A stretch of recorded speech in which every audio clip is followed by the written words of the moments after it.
All right, good evening, everyone. Welcome to another Ryan Apologetics 747 stream. This is open panel for anybody that's interested in coming on and talking about, any biblical topics or just life in general if they like.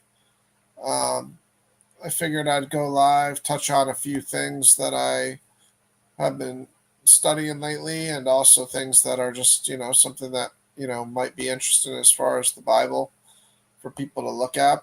And one of the things that I was studying recently was the Matthew 7 situation where Jesus tells us to ask and then you'll receive, seek and you'll find, knock and the door will be open to you. Again, I've never looked at that as a commandment before, but just recently I realized, it is a commandment. And, I realized this from looking at the King Solomon situation where God asked King Solomon, ask me, what I should give you. And then King Solomon asked for wisdom and discernment to know between good and evil. That was another situation where I never had looked at that as a commandment. But thinking back and looking back at it now, I see both those situations are commandments from God. And, I think I'm not alone in the fact that I may have overlooked those things. So it's a really interesting discussion point for us all to realize these things. And the greater knowledge that I see from, especially the Matthew 7 commandment, ask and you will receive, seek and you will find, knock and the door will be open to you, is that God is telling us we don't need to know everything. Just like Christ says, you must be born again in order to, receive the kingdom of God. Asking is like being born again. So you don't need to know everything because God will give it to you. Ask and you will receive. Seek and you will find. Knock and the door will be open to you. Another important part of that commandment is Jesus is telling us what to ask for, what to seek, and what to find, um, or where to knock, excuse me. If you pay attention to what he's telling us to do, he's telling us to seek him. He's telling us to seek the kingdom of God. He's telling us to ask him, the true bread from heaven, what we need to do to serve God, the Father, and the Holy Spirit.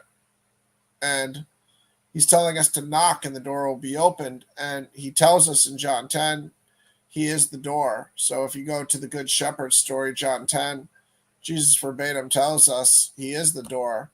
So when you look at Matthew 7 from the lens of it's a commandment, instead of just a mere suggestion of what we should do in the future, it really changes how you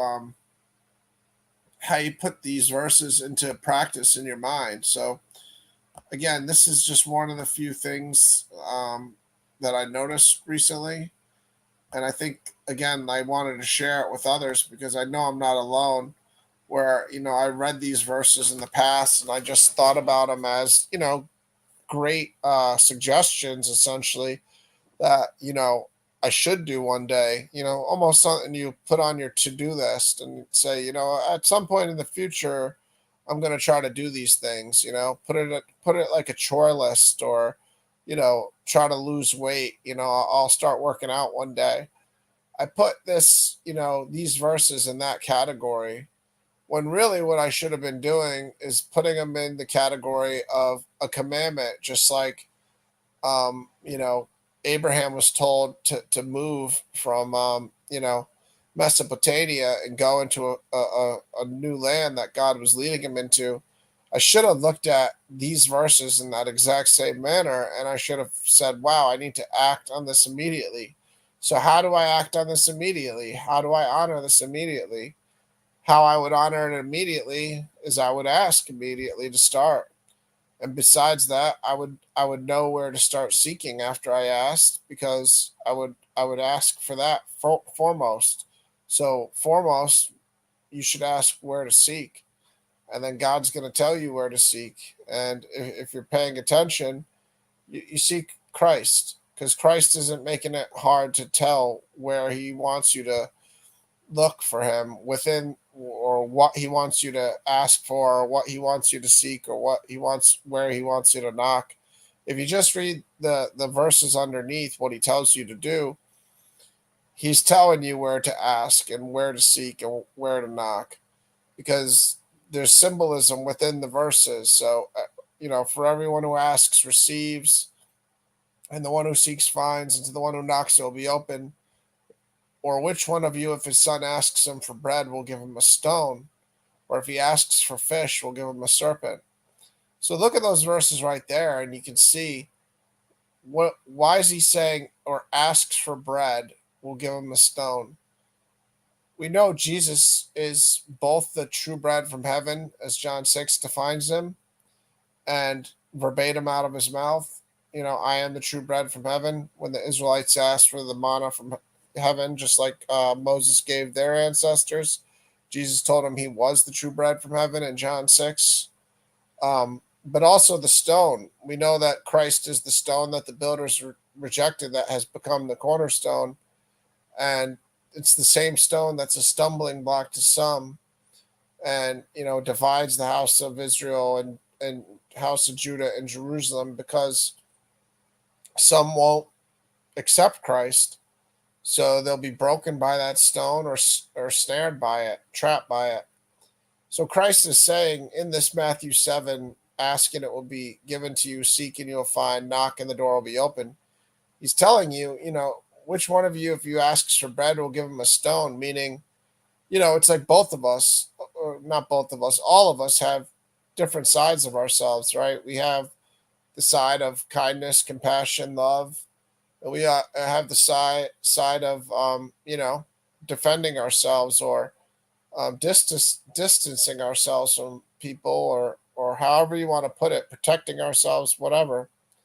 So Matthew 7:9 is telling us basically there's two sides to the Jesus we could receive in this situation. We could receive the true bread from heaven that is meant to come down and test us to see if we'll obey and walk in God's law or not, which is the true manna, Christ. Or we have the choice to receive the stone, which is God's kingdom that'll never be destroyed, but some will destroy themselves by rebelling against it. And that's why they'll fall on that stone, or it'll become a stumbling block for some. So Christ has given us both options right there in Matthew 7:9 of, if you ask for bread, you're not going to get that stone. So what should you do if you want to ask for that bread? You should ask for, how do I obey God's law? How do I walk in God's law? And how do you obey God's law in the new covenant? You follow the Son. You follow Jesus. That way the law is written on your heart. It's not something that you have to worry about keeping all 613 commandments. You have to follow God through faith, just as Abraham followed God through faith, just as Noah followed God through faith, just as King David followed God through faith. All the faithful people didn't have to guess what to do, because they were obeying their heart in the moment. They were listening to God in their heart. And when you don't listen to God into your heart, and you try to achieve your righteousness through just arbitrary law keeping, then you're not keeping the law as it's meant. So then when you're not stealing, you're not stealing because you don't want all the money that you could get from stealing. You're not stealing just because you want to say you didn't steal. You're not committing adultery, not because you're not lusting after other people's wives, but because you're just trying to raise your hand and say, I'm innocent of ever committing adultery. And Jesus, in Matthew 5 came to the world and condemned us all through our hypocrisy of thinking that's how God's laws is abided by. If you've looked at a woman with lust, you've committed adultery. If you had anger towards someone, you've committed murder. So, thou shalt not murder. If you've had anger towards someone, you've murdered. So in Matthew 5, Jesus really does remove the veil of what it means to obey God's law and obey God's commandments. And that's why, hey, what's going on, Eric? How you been? Feel free to join if you want and hit the link. I don't know how long I'm going to go here. I just was hoping some people would join. So hopefully you might think about joining. Good to see you.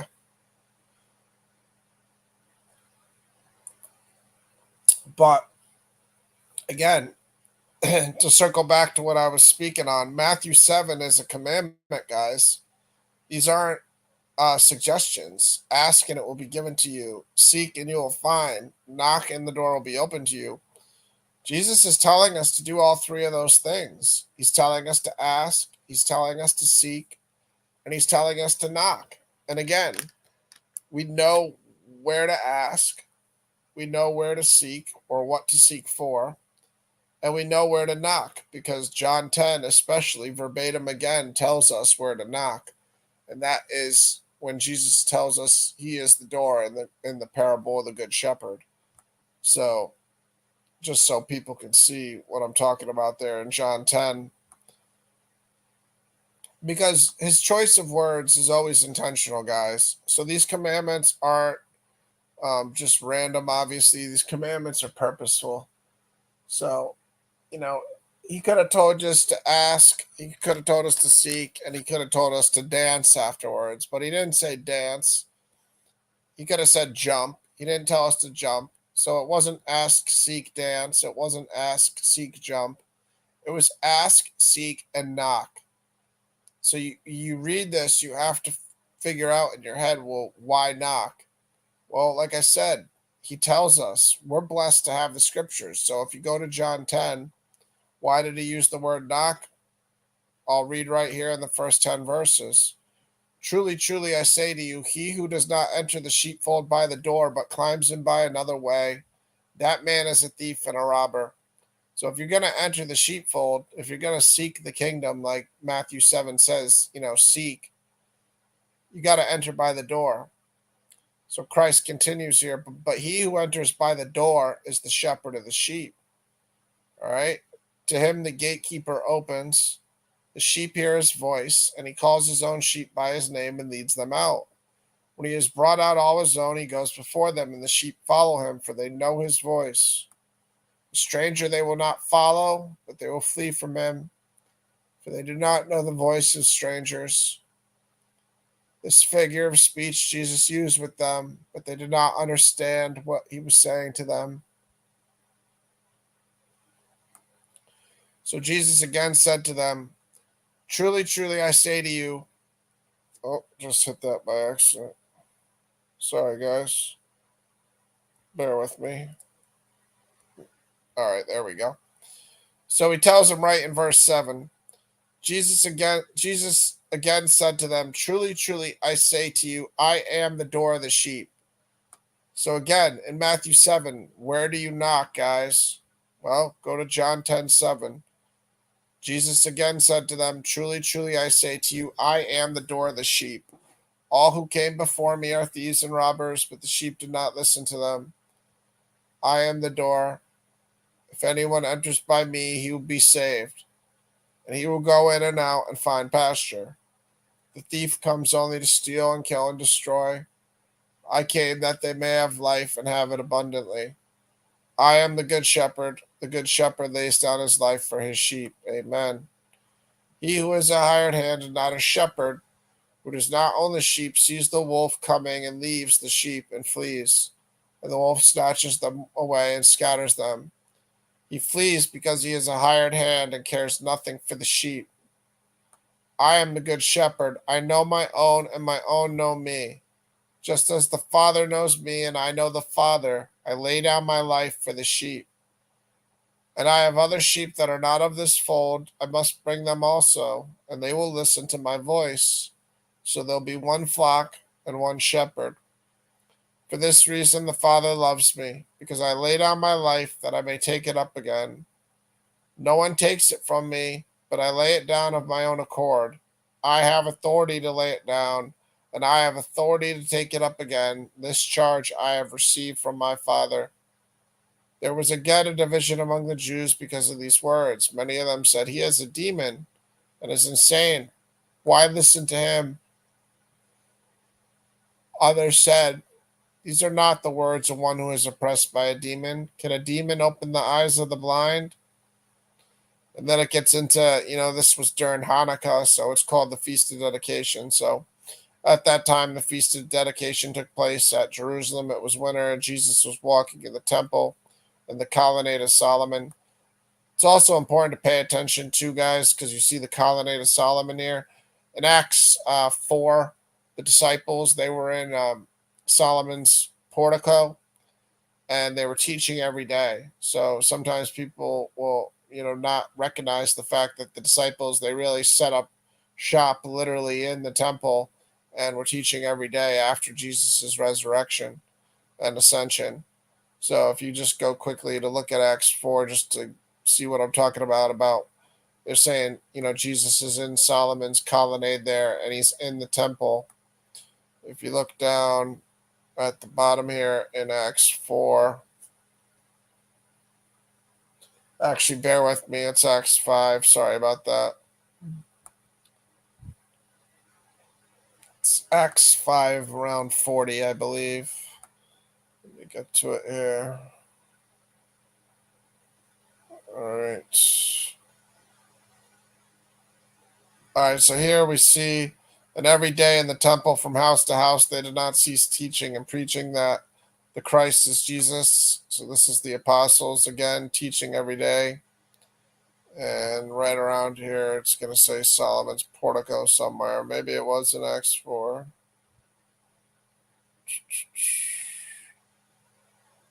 Might have been in Acts 4. But regardless, Acts 5:42 is a good verse to show that the disciples were teaching every day. It honestly comes in handy with more than, just average people, but specifically the SDAs who try to make Sunday worship some sort of evil thing, with the mark of the beast being Sunday law in their ridiculous doctrine.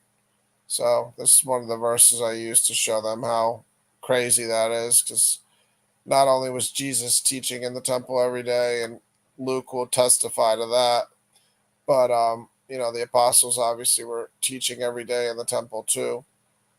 So, they'll try to make a big deal about, only, the Sabbath is the only day that, they were teaching or something. I don't know what SDA has some weird doctrines, but basically they try to make Sunday worship evil, despite the fact that Jesus and the apostles both taught in the temple every day.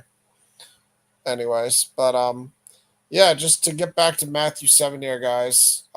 Remember, John 10 is why he says knock, because John 10 is, knock and the door will be open to you.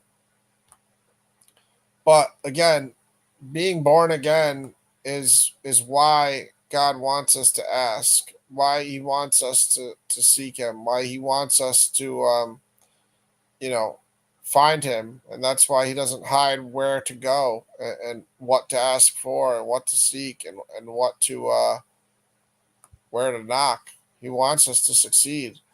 The obedience is immediately rewarded. There's not many other commandments, guys, that are so clearly defined for you. Another commandment, something that we look at again as a suggestion. Um, store up your treasure in heaven. When you give to the poor, store up your treasure in heaven, where no moth can destroy and no rust will come. We look at those verses as, again, almost like, oh, okay, if I'm gonna be charitable, that's a good thing. I should try it. Maybe at some point I'll actually put this into practice.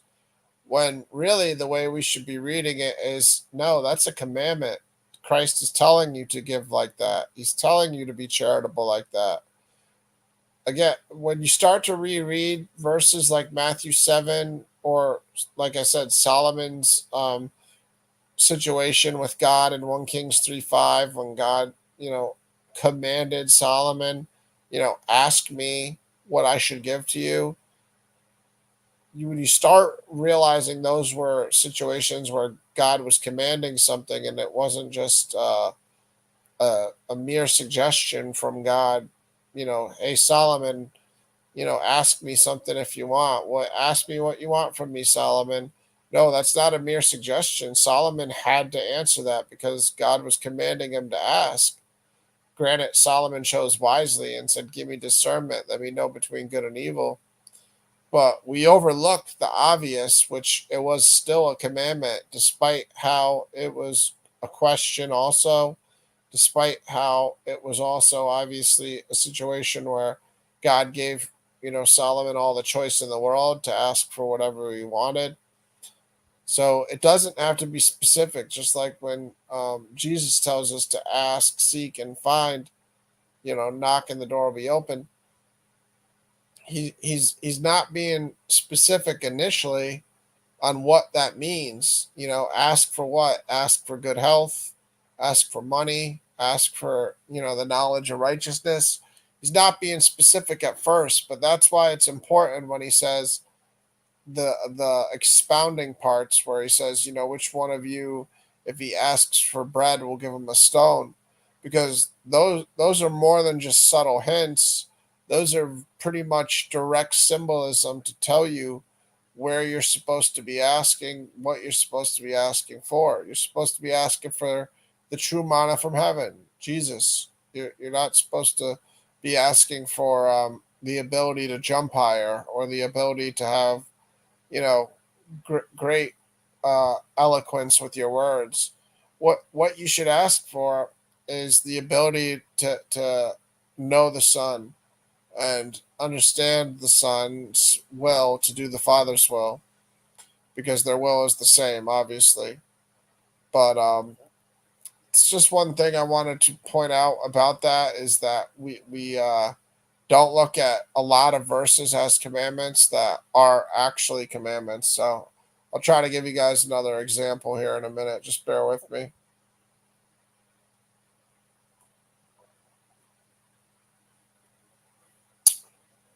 Okay, so another one would be Matthew 23. Whoever wants to be the greatest among you must be the servant of all.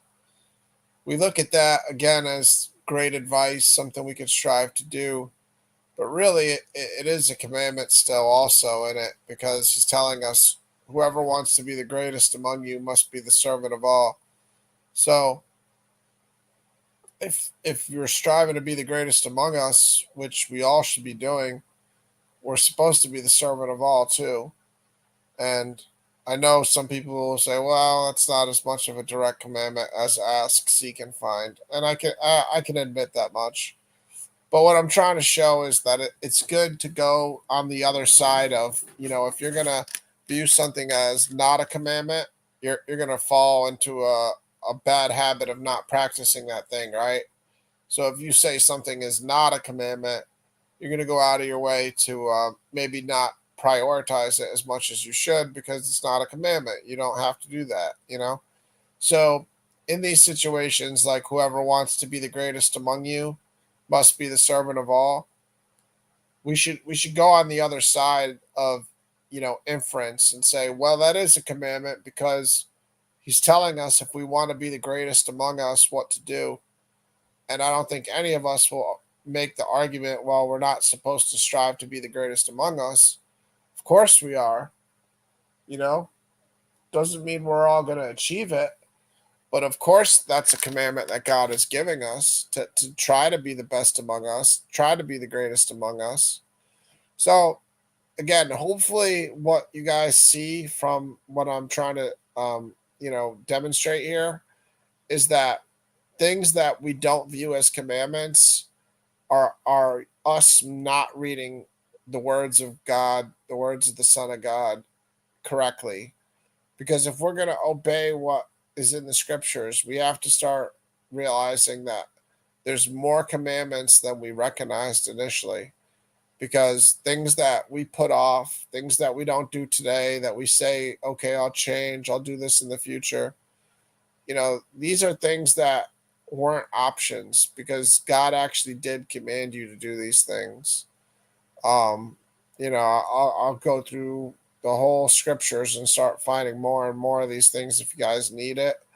But, I think most of you are grasping my point right now. It's more so of a mindset change how you read the scriptures overall, and find these things. Find these extra commands that God gave us to change our behavior, to better our behavior, to do what is just and right. We're commanded to proclaim the kingdom of God, and that goes back to the Old Testament also, but clearly the Great Commission, where Christ sent out all the disciples, telling them to be baptized in the name of the Father, the Son, and the Holy Spirit.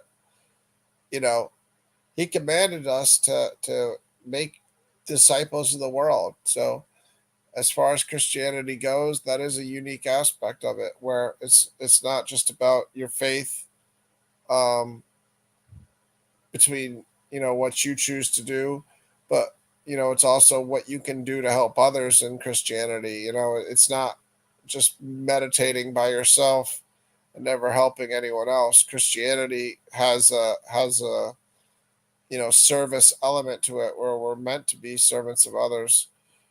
Yeah, I definitely agree with you, Chris May. It definitely varies depending upon who's reading it, what denominations enforcing what commandments are, on the table for Christianity. The link is pinned if you're interested in joining. I don't know much of your background, Chris. You're welcome to join if you'd like to just talk about these things and talk about whatever else you want as far as the Bible and theology is concerned.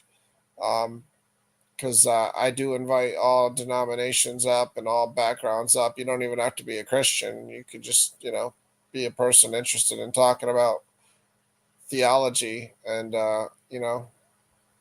we have some good discussions with atheists and all sorts of people up here. But, you know, I'm with you on the people are very selective on what commandments they prefer. Again, a lot of Christianity, there is, a separation on the Sabbath, how to practice the Sabbath. What are we doing right or wrong? If we're practicing the Sabbath in a certain manner, you know, what does resting with Christ mean? How do you know if you're keeping the Sabbath right? If you're not doing the Old Testament core aspects of not buying and selling and resting, not working, not cooking, not lighting a fire, which again, some Orthodox Jews will interpret the not lighting a fire as not even using, turning the electricity on themselves. So they'll kind of weirdly interpret that and, just have the lights turned on from the day earlier and not do it that day of, or have somebody like who's non non Jew to them turn the lights on for them if need be, which is very odd. But they're open to their own interpretation. Obviously, back in the day, creating a fire was a way for people to have light. So it's not like the most crazy, unfathomable interpretation. But again, I don't think the modern day times as a Christian, you're breaking the Sabbath if you turn your electricity on, because that would be lighting a fire. I don't even think lighting an actual fire is really breaking the Sabbath as far as today in Christianity, and that kind of speaks to the if you're resting with Christ, what does that really mean? Um, so those are the type of things where it is nuanced on how are we supposed to practice these things. So if you do want to practice the Sabbath as a Christian, you know when do you do it? How do you do it? What are the elements you practice? What are the elements you don't practice? I can speak for myself and say, when I'm practicing the Sabbath, I do it, Friday sundown to Saturday sundown, and mainly just don't buy anything and don't work and don't make other people work. But I never really followed the don't cook part of it because I think that was more specific to the mana. But I still do think that if I was technically going to be abiding by it to Old Testament perfect standard, that clearly the cooking part, not heating up food, just eating cold food, I guess.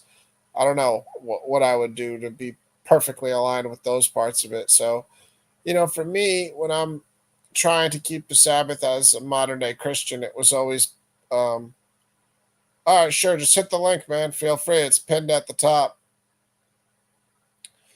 For me,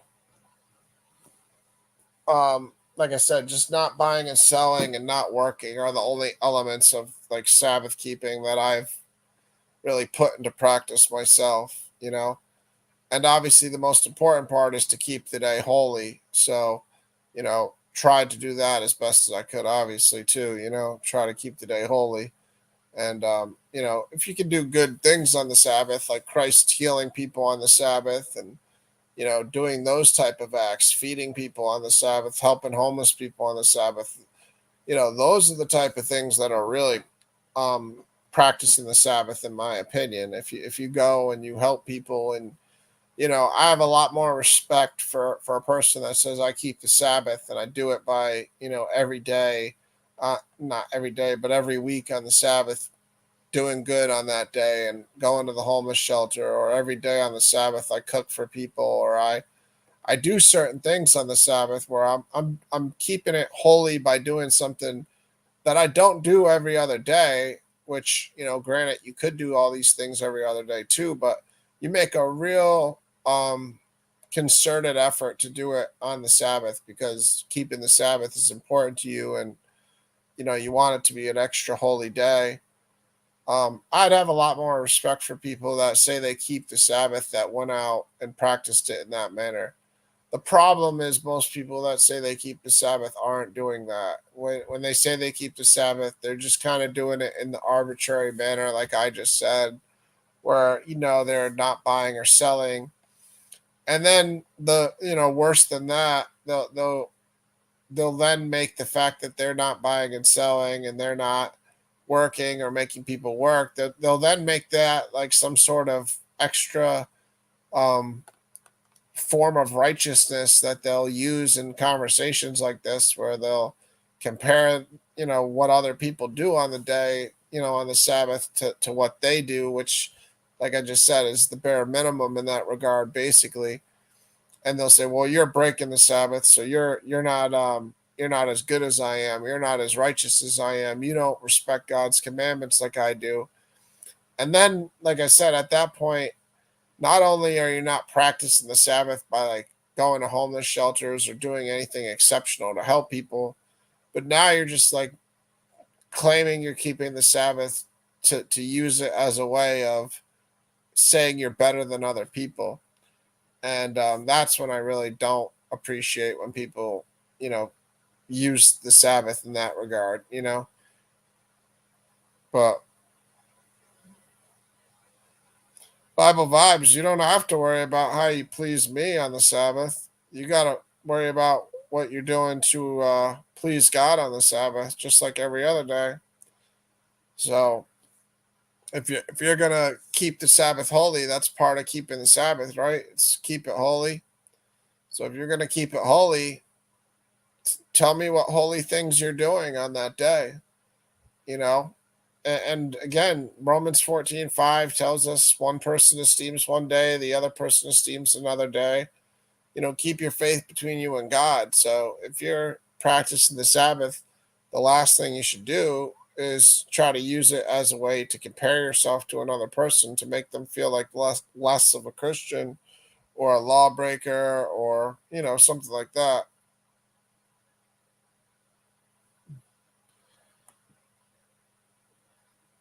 I'm just telling you honestly, I would respect the person more. I'm You're right. I'm not commanding you what to do, but I do have an opinion on what I would respect more. I don't know what is controversial about that. Do you want me to say I'm indifferent? whether you go to homeless shelters and help people or not? Or do you want me to be honest and tell you that I think it's more of a Sabbath keeping practice if that day is a special day where you help people every week, and I really would respect that person's Sabbath keeping practice more than the average person's, because I can see a lot of good in them dedicating a day each week because they want to help people, and that's how they view the Sabbath. So I don't know why you have a problem with me having that opinion, because the only other thing I could do is just be totally indifferent and say it doesn't matter to me at all, which it doesn't matter in the sense of I don't judge that person's soul, but it does matter in my opinion of the person when they talk about keeping the Sabbath. I'll respect. It's as if somebody calls themselves. It's the same if somebody calls themselves a Christian, but they don't help other people. Of course, I'm going to respect the Christian that calls themselves a Christian, but and then they live it and they help other people. Of course, that is going to make my opinion of that person's title of being a Christian worth more than the person who just calls themselves a Christian yet doesn't do anything to be a Christian. That you know, and when I say doesn't do anything, I mean the sacrifices and the kind acts that we should strive for as Christians. What's going on, Chris May? Nice to meet you, man. How are you?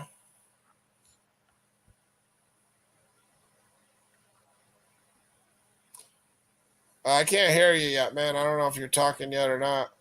Yeah, Bible vibes. That's speaking about partiality.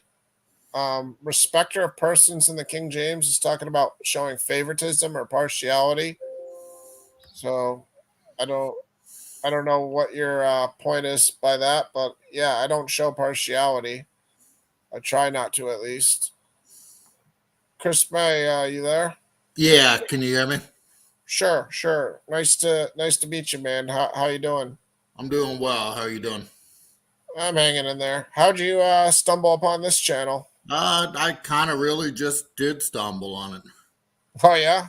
Yeah, Uh I'm not really familiar with yeah, I just do open panels sometimes. Most shows I always have 99% of my shows I have the link pinned so anybody can join. So, you know, other people might end up joining us here. But yeah, it's just I'm a Christian. I'm trying to, promote the Bible and the truth behind it because, it changed my life. God saved me from evil, supernatural evil. So I'm indebted to God in that manner. Obviously, the Christian God, the Father, Jesus, and the Holy Spirit, the one true God. And yeah, so I'd like to do Bible studies and just talk about philosophy and theology and life in general. And we just have discussions, and God willing, we all better ourselves and learn stuff. So, what's your background? Do you identify as a Christian, or where are you at with that? No, I'm not a Christian, but I am interested in, like studying religion, philosophy. Um, yeah, I mean, I do a lot of like discussions and stuff about early Christianity and some theology and stuff like that. How But old are you? If I can ask, just to get a general idea where you're at in your life, late journey. 40s. Late 40s. Okay. So, Yeah. did you ever subscribe to any sort of religion in the past, or no? No, I never considered myself a Christian. I mean, I'm very familiar with other religions, and I definitely have like my own, um, spiritual ideas and stuff. But I don't tend to associate with any organized religion. What do you lean towards as far as like philosophy? Like, just for instance, I'm 41 and I've only been a Christian for 6 years, and I used to lean towards like Greek philosophy, like Socrates. I know nothing used to be something that I always thought was like a great uh, philosophical standard and wisdom until I learned better that knowing nothing is actually falling short of a major thing, knowing the one truth about God. But how do you consider yourself? I don't know if you already said it, but do you consider yourself an atheist or agnostic, or do you? No, I definitely don't consider myself an atheist. I'm Like I'm open to arguments and views that would include, supernatural, metaphysical. Gotcha. As much as I'm not a materialist or anything like that. So, yeah, I don't identify in any way as being an atheist or care, defending that kind of typical Hmm. point of view, or worldview. So it's not. I don't reject Christianity because I'm a staunch atheist or anything like that. It's just like probably more. I would say I believe in like an absolute source of everything. Yep. Yeah. I And to be so honest, maybe something like Neoplatonism, but Mhm. I don't really identify under a simple category. Yeah, no, I agree with you. Trust me, I'm probably very similar to where you are most of my life. Like I said, I'm 41, and for 36 years of it, basically 35 at least, roughly 5, 6 years, I've been a Christian. I didn't have a specific God. I just called God God. And I never was an atheist either. I always felt like in the back of my mind, well, if I kill somebody, one day I'm going to be held accountable for it. And I kind of always had like the heaven or hell in my mind, even though I wasn't a Christian. I just thought that was a theme that I saw in a lot of different religions, where it was just like there's going to be a afterlife and heaven or hell type state. So I don't know. My parents didn't raise me in the church or anything else. Like my dad was Catholic, his side of the family, but they weren't very much practicing it. They were more of a Easter, Christmas type of, going to church uh, family.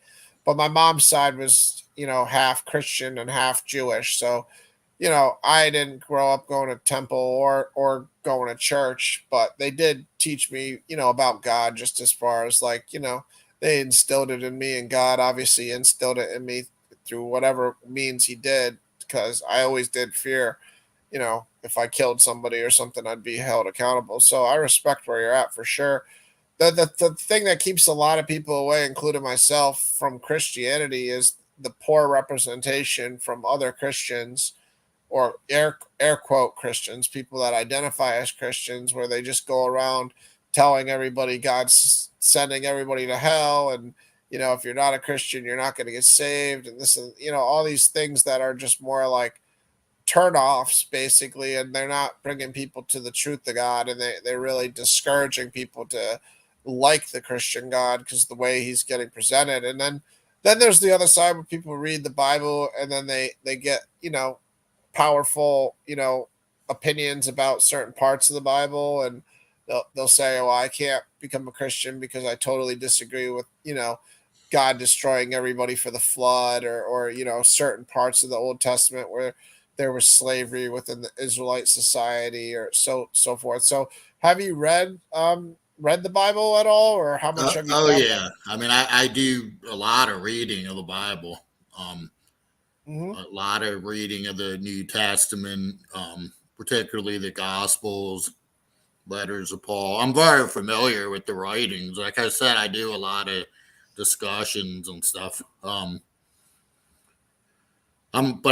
more of, I would say, interested in seeking and learning rather than setting myself as this is what I am. And like, for example, the absolute source that I would talk about, I don't identify as like a personal God. Yeah, I mean the. So I don't have the difficulty of worrying about judgment and that kind of stuff. It's not, Mhm. but I Yeah, don't rule out lower, entities and things like that. I mean, it's, yeah, it's a tough one, man, because we all get shaped by our experiences. So it's like, we all can live our lives and not really call on God very often. But the second we get, in the hospital, or, somebody's dying in our family, or, some emergency occurs, we all kind of start praying in those moments, just even if we're not that religious, just out of human nature, you start to pray.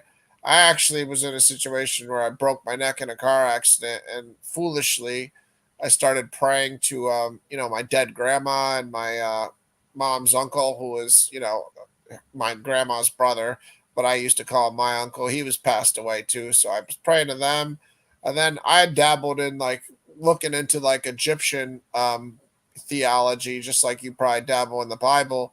And I was foolishly praying to, because I read the Egyptian Book of the Dead, and I was praying to their deity Anubis, but I was literally using the Greek name, not even using the Egyptian name. So I was literally dying with a broken neck, dying literally, like couldn't breathe right, probably 45 minutes from death, praying to dead relatives and an Egyptian idol that doesn't even exist, or if it does exist, it's just a demon, a name for a demon, you know.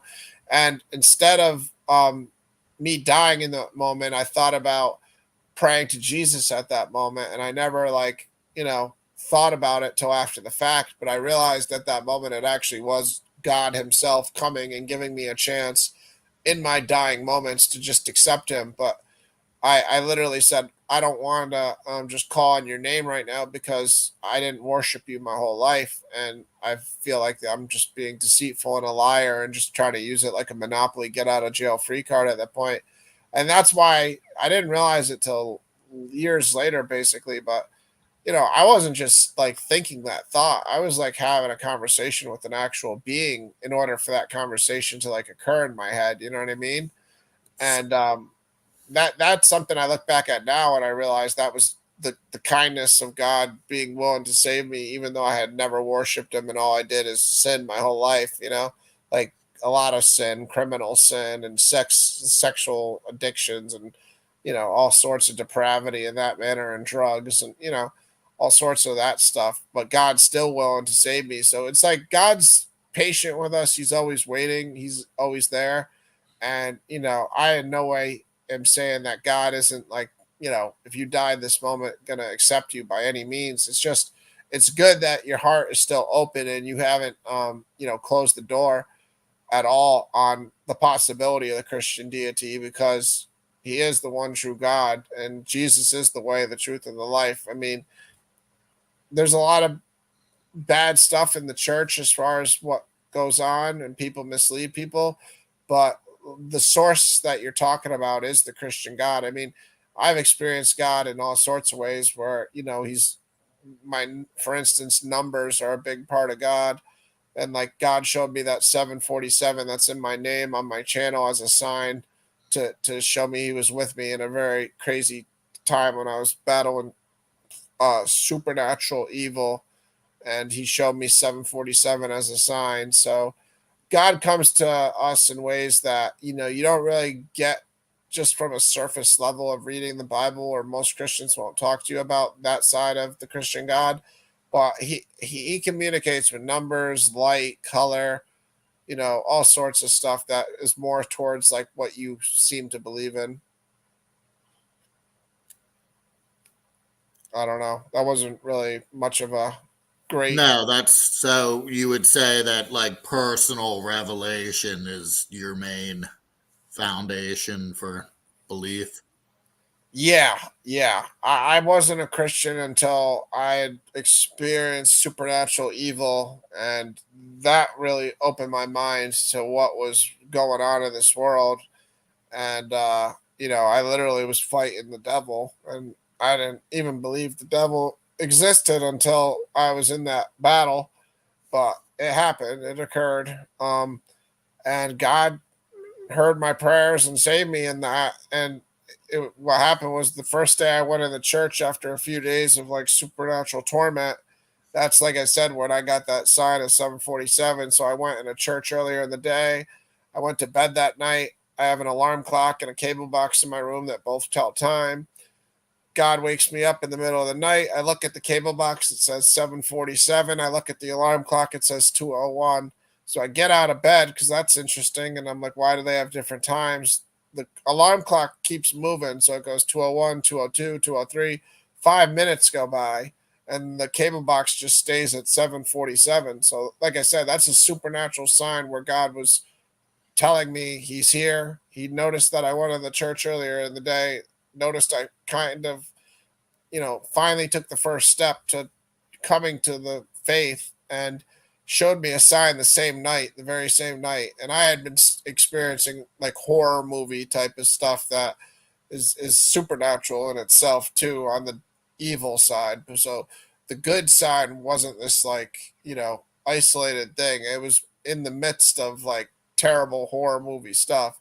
So I went right back into horror movie stuff the next day, but then God, came through again for me. So I've had experiences where I've met angels that were in human form. I didn't recognize them as angels until like, maybe a few times meeting one or two of them, or, God didn't reveal it to me until later on with some of them or whatever. But, my eyes have been open to all sorts of supernatural things like that. And, then when I read my Bible, I get a better relationship with God and a connection to God through reading the Bible. So I'm not going to say that scriptures aren't a huge part of who I am, because it is God's word. I'm sure even you, as a person that, isn't all the way sold on Christianity, like there is a lot of, great truth within the verses that you read, and you can apply, put them into practice, even as not calling yourself a Christian, and improve your life. What would it take for you to believe in the Christian God? What do you think? What do you think you would need?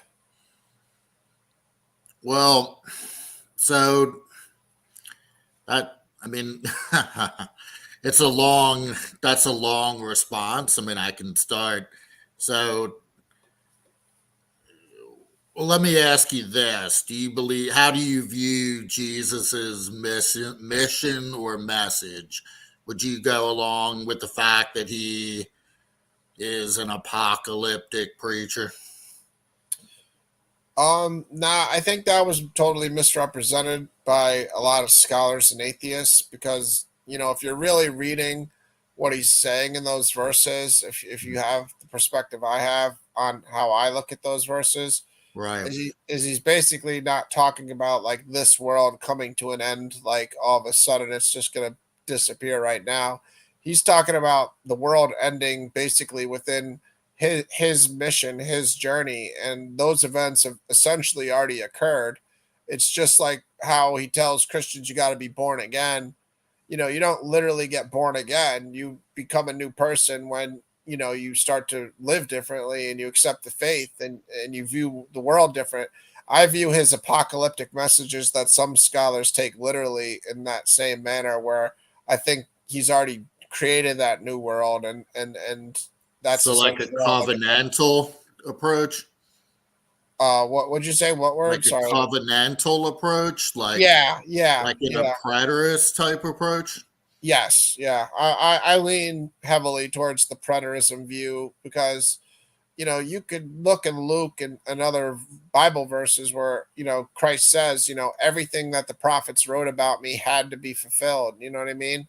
So people just kind of gloss over those verses, but he's saying a lot. And then you could go into the book of Hebrews, chapter 12, where it says, you haven't come to Jerusalem on earth, you've come to Jerusalem in heaven.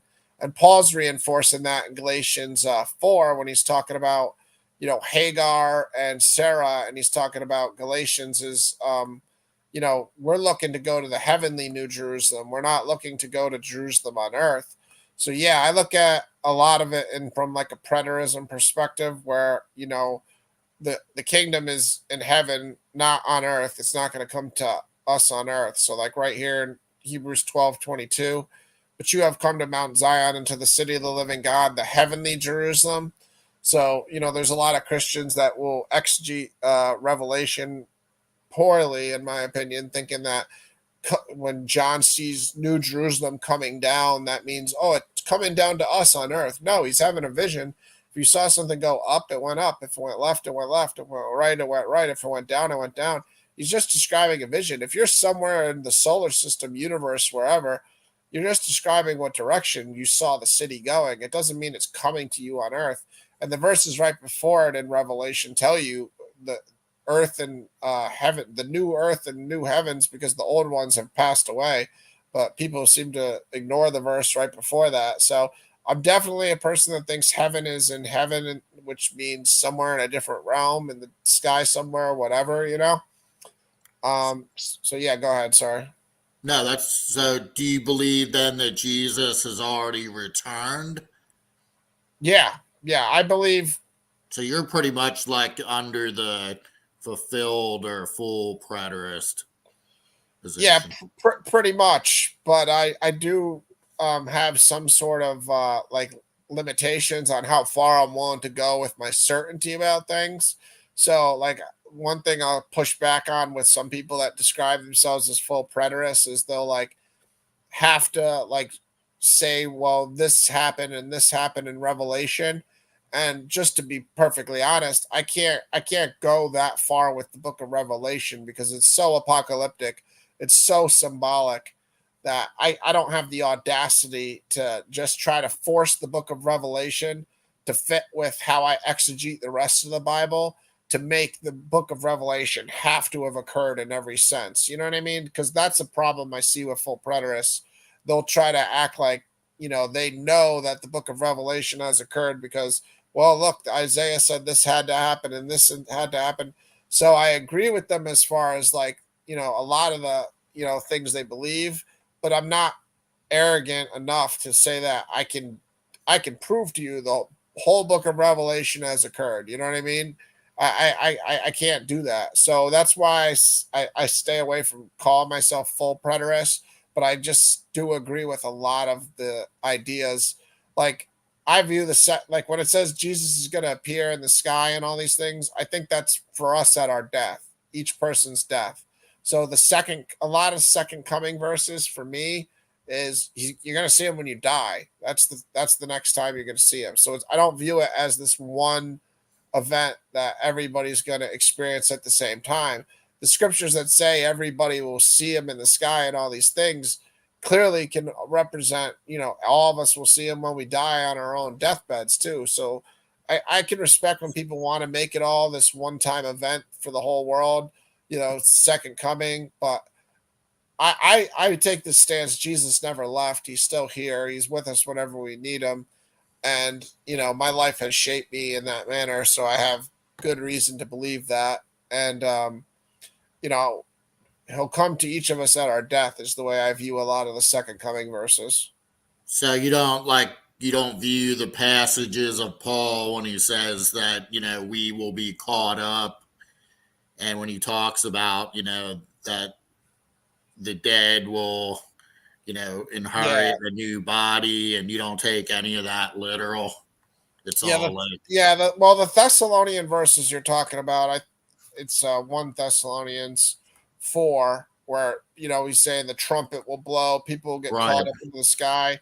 The very next chapter, it tells us that event will come like a thief in the night. So if you look at like this right in, I believe it's chapter 4, in chapter 5, it tells you right here, like what you were quoting here, then we who are alive will be caught up together with them in the right, clouds to meet the Lord in the air. If you read the very next chapter, which they didn't have chapters when he wrote this, so this was only a handful of verses, 4 or 5 verses away on the same scroll he wrote that on. He tells you, for you yourselves are fully aware that the day of the Lord will come like a thief in the night.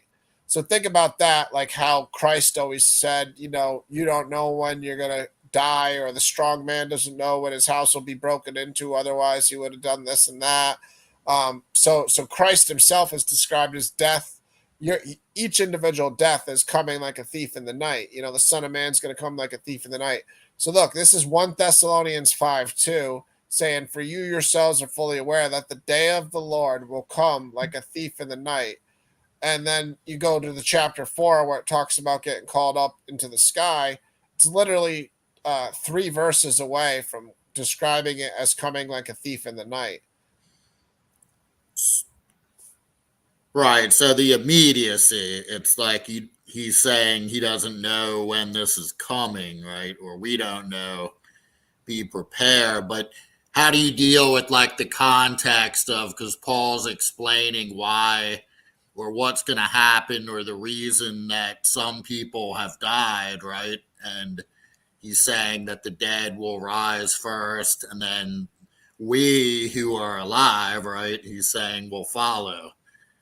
Is that how Yes. you interpret it? Well, listen, I'm not saying So that. how would that be one event? I'm just asking. I'm No, trying to I just put in gotcha. context that if you're Yeah, no, saying that's just one thing at death, yeah. why is he going into great pains to explain that the dead will rise first and put on the imperishable? And you know what I'm saying? Yeah, no, these passages out of fairness and objectivity do lean more towards the people that believe in a, one event for the whole world type of thing. So I'll grant that this isn't like the verses that I would go. I'm just trying to give you my interpretation because you brought these up.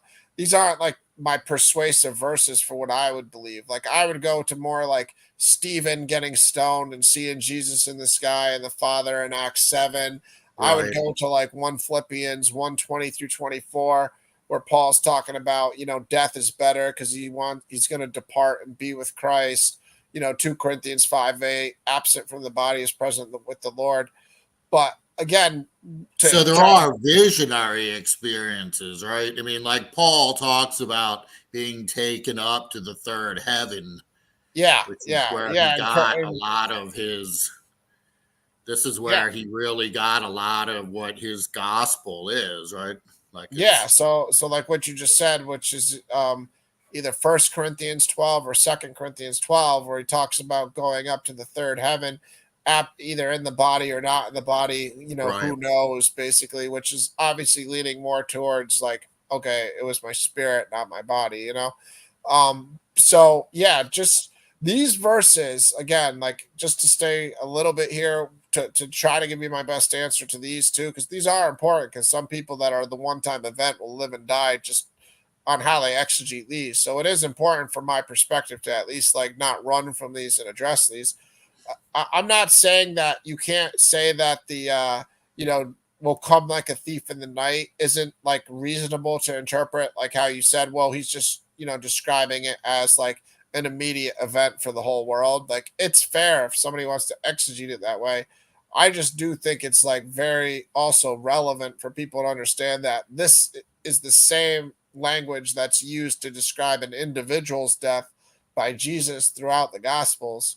So the fact that Paul is writing through the Holy Spirit, writing through the words of Christ, and he chooses to describe the day of the Lord like that, it can advocate for my death. This is what will occur at each individual's death. But you know, granted, these verses here are symbolic in a lot of ways too, because he's saying the trumpet's going to blow, and that's speaking back to like old covenant Israel, when whenever they would go in and out of battle, they'd blow the trumpet, or before God would come, they'd blow the trumpet at times. So there's a lot going on here where he's using symbolic language to like speak about a certain event. Um, could he also be describing the event like that's like you would say like a second coming event where it's all at once for everybody?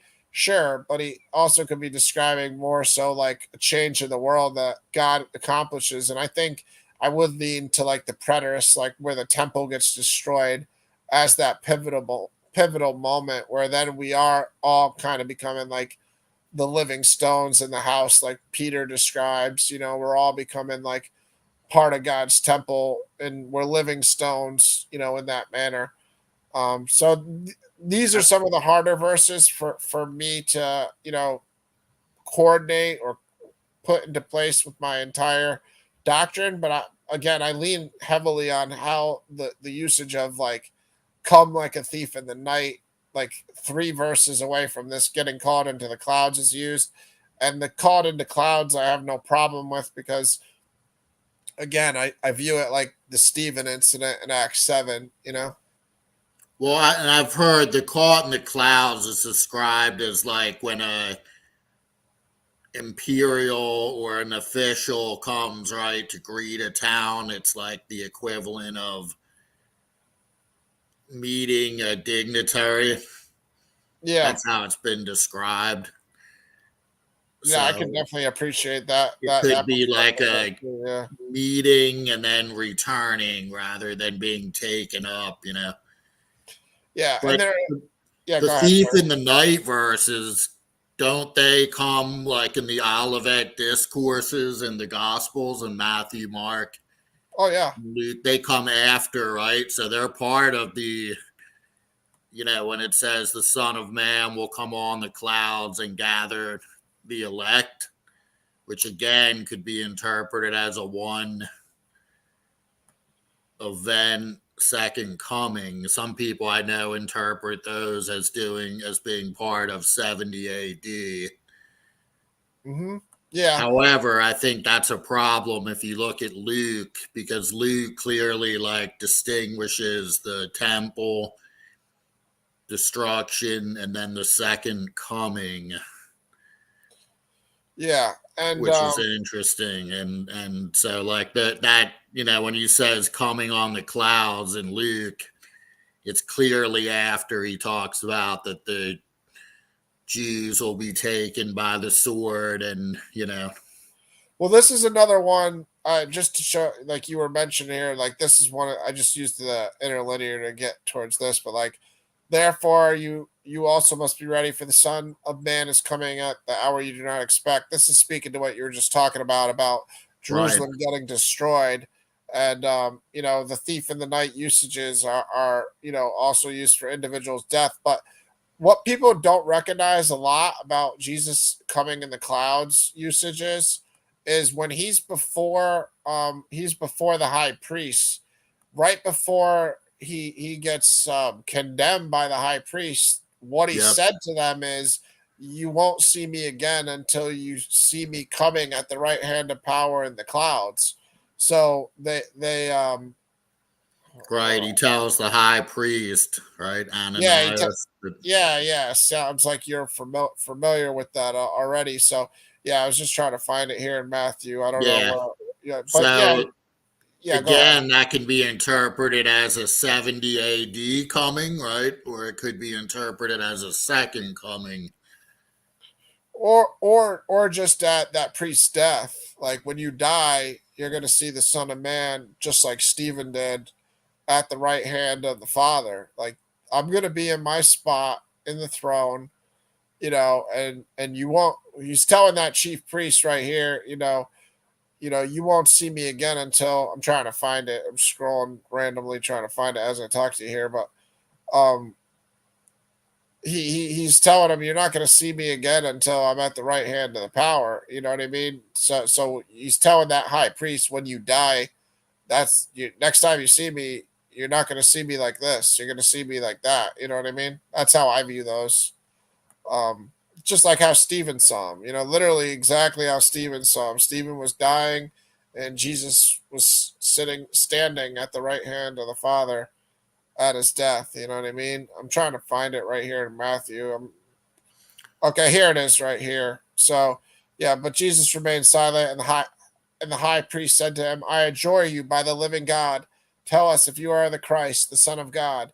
Jesus said to him, you have said so, but I tell you, from now on, you will see the Son of Man seated at the right hand of power and coming on the clouds of heaven. And then the high priest tore his robes and said, he has uttered blasphemy. What further witnesses do we need? You have now heard his blasphemy. So this is the same in every gospel. So a Right. lot of Christians that read that First Thessalonians 4 verse about seeing Jesus coming in the clouds that Paul's speaking about, they don't put this in that same event for some reason. You know what I mean? Which to me is baffling. Like, why do they make it a separate event? Because Jesus is telling the high priest this, and to me, like I said, it's easy to see this being like him telling the high priest, like, all right, well, when you see me again, it'll be at your death, and I'll be sitting at the right hand of the Father, you know? But Well, so like that's, to me, I read that as after the ascension, right? Jesus is saying, like in Acts, yep. there's the ascension, and he's saying at that moment you will, or not at that very moment, but you will, after that event, will see me sitting at the right hand. Or it could be figuratively, hmm you know, Yeah. There's so once much. he's Yeah, go ahead. Sorry. crucified, it's kind of done, right?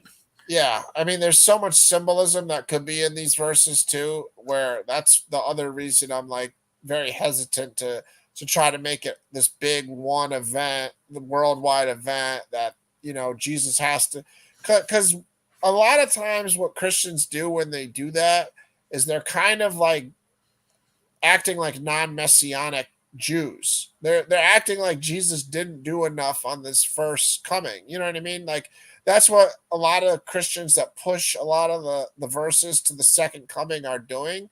And they're not doing it consciously, obviously, but what they're doing is they're kind of like verifying why non-messianic Jews aren't Christians, because they're just like, well, the Messiah was supposed to do this, this, and this. And the non-messianic Jew will go to Isaiah 11, where you're supposed to have the wolf lying down with the lion or Right.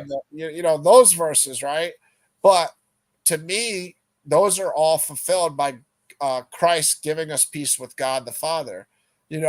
Christ giving the whole creation that type of peace is being described in those verses, and So people you don't. would say those are fulfilled at this time? Yeah, because we're not looking for a literal lion lying down with the wolf. What's being described, just for people that are unfamiliar, I'll get to some of these Isaiah 11 or Isaiah 2 verses. So, I mean, I can tell you're familiar, but just so I can kind of go through a few of them just to make my point that it's meant to be read symbolically and metaphorically, and people will try to force it into being literal. So, like right here, it's only 11 verses here, just so people can see this is clearly talking about Jesus to Christians. But again, most Christians won't recognize that most this has been fulfilled, and they'll try to act like this is only half done or something. And this is the exact reason the non-messianic Jews won't accept Jesus, because they'll say this hasn't been fulfilled. So all Christians should really be accepting this as fulfilled. So just to show a couple parts of it here, there shall come. Before you exegesis it there, can I like Sure. what about the Christian who pushes back and says, yeah, but there isn't a new earth and a new heaven, and there is no peace on earth. Like, if this is fulfilled, then Well, what they're what missing. is the use of this prophecy? You know what I mean? Yeah, but what they're missing is their unfamiliarity with the old covenant death penalty.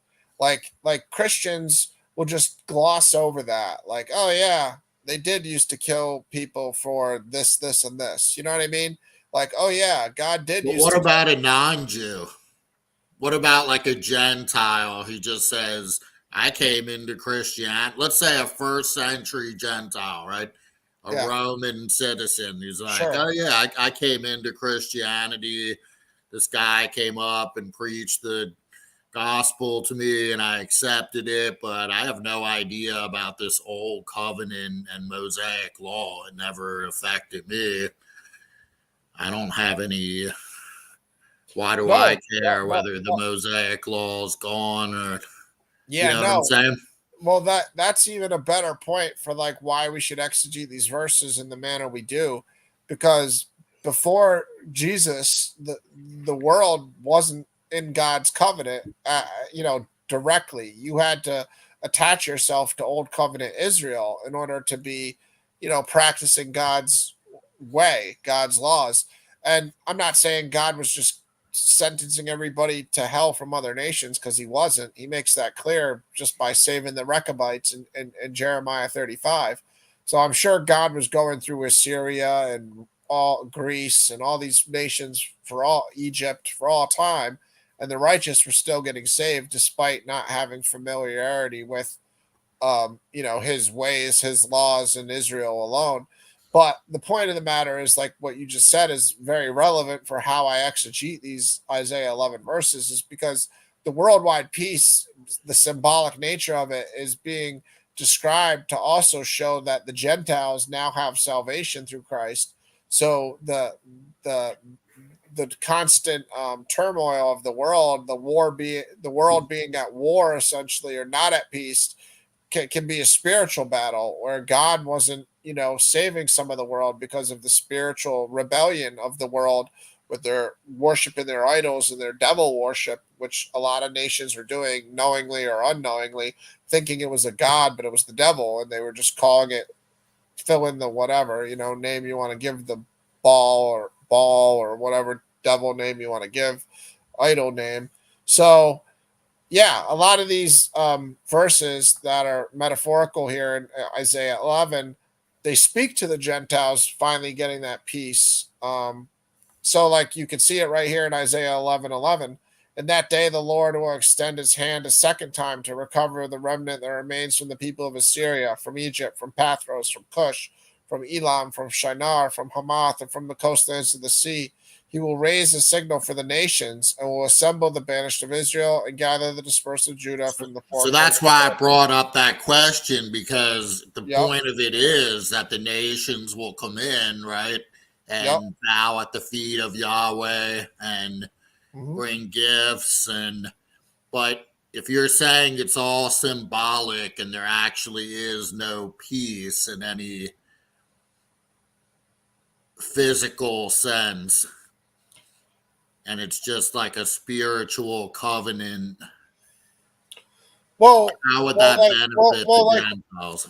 well, like right here, the cow and the bear shall graze together, their young shall lie down together, and the lion shall eat straw like the ox. The nursing child shall play over the hole of the cobra, and the Right. weaned child shall put his hand over the I adder. agree that all that's not like literal, that they're not Yeah, necessarily saying the owl and the bear or the cow and the bear yeah, are going to be playing together in a yeah. literal sense. But I think it is saying, well, I don't know. I mean, Well, like, I see this think it verse is here. saying there is going to be an actual like transformation of some sort of the physical earth. Well, this is the transformation. This is the verse that you really want to have to satisfy some of what you're probably looking for.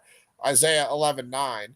They shall not hurt or destroy in all my holy mountain, for the earth shall be full of the knowledge of the Lord as the waters cover the sea.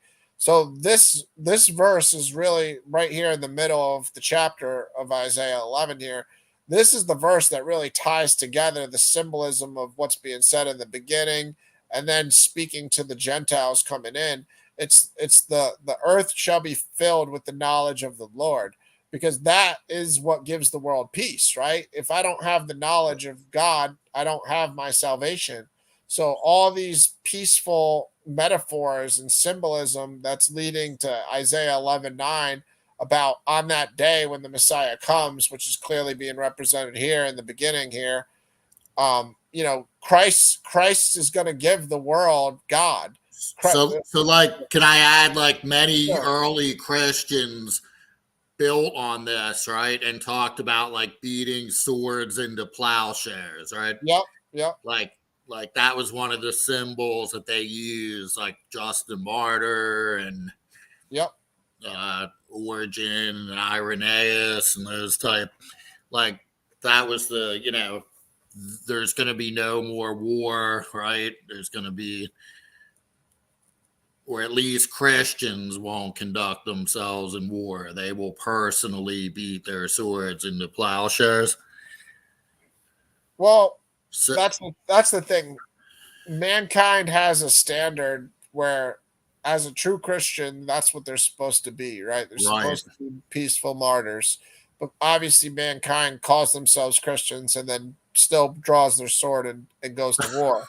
So, conquers nations. So mankind itself is wicked. So, It's not the verses that God's saying that haven't been fulfilled. It's people not fulfilling them. So you kind of end up in a situation where it's like, well, only way that it can actually be totally fulfilled in the literal manner that some people want the standard to be is for God to just be totally puppet master, full blown hardcore determinism, no free will. Like in order for the world to be at that state, that would have to be how God would have to operate in order to get rid of any zero risk that people wouldn't be at war. You know what I mean? So like, how do you interpret when Isaiah says, I will give them a new heart, right? I will yeah, give them a heart of flesh yep.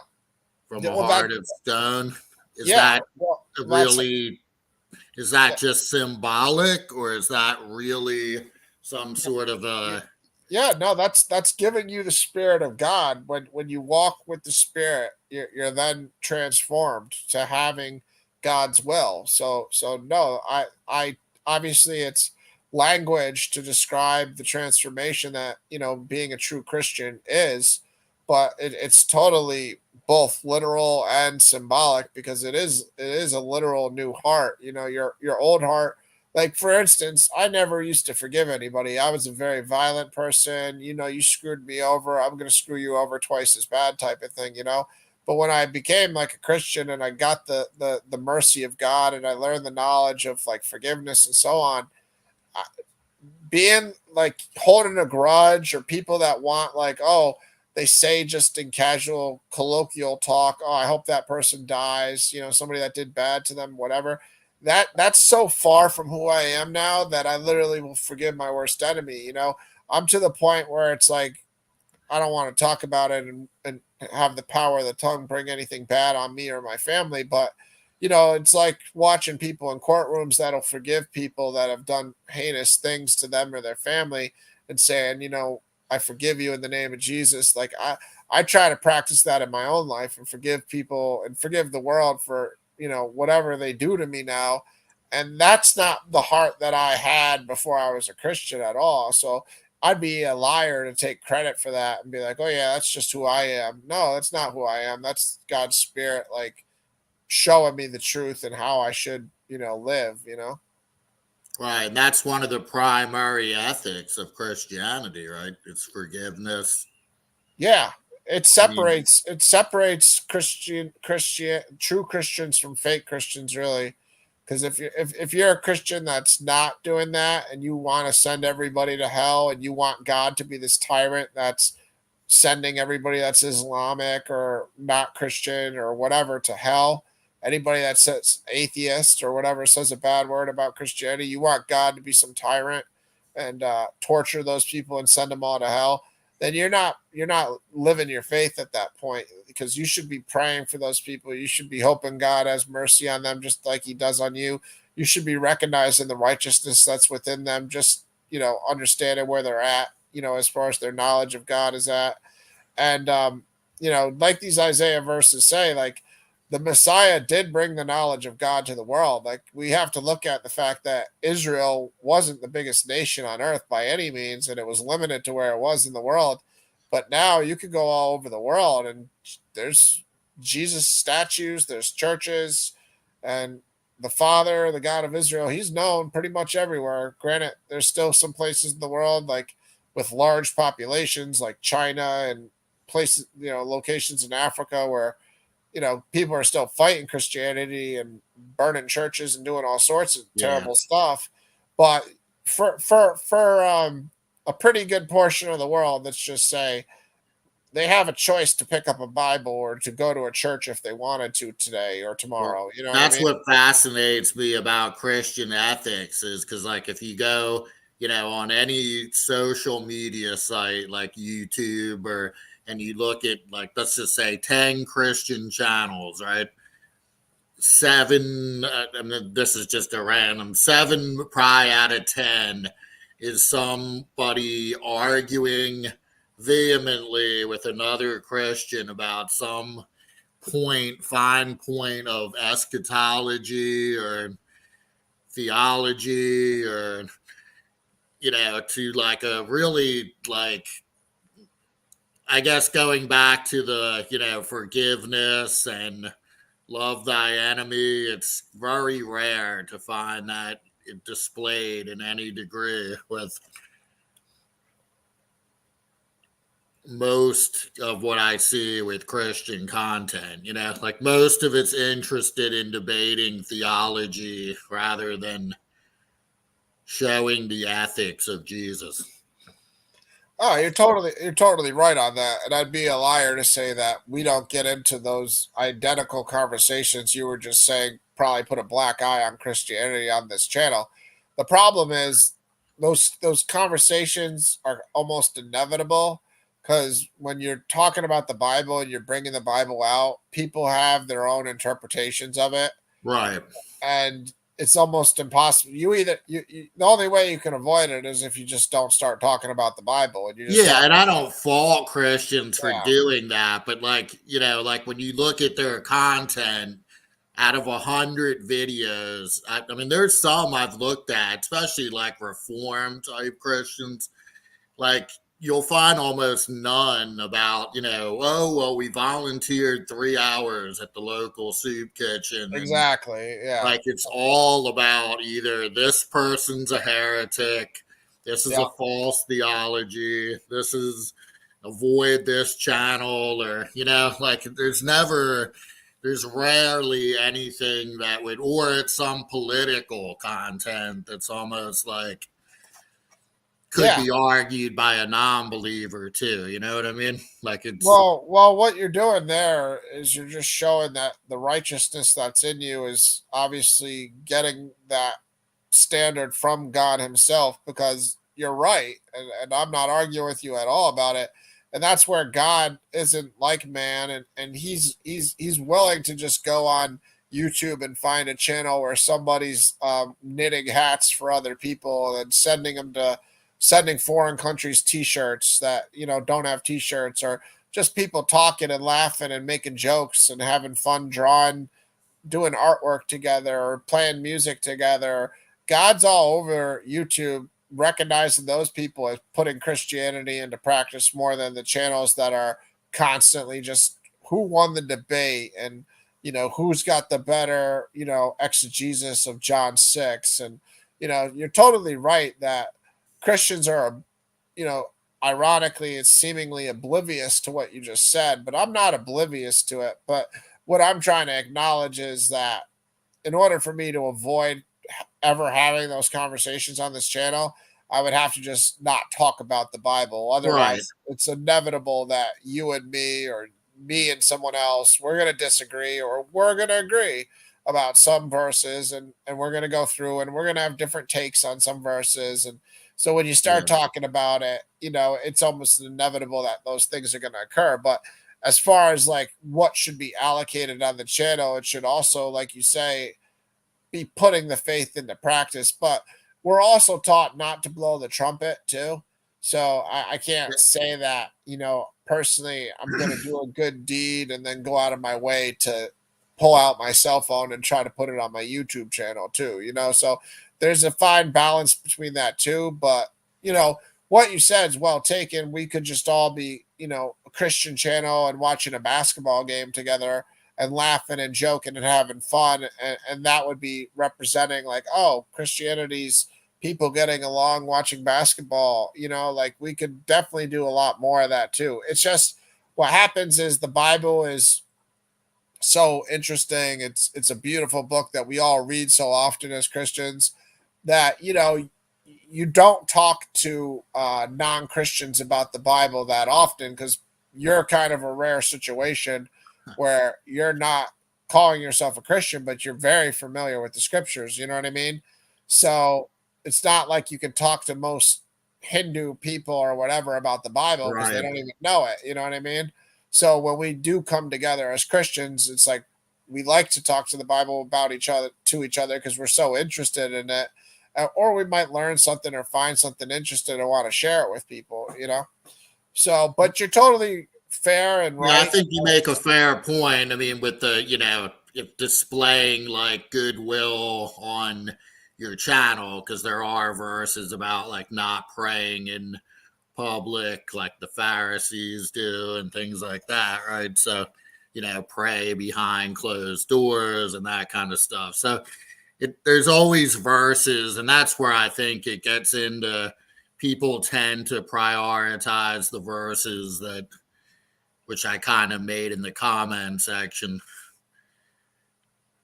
It's What like what did you say? it's just natural for people to prioritize the portions that they feel comfortable with naturally, and then have to somehow deal with the other ones if they're being honest, like Yeah. Like It's even what I just had with the way I view First Thessalonians 4 might not be the most ideal for some of my sociological. I'm butchering pronouncing that, but you got my point. My views. You know what I mean? Like I can objectively go through the different verses and admit some are more persuasive than others to some of my views. You know what I mean? But the problem is the Bible also can be used for almost anything too. So it's like we all have to right. take what we exegete from the Bible with a grain of salt because you can make the Bible say anything basically. You can use it to never let women speak. You can use it to, you know, do all sorts of evil. You know, you could misuse the Bible easily, and you could tell a lot of people God's doing things that He's not doing. So really, what you should be doing is concentrating on the essence of what being a Christian is, and it's understanding, mercy, love, grace, but it's also knowledge of God, like Isaiah 11 just said there. And in order for somebody to know God, the Bible is a great way to do it, if not the best way. But I'll have to say second best way clearly because the Spirit is the best way, and God's going to give you the Spirit when you just give Him the faith of the mustard seed, and give Him an open mind and open heart.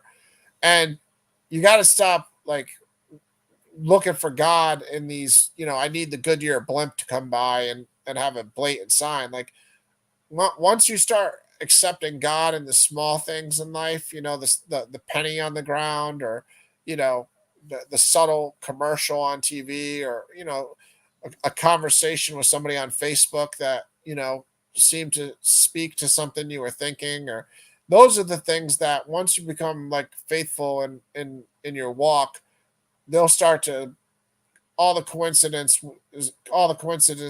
won't be coincidences anymore, and you'll start to say, well, that was God working through this and this. Do you take the complete non-violent interpretation of like Jesus's ethics? Oh, I mean, in what manner? Like the Sermon on the Mount? Do you read like when he says, you've heard it say an eye for an eye, a tooth for a tooth, but I tell you, and then he gives the opposite ethic, right? Which is Yeah, to yeah. turn the other cheek, love your enemy, don't resist an evildoer. Because I have had a lot of conversations with Christians who are sure and ensure me that Jesus could never be talking about not, physically retaliating if someone's attacking you, or this is more just like water cooler type ethics, where if someone insults you, you just don't insult them back. Or if somebody, and I feel like I'm the Christian arguing, or not arguing, but Yeah, discussing with other yeah, people that is not the actual ethics. If you study what the earliest church fathers, unless they were all completely wrong for the yeah. first 300 years, they're definitive about that they're not to serve in the military. They make over and over again about that they are not allowed to carry the sword. They're not allowed to. Is that what you would agree with? Like that. Oh yeah. In that capacity, I view you know you can defend yourself as far as like you don't have to let somebody murder you. If somebody breaks in your house with a gun or a knife, Right. turn the other cheek doesn't mean like, oh, don't put your hands up and defend yourself. Right. Yeah, like you could But you you could so you you can flee out the back and Yeah, you can yeah, either flee away, or if you have to defend yourself. But once you get that knife, you're not supposed to give him a couple pokes for revenge. You know what I mean? You're right, supposed to defend yourself. But as far as like being as nonviolent as possible, like if it's a situation where you get punched in the face and you're just standing there and you just got punched in the face, no, you're not supposed to get your punch back in at that point. You right. are supposed to be Christian and take that literally and turn the other cheek, because you're not trying to defend yourself at that point. You're just trying to avenge yourself at that So point. you would say killing somebody in self-defense is absolutely against. Jesus's ethics. I mean, you really should be not trying to kill somebody. You know what I mean? If they break into your house and you're a gun owner and they pulled a gun on you and were pointing it at you and your family and you accidentally killed them because you shot at them, I don't think God's judging you as violating any Christian ethic in that capacity. But if you got a choice to aim at his head or his leg, to just get rid of him, peacefully as possible, you should be aiming at his leg before you go for the headshot. Just because you can, you know what I mean? Like I do subscribe to as much peace as you possibly can to just not allow yourself to be murdered, but at the same time, Christ himself allowed himself to be martyred. So you are Right. supposed to take the peaceful, allow yourself to get harmed to a very high extent. I just don't think that it's re. I would use that more so in a political manner more so than in a self defense. If you run into a crazy person on the street, you know what I mean, trying to hurt you or your family manner. Right. But wouldn't, like, your scenario, if you shot them first and killed them, wouldn't that be exactly the opposite of what Jesus is saying?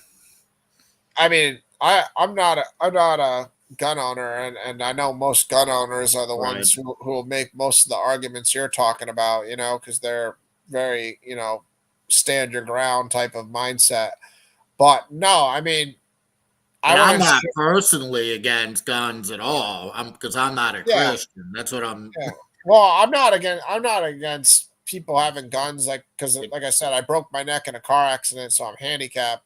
So I can relate to a woman or an old lady or myself who can't physically defend myself by like fighting anymore. You know what I mean? So like I understand the necessity for a gun to protect one's family is a reasonable right in America. As far as like should a Christian never buy a gun? No, I don't think that's what the Bible's teaching. I think what the Bible's teaching is like a Christian should never fire that gun unless it's like life or death for them to um, live themselves. And if they do fire that gun, they should be trying to inflict as little harm as possible just to make the situation resolved as peacefully as possible. Like don't fire the gun until like the last resort we're talking here. Yeah. But I think that if I could push back, I think the problem always becomes, and I've had these, like I said, a lot of these conversations, and it always gets into these, well, in this scenario, and then it just becomes, how does that differentiate a Christian then from a non Christian? Because I would say the majority of non Christians would also say, yes, at the very last instance, or if I had no other options, I'd shoot the gun. But again, taking Jesus's ethics, they seem to be quite radical in the sense of if you're loving your enemy's life is just as valuable as yours, right? yeah, but again, So, this is such a hypothetical and it's so situational dependent. It's like we'd have to go through kind of a lot of like the dynamics you're talking about, like a war, like are the countries at war dynamic and yeah, individual. I don't think a Christian can serve in according to the earliest Christian interpretations of New Testament ethics, they didn't believe you could serve in the military or be part of the Roman army or because Yeah, no, that I just agree with wasn't their that. calling. They were in the new Yeah, kingdom where they were yeah, preparing for the new kingdom, right? There was like a different ethic. It was entirely, but it was Romans 13 where the Roman authorities were the ones who carried the sword, right? yeah, I totally agree with that. Like Jesus told the disciples when Jerusalem's getting destroyed in Matthew 24 to flee to the mountains in those days. So they're not Right. supposed to fight to try to At preserve. all, right? Because Yeah, like yeah, in John, he says yeah. my kingdom were of this world, my apostles and followers would be fighting you. Yeah. Yeah. But, So but they're that's, not, which is exactly like what he's saying is that there's yeah. No, no use for the sword for. yeah, no, I agree with you as far as like Christians shouldn't be joining the army to go overseas and fight in wars and stuff. And I agree with you in that respect. The only situation where I'm telling you that I don't think that a Christian has to be totally just allow himself to get slaughtered is basically what you're Yeah, asking. I mean, I agree that a Christian can like escape because it talks about Yeah, like that yeah. they can go, you can flee from town to town if you're being Yeah, I mean persecuted, that's right? what I'm trying to tell you Yeah, is like yeah, you're like just an you're just act. asking me the extreme of like should I let myself get slaughtered to be Right, a right. Christian Like and in I'm the book telling of you Acts, Paul is constantly, escaping and yeah avoiding. Uh, yes, I'm not saying that a Christian has to just lay there and allow themselves to be beaten and killed. But if it comes between using violence to protect yourself, then that's because let's look at it. The history of martyrdom is far and wide in Christianity, right? Like that was yeah the church was built on the blood of Christians who were martyred. yeah and if you're in a political movement like Martin Luther King was as a Christian you should do what Martin Luther King did and not like even defend yourself and allow yourself to get like beaten up and stuff. So like in a political Christian movement you shouldn't be even defending yourself. You should be doing it like Martin Luther King did where you're accepting beatings to make the political point of the Christian faith of being peace. But again like the situations do exist where people get attacked, and if you're just like on the beach and a crazy person attacks you with a knife or something, I'm not saying you have to keep your hands at your side and allow them to stab you as many times as they feel like that day. That's my Right. only. Okay, I can try to run away or I can try to defend myself, whatever is possible in that situation. Run So, away is the preference, obviously. so then usually when I've had these discussions, as you can see, that becomes controversial with who I'm talking to. And then I tend to build it on, I think honestly that the ethics of Jesus are related to the eschatology. I Oh, think of Jesus course. was saying that the second coming was coming soon. And I think he was preparing people to be in the best position for the return, right? Which means Mhm. that, loving your enemies and those kind of things, those weren't expected to be long term. Like, I think this is the problem. I think Christians are caught in the middle between trying to follow what Jesus is saying, but now we're 2,000 years later and they're not really sure how to read those anymore. And Yeah, see, the problem with what I would say is what you got going on there, from my perspective, is I, that then you have Jesus as more of a man and not the Messiah, more of a failure than anything. Because the way you're right, saying it, it's kind of how atheist scholars look at Jesus at times: is oh, he was a radical, he was an apocalyptic preacher, but I don't think he was the true Son of God. You know what I mean? Because this, and this didn't happen.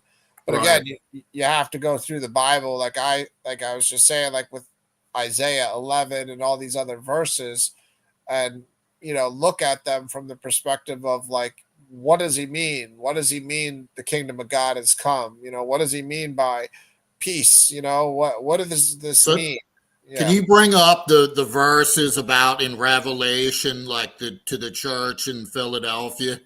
I'd be interested to see how you sure, interpret those verses from a sure, full sure, preterist. sure. What chapters? What chapters that? Like three or It's the four? it's the to the Yeah, seven churches. I think yeah. it's I like know the it's right, last right one. around here. Okay, no, I just There didn't it know if is. you knew the Philadelphia one right away. Okay, so you want me to read the Philadelphia one? Yeah, Okay, if you and don't to the mind. angel, yeah, sure. And I use the ESV, so if you have a specific Nah, that's fine. translation, okay. Okay, so and to the angel of the church of Philadelphia, write the words of the Holy One, the true one, who has the key of David, who opens and no one will shut, who shuts and no one opens. I know your works. Behold, I have set before you an open door which no one is able to shut. I know that you have but little power, and yet you have kept my word and have not denied my name. Behold, I will make those of the synagogue of Satan who say that they are Jews and are not, but lie. Behold, I will make them come and bow down before your feet. And this is a big reason I like the ESV here. The King James butchers this and uses worship because the word can mean worship in other contexts. But obviously, Jesus is not going to tell people to worship anybody besides God. So he's not going to say worship at your feet. Bow down is a much better translation. Anyways, and they will learn that I have loved you because you have kept my word about patient endurance. I will keep you from the hour of trial that is coming on the whole world to try those who dwell on the earth. I am coming soon. Hold fast what you have so that no one may seize your crown. The one who conquers, I will make him a pillar in the temple of my God.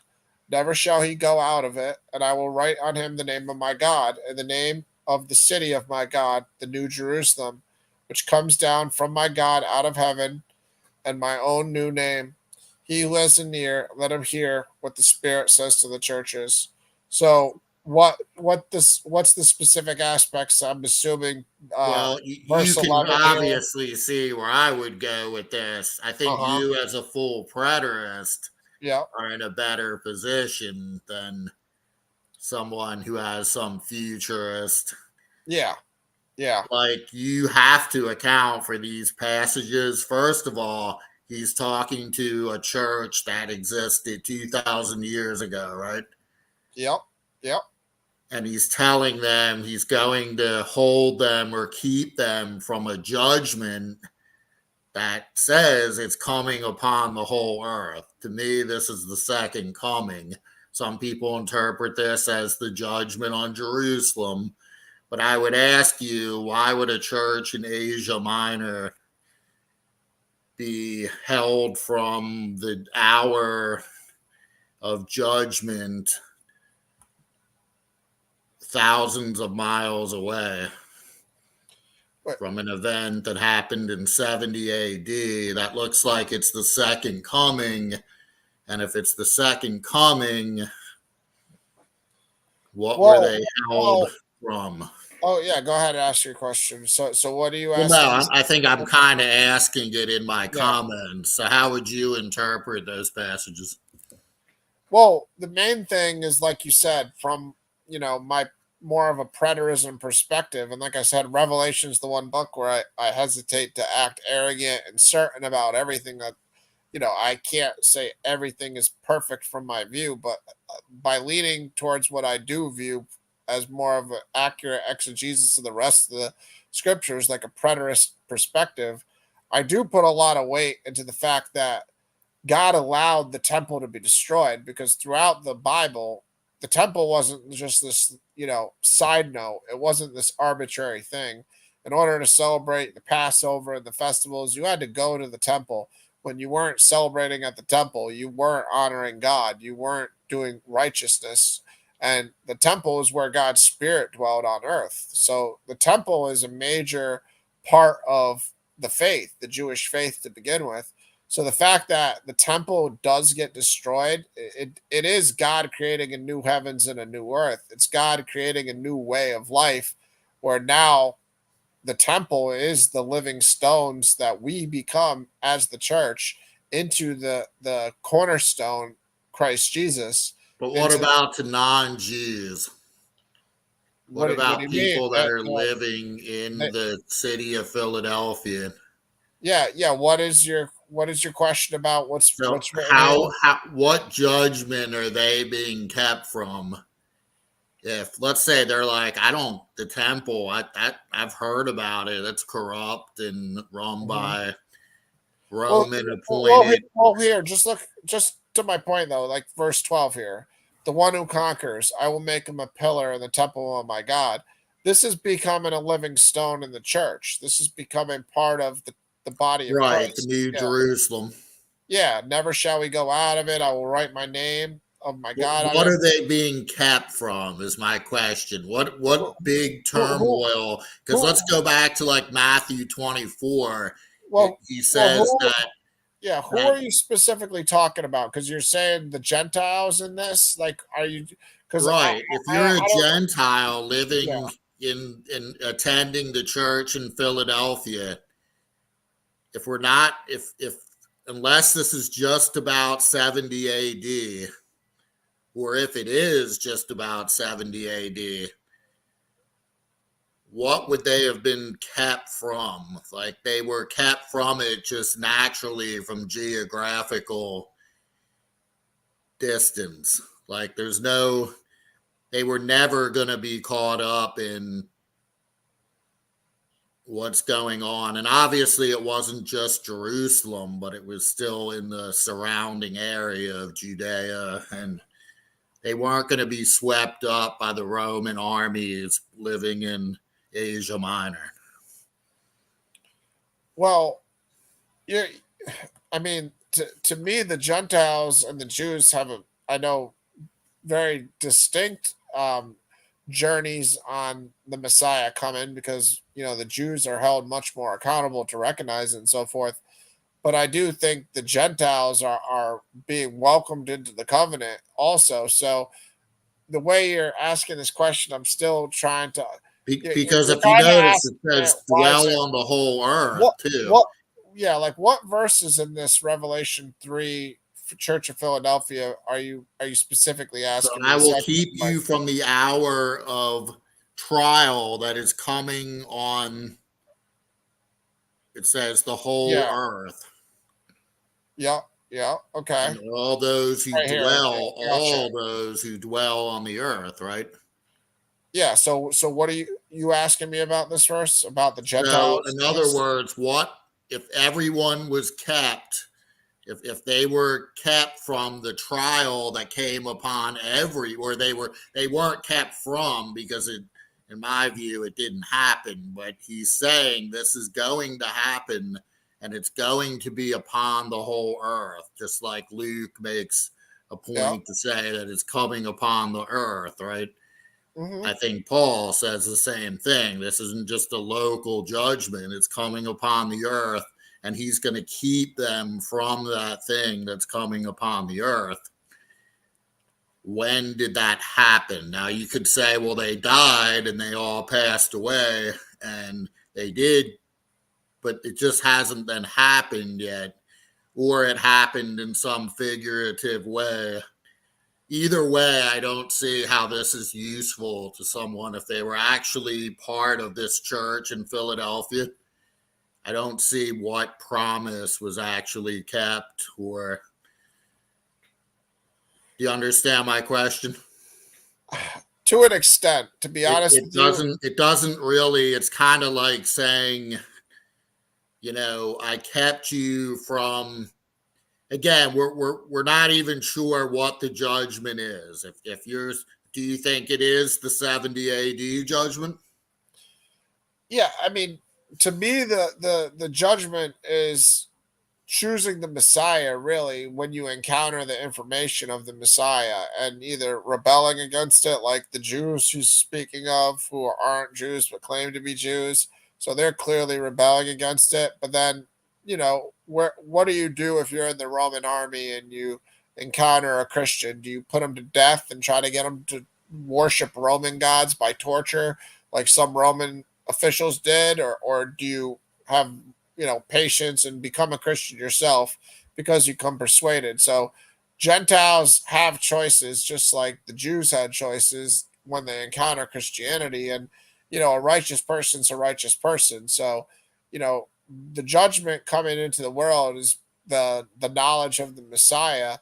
And Gentiles became converts. Many of them became converts. That's Paul's entire point. Now, to your question, being to the extent of, well, is this speaking of an event that never happened? Is if that's kind of a direction you're going in, like Right. like I said, I would use this as, making him a pillar in the temple of my God is clearly symbolic language that Peter speaks about becoming living stones in the house of God. And Paul speaks similar of the head of every man is Christ, and the Right, head. but that's the consequence if they endure, right? Or that's the reward if they endure the hour of trial. Yeah, But I think until we resolve the first part, I think yeah. that part I mean, only follows if the first part had some actual substance to it. yeah. Like, I what mean, does if the term hour of trial mean? To me, that's the coming judgment. That's the second coming or yeah, some large event that is going to that cause upheaval, right? I would think it's the knowledge of God being put into people's hearts. So you could say that's a cop out answer, because you could say, well, you know, kind of, I understand the substance of your question here is like, well, this is speaking of this significant event that's going to affect the whole world. What happened to the Japanese people in 70 AD, or the Chinese people in 70 AD? Were they affected by any event that was a worldwide event? No, they probably weren't. Like, that's Right, part of the substance of your question, right? So I grasp that. What I'd say to that is that it's kind of taking a very, very literal understanding of the verses, which doesn't mean you're wrong per se, because you might be right, but right, it's just a very different approach than I take to these verses, where I'm not trying to read these as literally the whole world at one moment in time is put to the right, test, and everybody has to change on January 1st, 70 AD. Like, that's not how I'm reading it at all. How I'm reading it is like the Messiah has come, the knowledge of God has come. It's going to be throughout the world, because it's going to be throughout the world, which it is now, essentially has become. And that's just the origin of it. So it's just kind of, right. So I respect that interpretation. It's yeah, just that I get that interpretation. It's just that how then does that apply, or how is that meaningful in any way to someone who is totally uninterested in any of this going on? Then it's almost like it only exists in the minds of those who believe in it.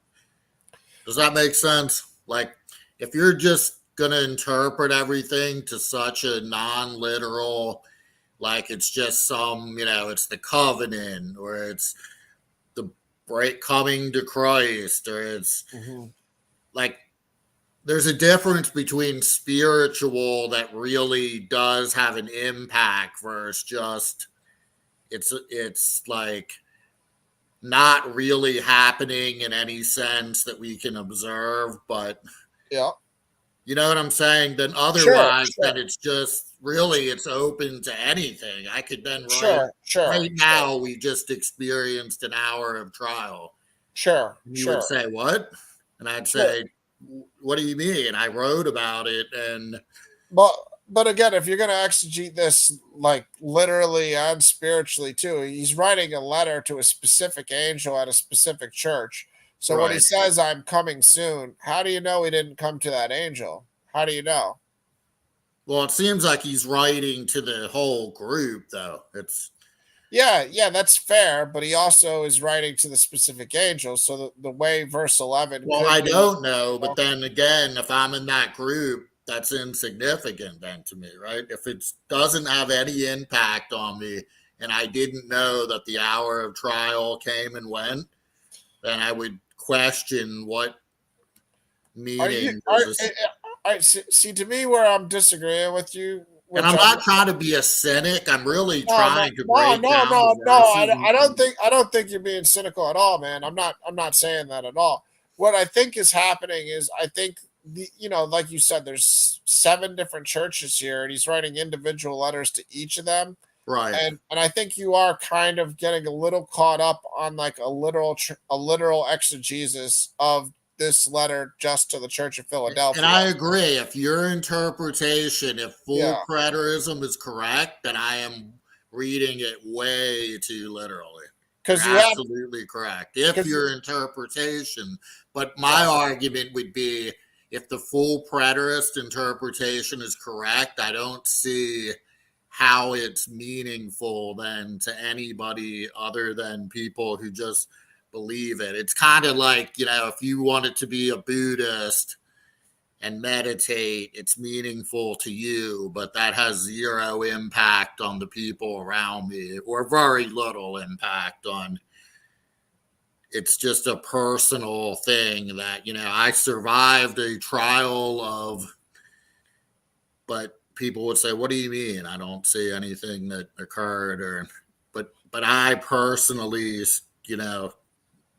made it through this trial of judgment that was coming upon our people and the church of it wouldn't have any impact on anybody. Do you get what I'm saying?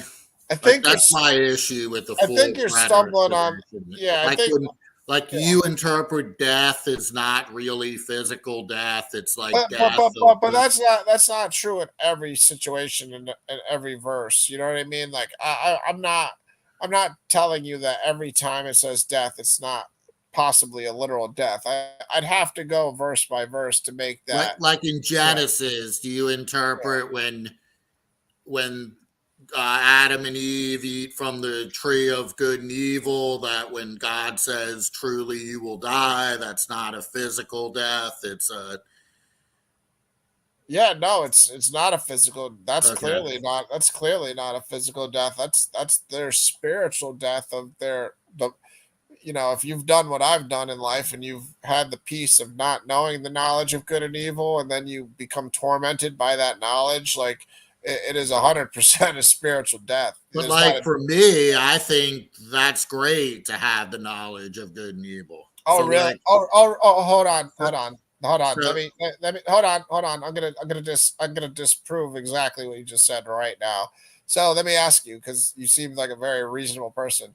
Do you think it would be beneficial to you right now if every person that's getting tortured on Earth and every child that's getting sexually assaulted and every sort of horror that is occurring on the entire Earth right now, do you think if you felt and sense that information, it would be beneficial and give you more peace?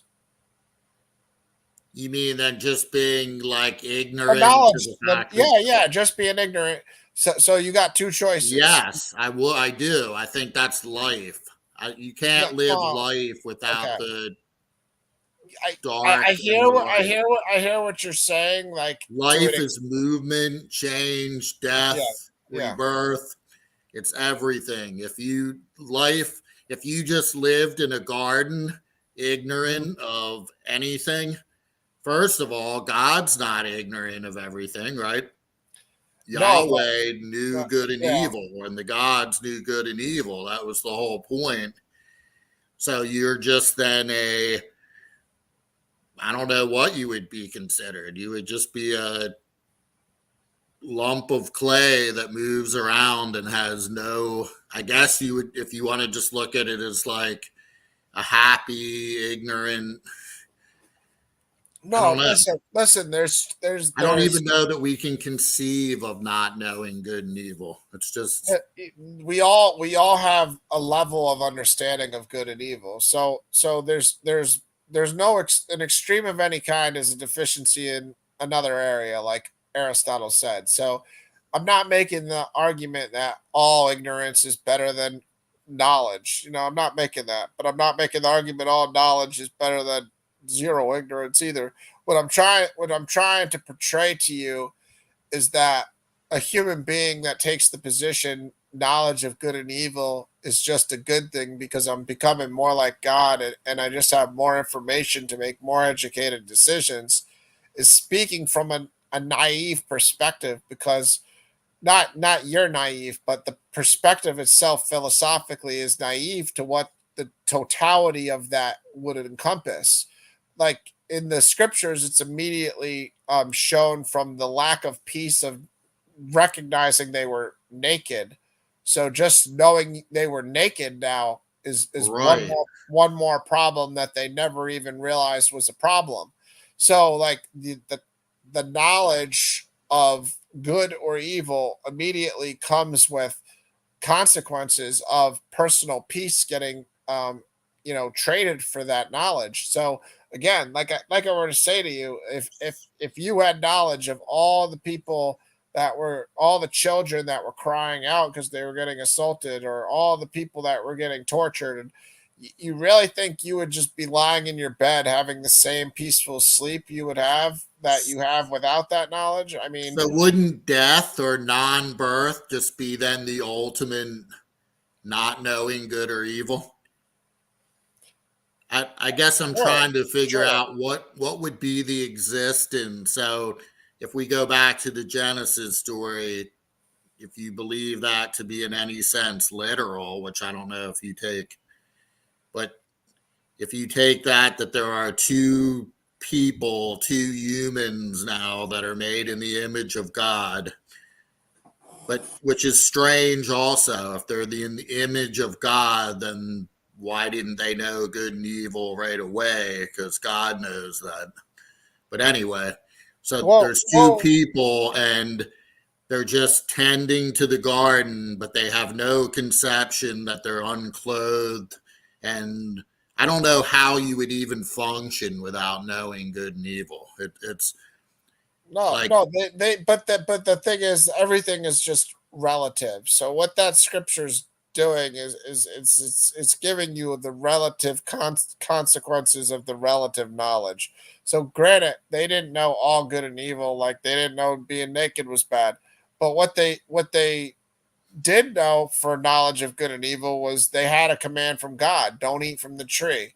So that right there, like you just said, is more than zero. They knew the difference between good and evil because they knew that God was good, and they knew to follow God's command was good. At least that's a knowledge of good and evil on the most fundamental level. So they weren't totally ignorant to good and evil. So the scripture saying now that they ate from the tree, they died because now they have the when God says truly you will die, and the knowledge of the good and evil is equated with that death, it's so because, yeah, go ahead. no, you're fine. I didn't mean to. So you're saying the death was of their innocence. The death was of their innocence, and then for mankind, what that also entails is it's a mirror to your own iniquity and evil also.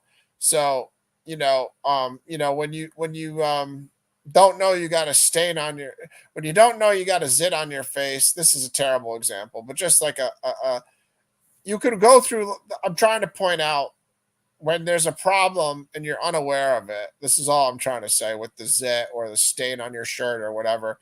You could go through life and go through your day happy.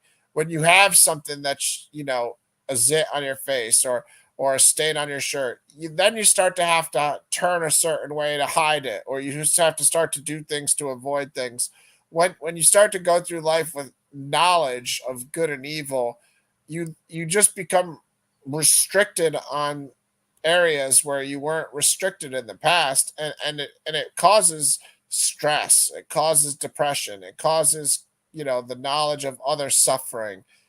There's so many things that go along with the knowledge of good and evil. Like I'm trying to give you a feel for it with the hearing everybody getting murdered or knowing every child getting sexually assaulted, and like the philosophical response would be, well, when I have that knowledge, now I'm at least in a better situation to start to try to help them. But you're also in a philosophical position now, in a position to start to empathize with all that suffering. So the suffering that you personally aren't feeling, you're now feeling, because how do you sleep the same knowing this is happening to this person or that person or the next? How do you sleep the same? You feel their suffering. So it's like that knowledge of good and evil that on the surface just seems like, oh, all wisdom is good wisdom. It's really stressing more of like a death of innocence, a death of spiritual peace, because the ultimate spiritual peace, like you said, is either nothingness or oneness with God, where you're just in a positive, loving, peaceful state. Right. I guess what I hear you saying is that you are in a better position by again living kind of in an unaware state of, well, everything that's to follow. If you believe that, like, you would be in a better position living within one with God. Okay, I got a better way to put it. That'll demonstrate the point of the perspective and the relative scale of what's going on. God is capable of handling all evil. That's why, like you said, why isn't it just a good thing to be like God? God knows all evil. For a human being, we're not in the same position of being able to understand and handle and maneuver and just operate with that information.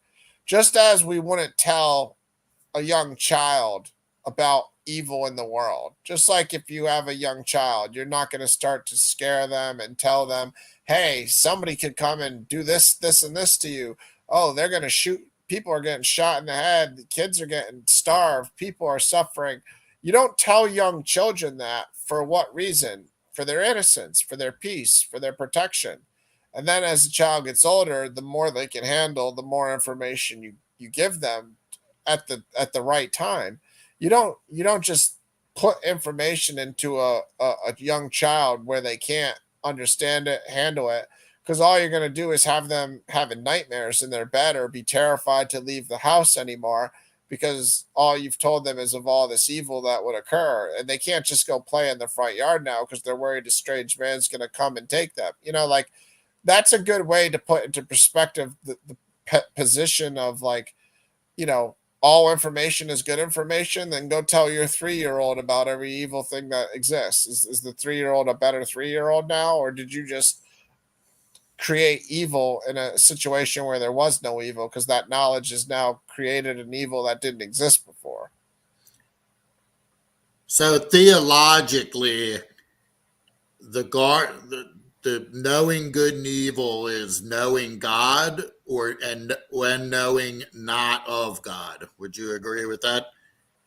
Because Yeah, good sure, is synonymous with God, right? sure, Theologically, from a sure, Christian point of view. sure. That's a good way of putting it. Knowing of God or knowing not of So God. Yeah, what they knew now was what it's like to be with God and detached from God, beautiful way to put it. right? Yeah, exactly.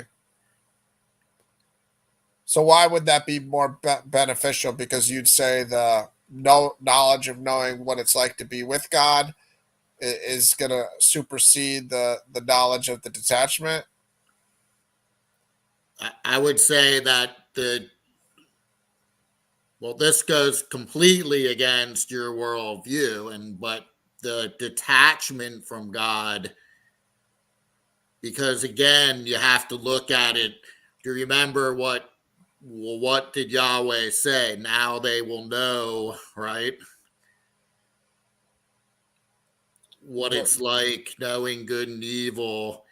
And then the next part is to keep them from eating from the tree of life, right? Yeah, So I read it as, let's keep the humans in their place, and we sure as hell don't want them to eat from the tree of life, right? And this is where you're out of the garden now, because now they know what they can have, right? yeah. I mean, the ambiguity of the story in itself leaves it open to so much speculation and interpretation from us, just like we're doing now and mankind has done throughout time. That's part of the wisdom of God to allow us the uncertainty and the ability to think through it so we can weigh within our own moral compasses what are the pros and cons. So for any of us to just sit here and speak to okay, that's exactly what God intended, or that's exactly the only way we should read it, it's obviously folly. So what we're Well, but I doing, think that yeah. part's pretty clear that God, he didn't want them to eat from the tree of life, at least at Oh that no, time.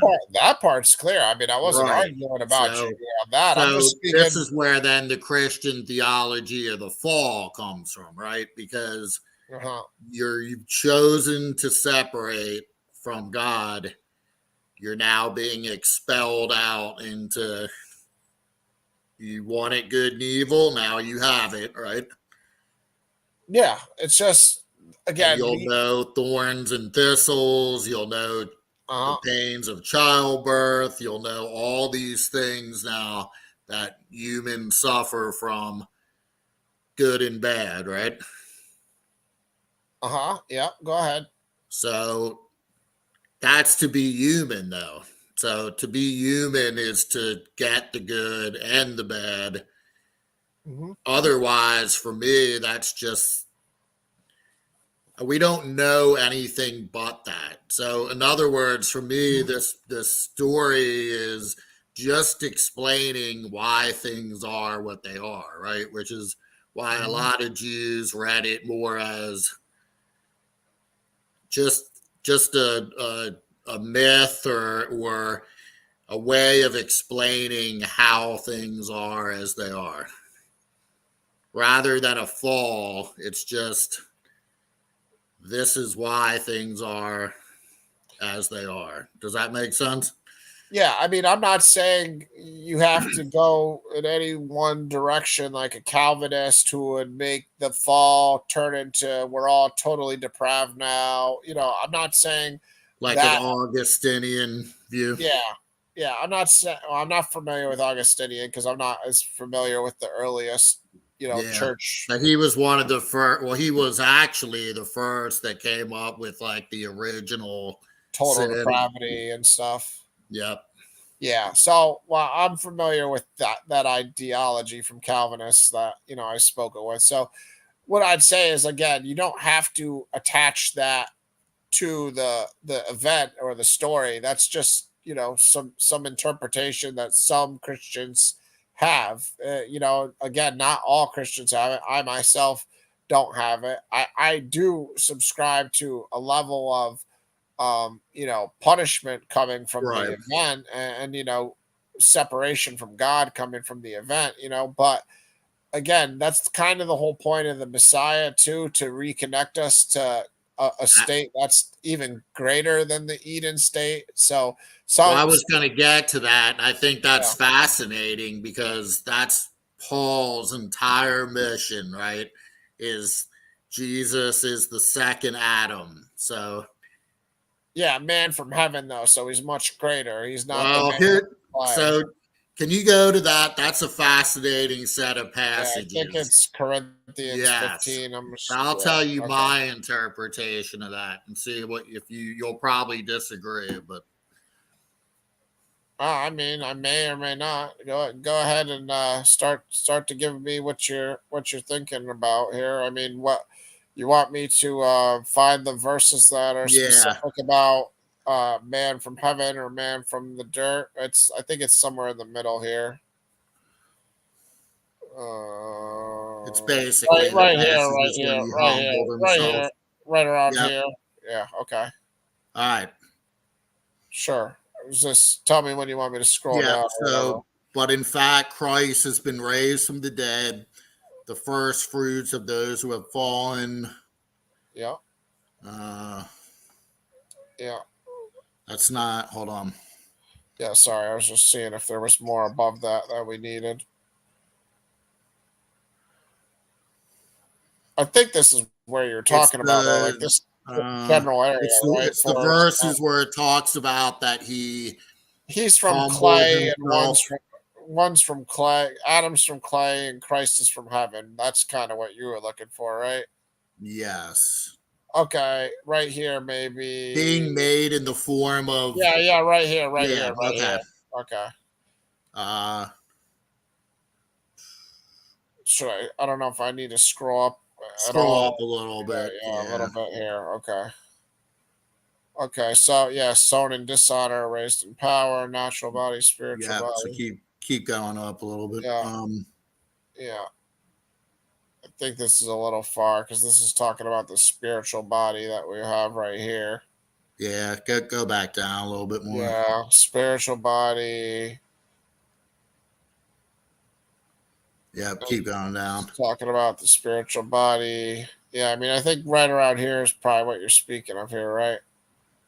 Uh, Verse 45. I think you need to go down a little bit more again. Okay. As of I can find it. Hold on. Let me look. Yeah. I mean, we're right in the area here. I don't know if you're used to a different translation because that could be part of why you might not be seeing the verse you're looking for. Because the wording could be slightly different in the ESV. It's the verse that starts being made in the form of man. Christ was made in the form of man, or being made in the image of man. I would say 45 seems to be what you might be speaking of. Thus it is written, the first Adam became a living being, the last Adam became a life-giving spirit. No?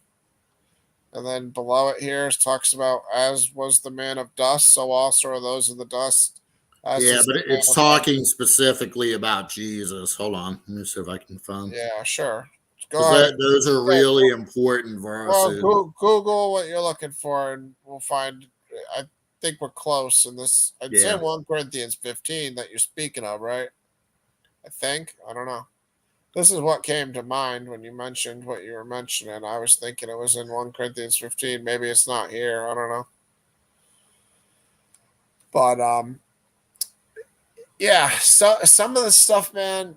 Again, it's not meant for us to figure out and know, and that's part of the Bible that makes it beyond interesting too, and something we could talk about for the rest of our lives, and philosophize over, and try to find deeper meanings in each verse, and but yeah, I mean, overall, we don't need to get all these answers.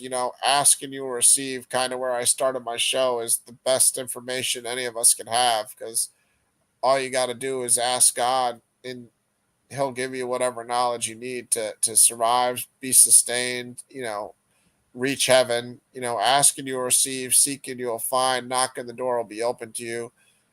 Jesus is the door, he's the good shepherd. Basically, Jesus is the way, the truth, and the life. So as cliche as it sounds for a Christian to just say that, it's very true. And te- take the teachings of Christ, put them All into right. It's practice. Philippians 2.8. Okay, so that's why we were nowhere Yep. near what we. Okay, so you're speaking more of the incarnation, where Christ Yes. put aside his divinity to be in the likeness of man. Gotcha. All right, yeah, we weren't where we were supposed to be to have what I mean, he conversation. talks a lot about, the second Adam all Yeah. over. So it's Okay. hard to. So All right. Philippians two Yes. eight. You said. Yep. Okay. So, Go ahead. Sure. so go up a little bit further. Yeah. A little bit further. Yeah. Yeah. Can't go any further than verse 1 here. Am I in the right spot in Philippians You 2 8? are, but go down a little bit more. I'm trying to get the first verse because the Yeah. first verse is the key. All right, there it is. So Philippians 2.6. Sure. So a lot of people, I think, interpret that who, though he was in the form of God, Yeah. did not count equality with God as a thing to be grasped. So I think the common interpretation is that he's divine, right? Because he's in the form of God, Yeah. It's but speaking. was humble and didn't count equality with God as a thing. Yeah. Speaking I of believe what Jesus. it's actually saying is that he's like Adam, right? He's like all humans. All humans were made in the image of God, right? Oh wow, you're really reading that very differently. But hold on. So it only and I'll explain why I come to that.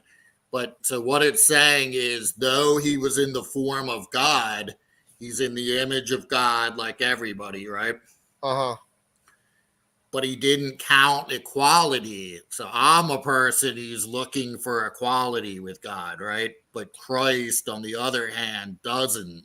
Unlike the first Adam wanted to be equal with God, right? Because he ate from the tree of good and evil. Yeah. No, that Jesus I like. doesn't. Yeah, right? I like where you're going with this just by reading Okay. the verses after it. It's a But good. then he emptied himself. So we know that, Isaiah, the suffering servant, right? Sure, sure. A lot of Paul's theology and like Mark is built around this idea that Jesus is the suffering servant. He's Yeah, yeah. not So only is yeah, he not going to conquer the Roman Empire, his whole mission is to be the least, right? The one who empties himself, the one who suffers for the yeah. sake of Oh, all. yeah. Obedient to the point of death is perfect Yes. way. The way the verse says it is that's the So perfect. I take the first verse in that Philippians 2.6 is not that he's Sure. divine and humbling himself. It's he's on the form of any other human. Because remember, Paul doesn't have, he never mentions anything about like a virgin birth. All he says is he's was born of a woman, right? Yeah. See, I mean, if you're taking it the way you're taking it, I think it's totally fine. Most And it most only takes, it doesn't have this like he came down, then he went up kind of thing. All it requires is he was born like any other human, but instead of seeking equality with God, he chose to even further humble himself. But in that process, God then recognized him as truly a son of God, right? Like see. he was recognized for that, or God chose him to do that more accurately. Yeah, see, I'm not gonna argue with you and say that Okay. you're totally reaching and totally out of line by taking this form of God as equivalent to Genesis saying in the likeness of Right. God. I'd say I disagree with you because I would, as someone who recognizes Christ as the Son of God, which is him being God with the Father and the Trinity ideology, I would use this as a Trinitarian verse, and I'd use this as though he was in the form of God, meaning he had the capability of acting like he was God in the flesh if he wanted to, but he humbled himself and didn't use any of that ability in order to demonstrate to man what we could do with just obedience in our fleshly state, despite the fact that he could have been Superman essentially if he wanted. That's how I take that form of God. Right. But you But see how oh that yeah, what you're doing interpretation is fits fine. it. What you're doing isn't like far reaching. If you want to view it that way, like you said, you viewing it that way might be exalting Christ even further. Who knows? Because you could be exalting him in a different way than I am. I don't know. I think Well, either way, he's still getting exalted by these passages, and and what see, I you're have doing. a reason for Yeah, choosing yeah. that interpretation because I think it fits Paul's theology and I think it fits the theology in Mark. So let me ask you just to kind of cut through some of what you're saying to get to understand where you're coming from. Are you a non-Trinitarian or something? No, I'm just trying to I interpret mean, it as I think it was intended to be sure, written. Like I said, sure, I'm not a sure. Christian, so I'm Yeah, I trying kind to of, get to what is the historical context. yeah, I kind of caught. No, well, I kind of caught myself once I said that, thinking in my head like he's probably not going to call himself one or the other because he Yeah. doesn't No, identify. I don't think this is a Trinity. I don't think the Well, Trinity well, was well. something Just in out of Paul's time. objectivity, if you were to be a Christian, would you read the Bible as advocating for the Trinity? I guess No. is a better way for me to ask No. the question.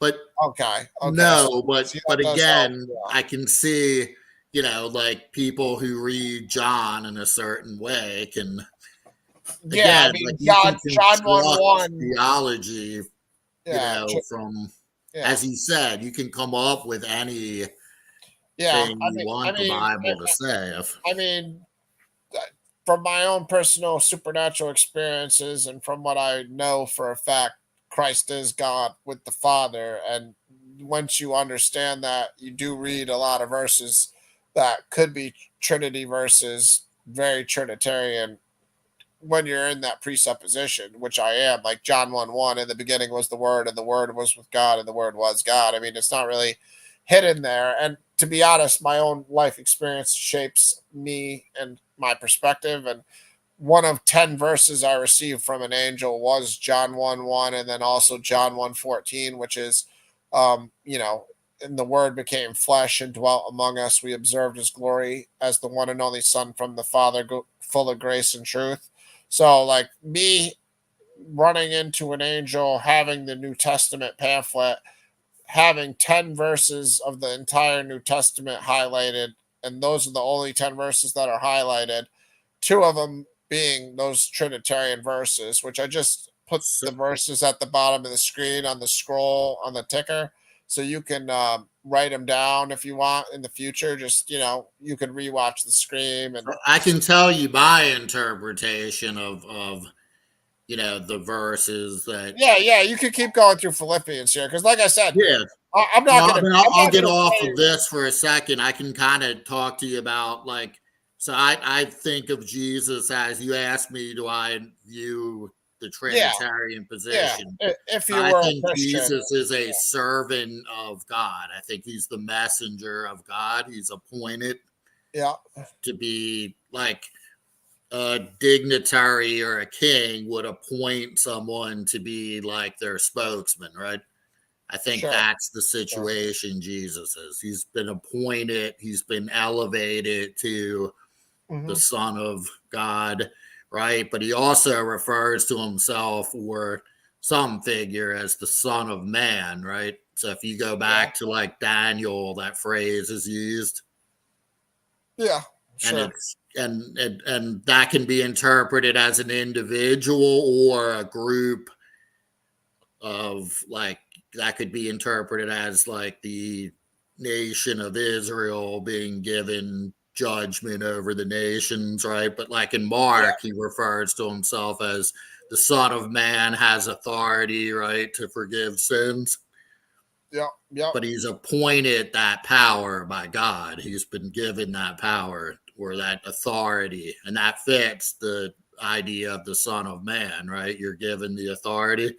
And I read John in very similar terms that he's been given the authority by God. So he is, in a sense, like in ancient times when someone came to speak for the king, they yeah. were essentially the king at that moment, right? Mhm. Yeah, sure. Like their words represented the king, right? Yeah, I mean that's kind of what Moses was. I'm going to make you like a god to Pharaoh. God Right. says But in they the still Psalms. weren't the king physically. Yeah, But they see, were that's where representing. as a Christian, who Christ is kind of sadly some air quote Christian people still argue that they're on your side of it. They don't see him as God in the scriptures because they'll just read the scriptures very differently.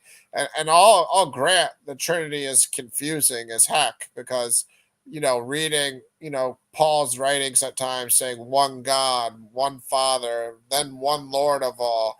Like, what's Yeah. he doing there? He's not saying one God and they're all this, but then in Titus he'll say God, my Savior, and well, who's he talking about in that verse? He's talking about Christ or what? What's he or Because Romans 9 he'll call Christ God. Romans I believe 9:16 he calls Christ God. And like I said, for me, once I know it, which I do know it, and I've had supernatural experiences that have shown it to me and told it to me too. So I have more information outside of the Bible, but like you'll see it throughout Old Testament verses too, man. Like, I mean, Isaiah 8:13, 15 is just one that I was starting the show with because it's part of you know, a sermon I'm gonna try to get into. Just down here, like it's a familiar verse, you'll probably recognize it, but like right here, 8:13 through 15. But what's important is seeing what Isaiah starts with here. So who's he saying is this rock? But the Lord of hosts. And if you look at the interlinear, this is God. The Lord of hosts is always God. It's Yahweh. right.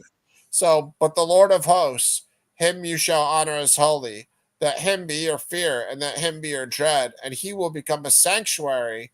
So who will become a sanctuary? The Lord of hosts. and a Right. stone of offense, and a rock of stumbling to both houses of Israel, a trap and a snare to all the inhabitants of Jerusalem. And many shall stumble on it, they shall fall and be broken, they shall be snared and be taken. So, who is this rock of offense and stumbling to the houses of Israel? The Lord of hosts. Right. And then we know throughout the scriptures this is Jesus. You know, you could go to, Well, I would say the New Testament authors refer to that as Jesus, but I of course, wouldn't. yeah. But that doesn't mean the Isaiah thought it was Jesus.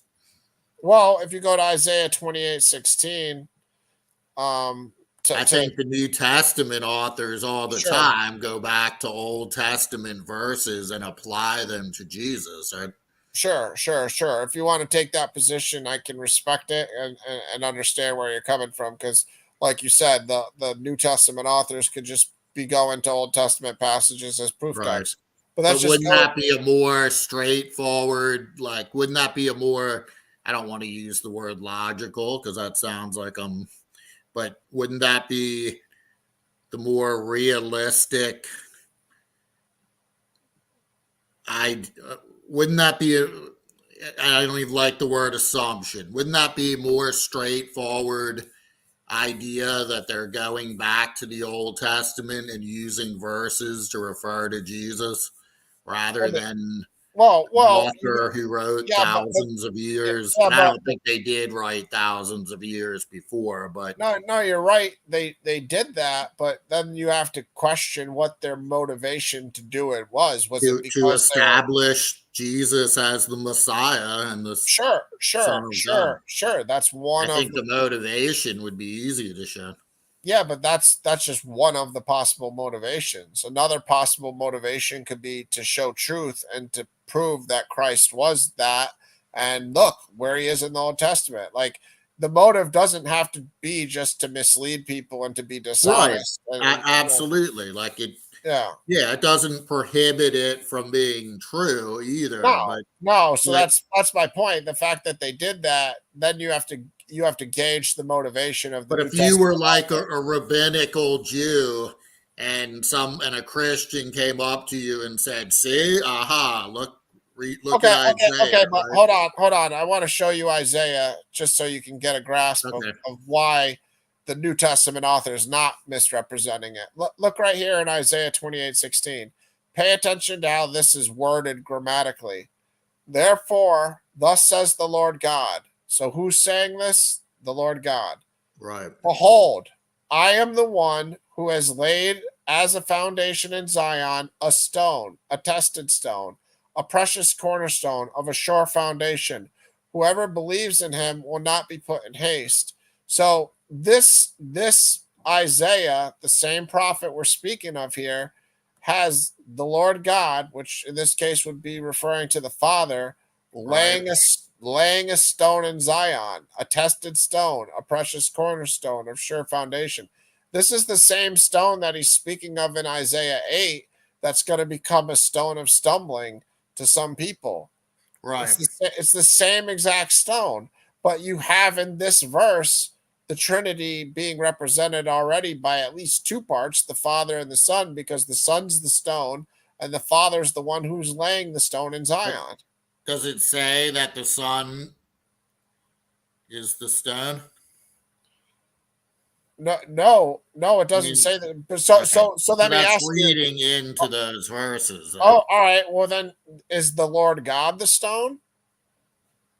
It could just be it could be a messianic verse. It could be referring to a future Davidic king. It could be Wait, hold a on. future Hold on. messianic figure and divine.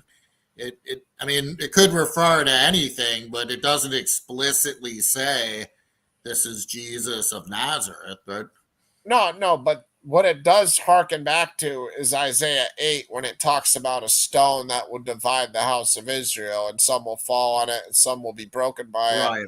And the Lord of hosts is that stone.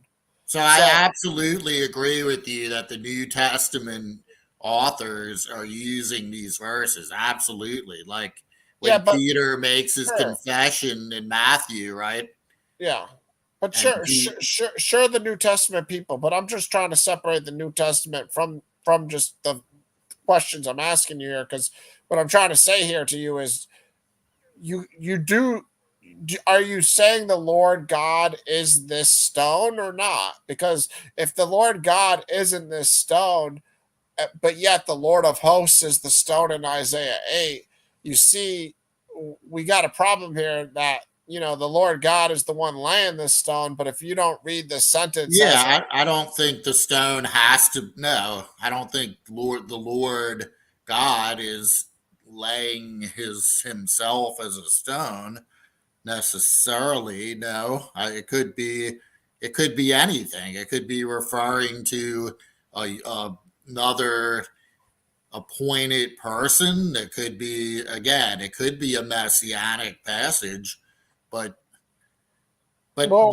nothing in that passage that, if you didn't know the whole backstory of the New Testament, there's uh-huh. nothing that would tell you it's Jesus of Nazareth.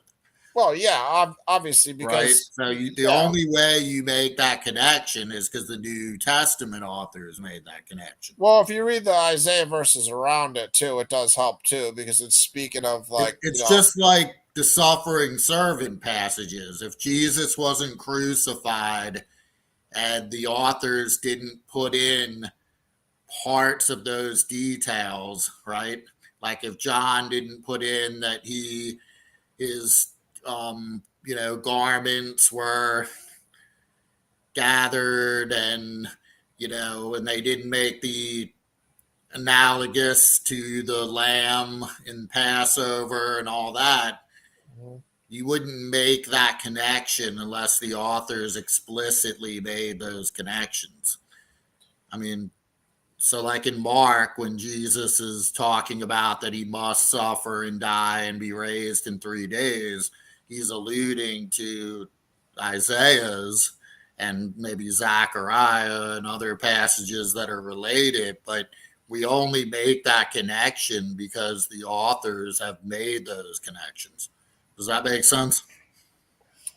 Yeah, to an extent, but it's also, like I said, it's important to weigh the motivations of the It's like authors too. Matthew's virgin birth in Zechariah, right? Like a young woman giving birth to a child.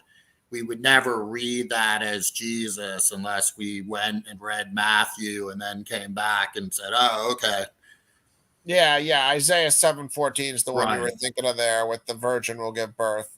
And what you're saying is a common, rebuttal by some non-messianic Jews. Well, they'll say Isaiah 7:14 is not talking about Jesus for this and this reason, or so on and so forth. And Well, and from the yeah, way I read that, it's something that has already happened, even in ye- Isaiah's time. yeah, I mean, there's parts of it where it's talking about, the king of Assyria, and that this and the. See, the problem is too with prophecy too is at times what happens is the prophet's getting prophecy from God. So like one or two sentences may pertain to an event that's occurring right then, and then one or two verses later they're talking about an event that's messianic thousands of years later. So mixed in with the current events of the time is also messianic prophecy. And from somebody who's had brief encounters with communication with God, it's kind of like how it does it. I mean, which I have nothing of the extent of like an actual prophet's communication at all. But you know, what God gives you is what God gives you, and you're going to get it when you get it. And if you're in the role of a prophet and you're telling people the future, you know, he's going to have stuff that might be happening right now that's relevant for what's going on right now, but then he's also going to give you like the solution that happens thousands of years later too. And you're just going to be writing it all down, and then people are going to read it and sort it out after the fact. That's literally the definition of being like the prophet, like you're telling the future. So you'll have stuff that's happening at your current event, but then you're also going to get stuff that's going to happen in the future. So I understand when somebody will read something like Isaiah 7 and say, well, it's only referring to, the Assyrian event, the Assyrian timeline. But then they're discounting what I just said is like how all prophecy is given, where the prophet can get stuff that's thousands of years separated from the current events also at the same time. One thing I find very humorous and funny about this is if you look at how the Roman Catholics, the verses in Matthew, where the verse about Peter being, esteemed because he recognizes Jesus as the Son of God. And then, the verse about, well, this church will be built upon this rock. Yeah. It Peter clearly the rock is Christ, right? You're pointing that out, that the New Testament authors looked at Jesus as the rock.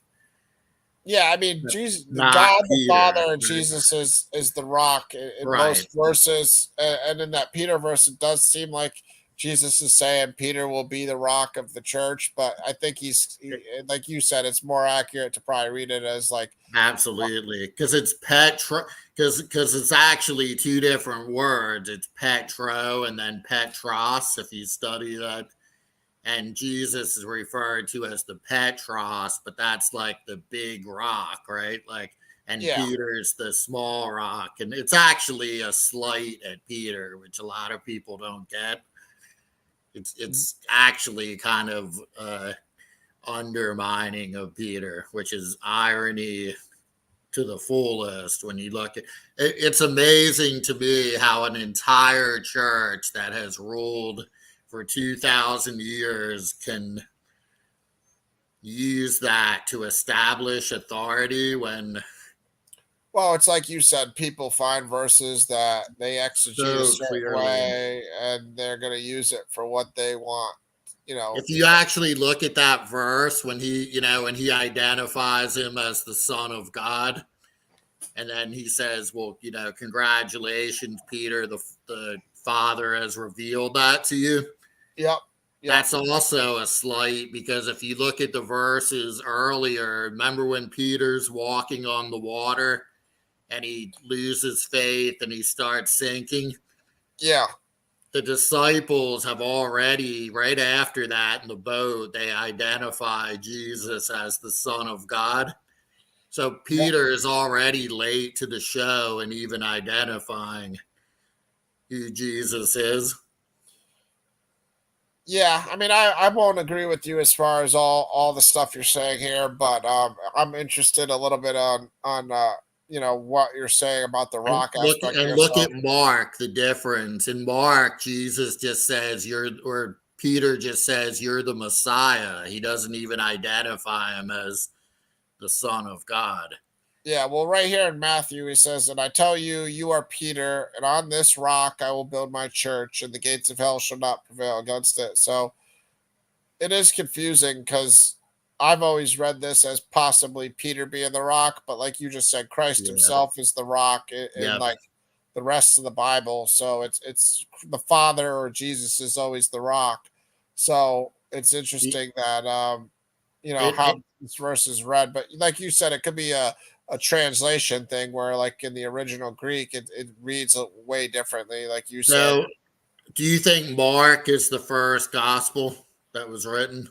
That's what most scholars Okay. say, and I'm kind of at the I mercy. agree with that. So if you Well, look at the parable of the sower, if you look at the third one, it talks about the rocky soil, yeah, sure. right? So Peter is given the name Peter because it means rock, right? It's Cephas or Simon, and then he names him Peter. He gives him that nickname. Not far before he talks about those parables. But if you look at the parable of the sower, it talks about that the rocky soil are those that take up, the faith immediately and are joyful, but then they Uh-huh. fall away, right? Yeah, I don't think he was insulting Peter like that in Oh, that I verse. think he I think was that's directly insulting Peter. If you look at the verses about when they how deny, How can he be insulting him right after he's complimenting him for learning that he's the Messiah from the Father? That doesn't make sense, bro. Come on, that's a So that reach. that's not directly after. That's in Mark in the beginning. That's when they. Well, it's in Matthew because in Mark he doesn't even mention Yeah, that it's Peter. Mark. Matthew uses it too in the beginning again. Well, in Mark here, it's just saying Peter just said, "You are the Christ," but it doesn't say that he got it from the Father. Matthew says he got it from the Father, but Mark doesn't. Maybe Right. Luke. Maybe But Luke. he doesn't get it in Mark. He doesn't never identifies him as the Son of God in Mark. He just says he's the Christ of God in Right. Mark. Which is a Yeah, huge difference. yeah. Same in Luke. He just says you He are the Christ. actually is partially incorrect in Mark. Why is he That's why partially it's incorrect? important to understand Mark, I think, as the first gospel, Why is he partially incorrect in Mark? because he's not just the Messiah, he's the Son of God, which is the whole secret of Mark. That's the whole like secret that he doesn't want anybody to tell. I mean, you know how the demons, when he drives Yeah, them yeah, out, he yeah, tells them to be silent. yeah. Sure. Right. And then at Yeah. the very end, ironically, it's the centurion who says, surely this is the Son of God, right? It's the Gentile Roman who just crucified him who actually identifies him when the disciples are clueless. They have no, and even though they're given the prize.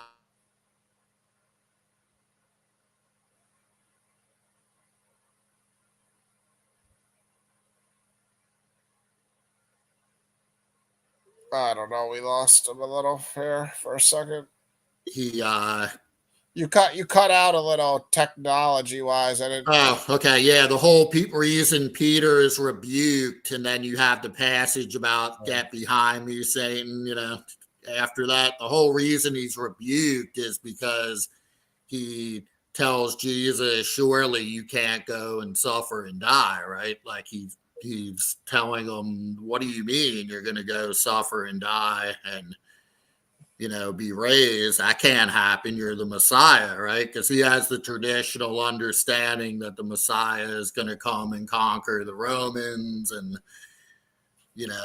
lead the Jews to independence and all those things, all those messianic ideas that the Jews had at the time. But Jesus is the opposite of that right now, right? He's got to suffer and die because he's fulfilling the Isaiah passages. Yeah, I think you're being a little hard on Peter or what the Nah, text is saying on Peter on this I one, don't but think actually. I think Peter is completely undermined in Mark. He's only rehabilitated later, I think, in Luke and like in Acts, and I think even Matthew has a pretty harsh judgment of Peter, but it's a little bit more veiled. I well, think all the disciples are judged pretty harshly. yeah, no, none of them are exalted as anything much before Christ gets resurrected. They're just men that Christ chose, basically. And the only thing that they're doing that is, worth like, noting really is they're following obediently, listening and learning and doing that, which is all we're supposed to do at all. So, And I can give you my theory as to why I think the disciples are treated that way in the Gospels. I think this goes back to Paul. sure, go ahead. I'm interested. Go So ahead. I think Paul's gospel is that he learned this from the risen Jesus, right? Yeah, He sure. makes it clear that he did not learn this from any human Sure. Sure. source, right? And he Yeah. also has conflicts with the original apostles. So, like, he has the issue in Antioch in Galatians with Yeah, yeah. Yeah. Yeah. Peter, and then he talks about, so called pillars Yeah. and those kind of things. So, there's definitely tension, if not outright disagreement on things over Torah observance and eating with Gentiles and Yeah. those kind of things. So I Sure. think Mark is picking up on this idea, whether it's directly connected to Paul or it's just someone who's read Paul's letters, and the disciples are kind of undermined, just like Jesus's immediate family in Mark. Remember in Mark, Jesus's immediate family says he's out of his mind. Yeah, yeah, and my mother and my brothers are those who do the will of And then he God. makes the point to say that my family is not like my biological Yeah, family. yeah, It's the people who trust in God, right? And then yeah, also there's the passages where they go to his hometown and they also don't believe him, right? And don't yeah. No honor prophet. him, Yeah, no right? And you prophet can will only, receive honor in yep. his hometown. Yeah. So in Mark, there's no praise of any of Jesus's biological family. Of I'll even go further, and this is even people like, whoa, that's a different Mary. If you notice, they refer to a Mary of like Mary, the mother of Joseph, and Mary, the mother of James. I think that's Jesus's mother, but they're purposely not referring to him or to her as, because they name his brothers earlier in that verse about back to his hometown. And then they Yeah. later just mention some random Mary. The people are like, who is this Mary? It must be some other Mary that has children of the same name of Jesus's brothers. I think this is a ploy again of saying that this Mary is no more important to Jesus than, right? Yeah. Yeah, I'd have This to would look at go it. back to Paul's authority. Paul is saying he's the least, but Yeah. in essence, his gospel is the true gospel, right? Yeah. I'd have to look at each passage. Why do you got these crazy snake? Well, what about the snake do you like? So that's one of my that's called a false water cobra. Uh-huh. So What I keep reptiles. you do what? I keep reptiles. Oh, do you? Oh, okay. Yeah, I have Uh, several of them. I was just bored and I was trying to figure out the whole time what your profile pic was because it looked Yeah, like a snake, but I didn't zoom in the on it until common I name is looked a at it. false water cobra. They're from South America. Oh, cool. Yeah, see, Yeah. I've never been comfortable around even a gardener snake or reptiles like at all. Yeah. So that's an interesting job, man. Don't end up like the crocodile hunter guy. Whatever you do, don't go wrestling any pythons anytime soon. That's for sure. But Yeah. Now they get to about, I've got some adults that are like about 8 feet, but yeah, no. they don't get. I think you're taking a very good perspective on a lot of the scriptures, man. You're very open minded. I would encourage you to start reading the Trinity into the text though, and not into the text like just accept it because the New Testament author said it, but like look for it in locations like I just showed, like Isaiah and other prophets. Like Zechariah 12:10 is a famous one. Like they will look on him whom they have pierced, and it starts off Zechariah 12 with the word of God as the subject of the passage. And I could give you so many Old Testament. I got a bunch written down. I mean, Right. Isaiah 9:6, is like verbatim saying the Son and the Father are one type of thing. But like Isaiah 12 here, like the oracle of the word of the Lord. So like the word of the Lord is a thing throughout the scriptures that like, the reason Christ is called the word is not just coincidence. It's because that is part of God's divinity. Right from Genesis 1, first three verses, you see the Trinity, the God created the heavens and the earth. God's spirit was hovering over the water. God said, let there be light, and there was light. Like right in the first three verses of the Bible, you can see the Trinity just on a surface level. You don't have to grant it, but you can see it. You know what I mean? So, So see, I read those verses as like when it says, you know, man, we made man in our image. That's the divine council. yeah, yeah. And like I said, you don't Those are have the to read. other deities that reside with Sure. Yahweh or Yeah, you don't have to read the Trinity into that verse or even right. the other three. I'm just saying, like, you could like point to it just even in the first three verses if you wanted. So it's all throughout the time. What really points to the Trinity a lot is God's own words and prophecies and just the narrative in itself, where God was supposed to be the king of Israel, right? Then Saul became king, and God was like, "What are you doing? Why do you want a man to be king? Okay, this, and this is going to happen. So, what do you think God's going to do at the end for Israel to correct that error? He's going to become king. And who is the King of Kings? Who is the Lord of Lords? Oh, look, it's Jesus." And like at a point, people who want to just say, well, Christ is just acting like the agent. He's just a, well, then God just has a man as king again, or God just has, an angel as a king. Like what is Christ? And it just gets to these questions and questions where the more you look at it, like God's going to be the shepherd of Israel. Then John 10, Christ is the good shepherd. And you could take your skeptical approach and say, yeah, the New Testament authors knew that and they wrote that into the New Testament. You could say that and you could do it over and over. And then at some point, like I said, you just got to ask if the New Testament authors were just doing that out of total bias, or if they were at one point telling the truth and testifying, like there's motivations behind everything. Yeah, and I don't know the motivation. That's like a fascinating question. What is their motivation? Like, I Yeah. mean, they can truly believe that it's true. Yeah. I I don't mean, discount that they think those verses absolutely refer to Jesus. Like, you can look at it either way. You can say they just needed material to make their gospels or their writings, and they used it to prop up, the guy that got crucified that they were followers of.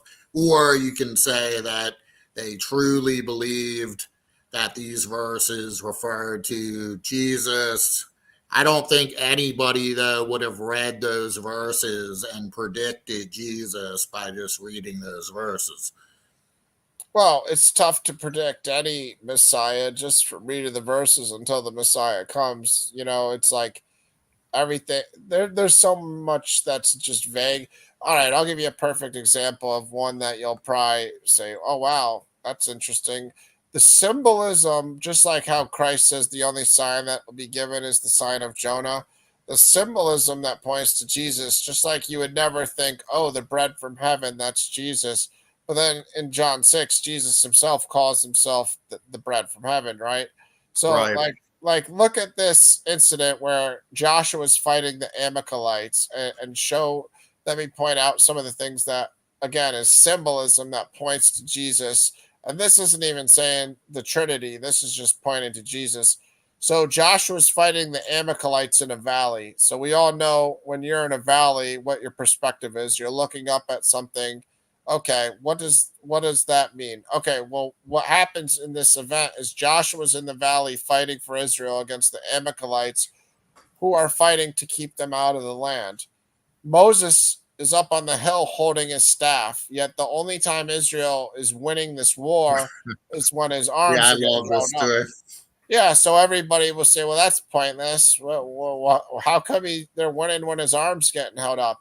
Oh, wait, how come he has to sit on a stone, and how come Aaron and Hur have to hold up his arms so Israel can win the war? That makes no sense." Well, now picture it from this perspective and read the verse after where it says, Moses says, "The Lord is my banner." And He's that sitting on Jesus. he's sitting on a symbolic stone, which is Jesus. And when somebody's arms are both held out, one on each side, like two people were next to Jesus on the He's being cross, crucified, right? it's Yeah. symbolic. It's symbolic of the cross. And Joshua down in the valley looks up and sees that. What would it look like to him? The cross, exactly. So there's Christ throughout the scriptures in symbolic ways, just like this. And like I said, this is Exodus 17 and Exodus 16. It's the bread from heaven. That's the manna. But even before that, you can see. I'll give you another example in Exodus. Well, like even Paul talks about Jesus being the stone that the Yes, Israelites drank from, right? yes, exactly. I So mean, the in the same, stone, yeah, yeah, the stone motif is used. I absolutely agree with you. The stone yeah, motif is used by the New Testament authors. yeah. Jacob took a dream on Genesis 28 on a stone, right? And then when he woke up and it was Jacob's dream where the ladder or stairway was going to heaven, he anointed the stone and said, "This is the pillar that God's house will be built upon." Either a guy just wanted a rock as a pillow, or that stone is meant to, again, represent God, Christ, the Father, the Holy Spirit. But this is another thing. Look, they get right out of the Red Sea. They go into the wilderness. Moses takes them out, right? They go 3 days. The 3 days motif is constant too, right? Why 3 days? Well, Christ ended up going in the grave for how long? 3 days. But they find no water right when they get out of the wilderness, right? So then they get to Marah. They can't drink the water because it's bitter. So what do? Moses throws a log into the water, which this is a really good translation by the ESV because the Hebrew word's tree. But obviously, we know Moses isn't throwing a tree in the water. What is a tree that you throw into the water? A log. So he throws a log into the water, and the bitter waters become sweet so they can drink it, right? So Mhm. all these things are subtle hints. This is God's narrative, the Bible, so God's weaving in these And, type of and this hints. is played out like when Jesus talks to the Samaritan woman, right? That and also cursed is any man who is hung on a tree. And what does Christ Yep. die on the tree, on a cross? Like so these things, these subtle things that somebody would read and not really think too much about. Like you said, nobody's gonna read the Bible for the first time, get to chapter 15, not know who Jesus is, or even know who Jesus is, and then say, look, Jesus is in Exodus 15:25 because a log got thrown into the water. Nobody's going to read the Bible for the first time and say that or think that. But after you've read the Bible, like I have and others have, and we've all talked about it so many times, somebody points this out, and then you think about it, and you're like, well, wait a minute, that kind of makes sense. Like that makes a lot of sense. And then you see the 3 days symbolism, and then you see the bitter waters becoming sweet, and then you can see in the other prophets similar ideas, like Zechariah 13, who's going to be, if you look at the time frame from when, if Moses wrote the Torah 1440, 1400 BC, Zechariah's. Can I push back though for a second? Well, So, like, just let me show you verse okay, 1, just to make the point on the Moses thing. See, after Zechariah 12:10, when Christ gets crucified, it says, "And on that day there shall be a fountain open for the house of David and the inhabitants of Jerusalem, to cleanse them from sin and uncleanness." So again, it's like the same theme is spoken of by a prophet, Zechariah, who doesn't exist till 800 years after Moses or whatever. But and if you look in Zechariah 12:10, this is right after the word of God gets crucified in Zechariah 12:10, and then it tells you, you know, um, the fountain's going to be opened in the next, like I said, 13:1, right after the crucifixion in 12:10 here. But yeah, go ahead. What were you going to say to push back? the Go ahead. 3 days that you just like referred to or read would Yeah. only be meaningful if, or is only meaningful because the gospel writers claim that Jesus rose in 3 days, right? Like, in other words, you could explain it very easily that if the gospel writers wanted to use that, Hmm. they would claim that Jesus rose in 3 days, right? Like, again, it's a theological claim that is, I don't know if it's impossible to dispute, but I it's just a understand. claim, Yeah, and yeah. I it only understand the makes point. sense in context to, again, trying to make a parallel that could later be just put into the New Testament. I'm not saying it is or it isn't, but I'm just saying all of these examples can be written in a literary form into the Gospels. Like once Yeah, you have a no. crucified Jesus, you have lots of material, right? All you Yeah, need is a guy who goes to his death, and now you can pull all sorts of material to fill in what you need, right? Like the biggest problem would be the Messiah dies, right? okay, but For, hold for on. most Jews, right? They would Ti- be like, well, that's a problem because that seems like that's not what the Messiah should have done. That's a problem. But the Christians, to their credit, no, it's not a problem because we can go right to Isaiah and show you that he was supposed to suffer. He was supposed to take on the transgressions and wounds for the world, right? And right there, now you can build an entire, in fact, you can build the entire gospel off of that. Yeah, but let me ask you a question to push back at what you're saying then.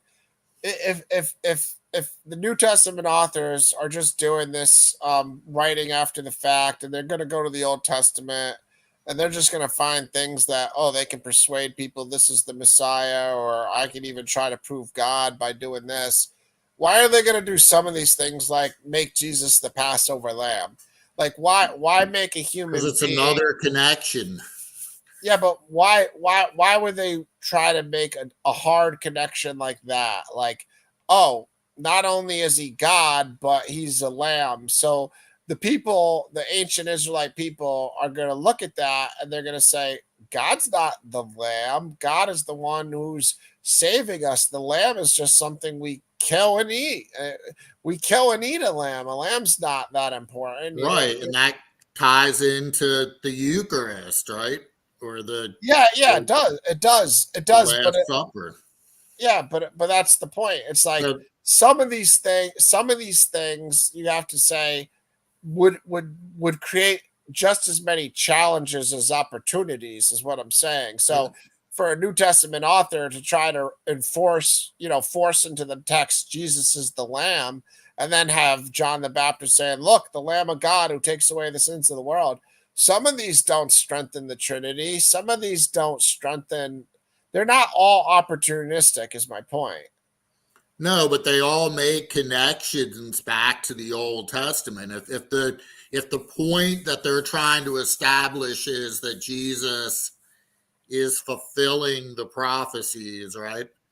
Then they want to make as many connections as they can Yeah, sure. to, But if, so the yeah. more connections they can make, probably in their mind, the stronger the case would be that Jesus is fulfilling these things, right?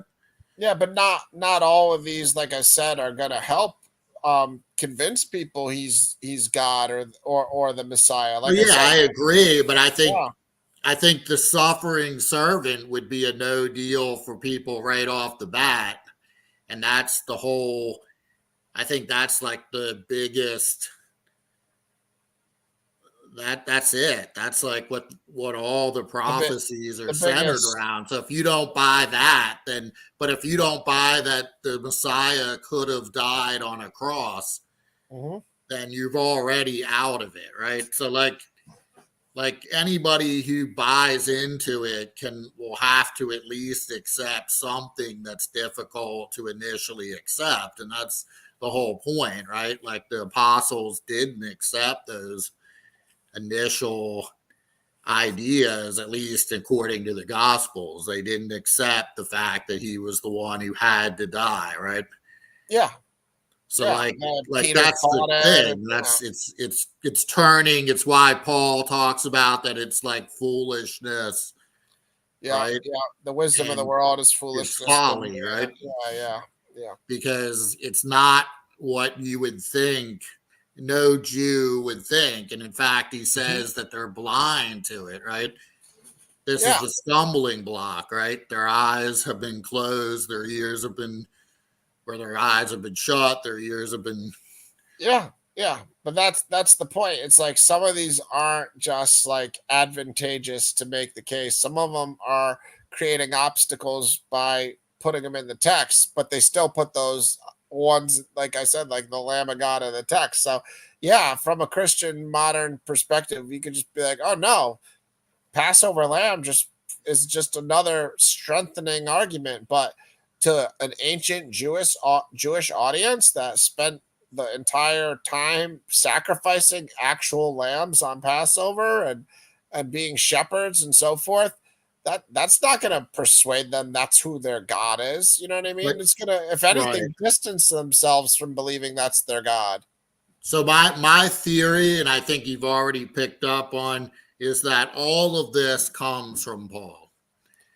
I Yeah, think I Paul sort of, has developed this yeah, entire theology, and I think that the New Testament Gospels you got a are problem there. using You got a Paul as a problem there, though. foundation for Yeah. the entire See, thing. Now yeah, they're adding additional things that Paul didn't address, like the virgin birth. But even Paul makes a comparison of Jesus to the Paschal Lamb and to the Passover, which is yeah, yeah. But but like I was gonna say, I think where you have a problem there is I know scholars will make the case, which is most likely accurate, that Paul's letters did precede the writing of Mark and the right. writing of the Gospels. But just think about how hard it was for all these people to be coordinated and for all the letters of Paul to be recorded and shared with everybody. I mean, you're really kind of going kind of crazy uphill to try to say that all four of the other gospel authors had all of Paul's letters, or at least enough of Paul's letters to then write gospels based. I mean, I don't see Why would that be difficult to because how could they, how many letters do you think they had? Do you think each gospel writer had all 13 or 12 or however many letters? It well, I was mean, most seven, scholars think that like seven, seven seven. of them Yeah, are. okay. So do you But think all but seven even were? that, some Yeah. scholars argue that like the letters may have not been in that form originally. Like they may be edited, like you may have like parts of letters combined, and Yeah, but yeah. we I don't just know what their original form would have been. So I don't know what we don't know what, like, let's say Mark. For me, that's the easiest to just look at it. If that's the first gospel, mhm, Mark obviously knew. For me, it's obvious mhm. that Mark knew Paul's letters and is pulling from Paul's theology. I mean, I could even argue Mark was like in the churches, one of the churches that Paul founded, right? Yeah, I can't jive with that theory, man. I think you're reaching a little bit So far. how? No, I am really interested There, in there, there could be some. There could be like some. what? How would that be a reach? Why is that There harder could to be some. believe than that There Mark? might be some influence to the gospel writers if they were familiar with Paul's letters, but to think that Paul's letters preceded the gospels in the manner that they wrote the gospels with Paul's letters as like a criteria in order for them to write them, I think I just could go through Paul's letters and find too many, differences from the gospels and teachings and just uh, practices like circumcision or baptism or certain things that are just very different in Paul's letters than they are in the gospels So, like, themselves. And if you look at Mark, what would you say is different in Mark versus there's Paul? honestly too many things to even start, man. I mean, I would need you to start with what are similar and go Oh, from okay. there. You Yeah, know I what I can mean? absolutely. So in Mark, I think it's really important to point out right away that, like, in Mark, we don't know who Jesus is, right? He comes, John the Baptist is there baptizing for the remission of sins. He comes and he's baptized, and Jesus, there's no virgin birth narrative, and he's called the Son of God, right? For the first time when he's baptized. Well, at the very first verse of Mark, he's called the Son of God. Right, right. But we don't have any pre-existing, there's nothing in Mark to lead you to believe that he was the Son of God prior to being acknowledged as such before he was baptized, right? That would be reading I into mean, it. in the narrative itself, you're talking Right. about. Okay, So all so if right. Mark's the first, and that would fit, That's not out of line with Paul's theology, born of a woman. He comes, he's acknowledged by John the Baptist. Now he's Oh, recognized as the Son of God, right? But the theme of Mark, as we talked about, the secret of Mark is absolutely in line with Paul's theology about the suffering. He has to suffer. Even Paul looks at himself as like almost like a appendage of Jesus, that he has to suffer as well, just like Jesus, right? Paul looks at himself as that he was also appointed at birth to carry out this mission, right? He looks at himself as like this is his divine mission in life, to preach the gospel that's been revealed to him, right, directly from Jesus through this Sure. third heaven visionary experience and through encountering him. Sure.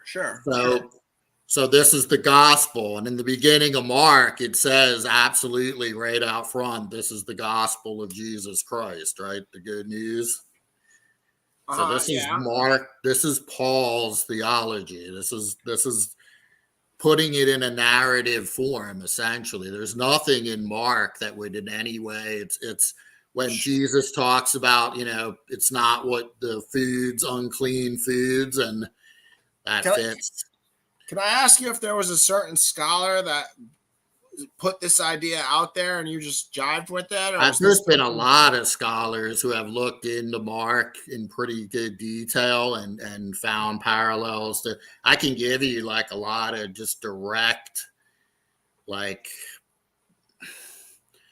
direct influence from Paul, because it's fascinating when you actually read Mark and then look at the parallels to Paul, how he's using some of the material. Like some of the wording is like there's words that are found in Paul that are only found in Mark, certain like Greek terms and stuff. Yeah, I mean, I'd be interested in hearing that.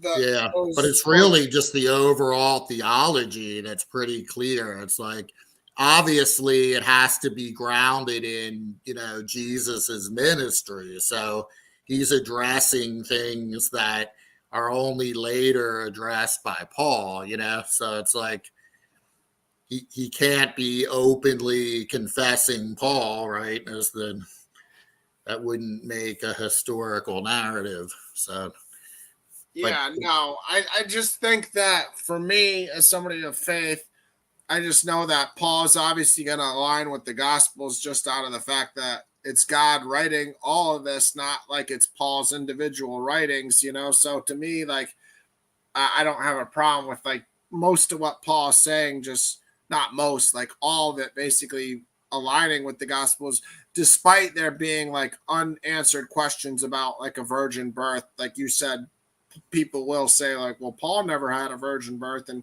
he just said born of a woman. Like I think again, he didn't like discount a virgin birth by saying born of a woman. I think he was making another point when he said born of a woman. You know what I mean? I think he was just making a point, that. And I think this is another major theme that's similar in Mark and Paul, is that Paul is concerned not with the earthly life of Jesus. He's concerned with the crucifixion, right? I think the virgin birth is one of the things that concerned with. Yeah, I think the virgin birth is one of the things that maybe got your attention, as far as a scholar might have said, well, look, Mark doesn't have a virgin birth and Paul doesn't have a virgin birth. So maybe that's one of the first things that would get somebody down that path, that you're like, oh, wow, that maybe mine was really more the actual, because I had studied Paul pretty thoroughly, and then Mark and, the Gospels. It was really more just theological. What is Paul's theology? What is his main points? What is Mark trying to reveal? And that whole messianic secret is really the key to Paul's gospel. Does Paul ever speak of, I don't know, he probably does. I'm just asking off the top of my head because I'm trying to put myself on the spot too. Like, does Paul ever speak of angels or no? Principalities. He Yeah, he speaks does. He of does with Colossians. Yeah, never mind. right. Yeah, He speaks of archons, principalities, and which are yeah. I'm just trying ruling. to. Yeah.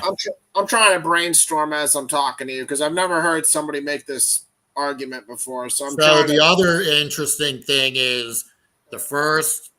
Now again, it depends what order, but if you hold that Paul's letters are first, where does Paul say he got the Last Supper, the information about the Last Supper from? Do you remember what he says he Uh, got that from? no, I only remember he just says, don't come unless your heart is right. Otherwise you'll bring guilt upon yourself. I don't remember where he said he So got. when he talks about Jesus, met with the apostles and broke bread and said, "This is my body, this is my blood," he makes clear before that he got this directly from the risen Jesus. This comes from Paul. Okay, so what's wrong with that? No, that's fine. He didn't learn it though from any apostles, right? Sure enough, we find it in Mark, almost right on cue with what Paul believes. So either Mark got it from apostles, right? Which I agree could be, if it happened, if it historically happened, then he could have got it from apostles. But he also could have got it, if my theory is correct, directly from Paul's letters. Yeah, or they both could have just got it directly from Right. Jesus. We don't know. We don't know the transmission, the Yeah. line of transmission. If Yeah. right. But If you're it's taking a interesting that skeptical, he's yeah, using that, right? yeah, if you're taking the skeptical, scholarly perspective that the information needs to come from man and not from God at all, then you start making some of these connections more so and say, like, Well, it could come from God. Like saying it comes Yeah. directly from Paul doesn't say. In fact, that says it does come from God. It says it comes from. Actually, it's ironic. The other way would actually be more coming from man if it came from an apostle, right? If Yeah, you I think believe Paul is divinely inspired and so. got this directly from Jesus, that it would actually be more divinely inspired that it came directly from Paul. So why do you think the virgin birth came out in the just because if we're gonna say the only verse in the Old Testament that has anything remotely virgin birth is Isaiah 7:14, and that Right. could easily be talking about like possibly being Assyria or something else. Why did the other?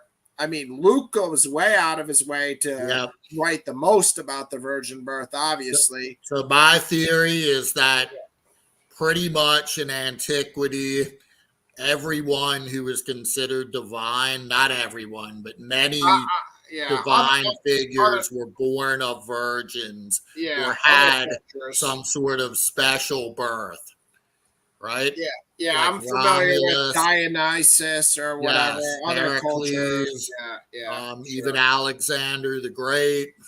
yeah, So this is something that's used, and then, in my opinion, the gospel writers went back. No, we could also hook it to Isaiah.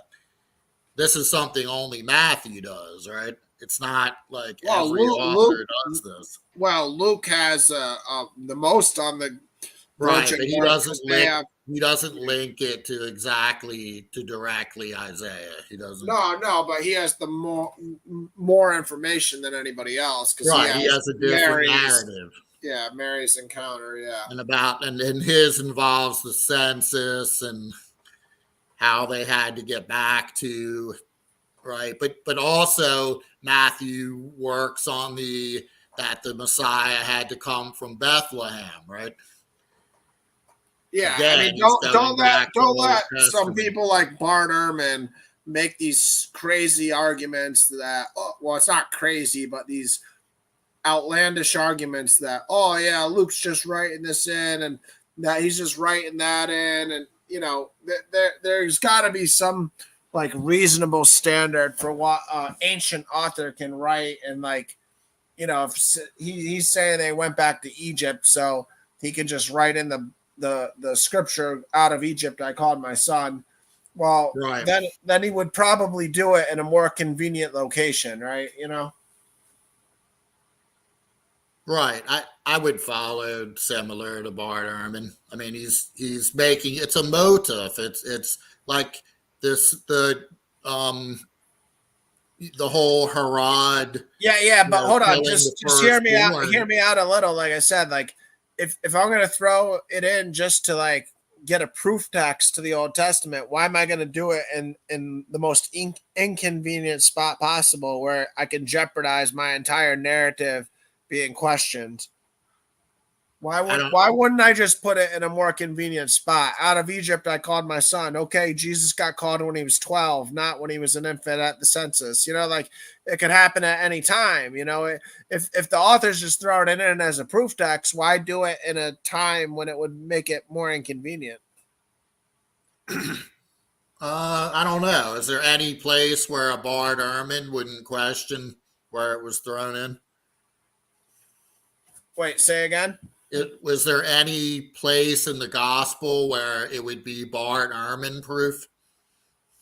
What do you mean? Evidence for Like where a Bart Ehrman would say, "Oh, okay, that I believe in that part of the gospel."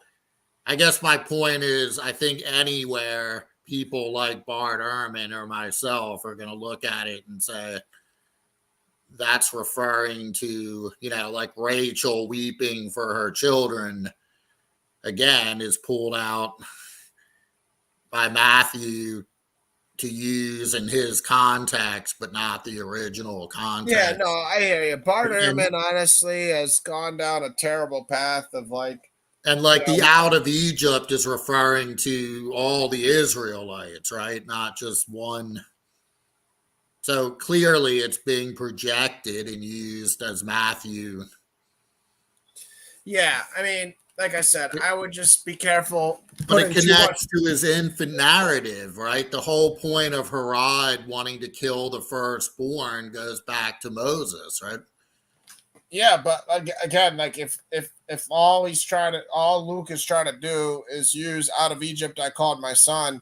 He could put it in any point in Jesus's childhood. You know what I mean? Any point. He could, but I guess my question to you is, if you're saying it's put in an inconvenient place, so it must be true, or it No, must no, be no. It doesn't mean it okay. must be true, but it means it adds to the credibility of the Like, authenticity. where would he put it that it would add to more credibility? I guess that would be my question. I think it would be questioned no matter where it's added.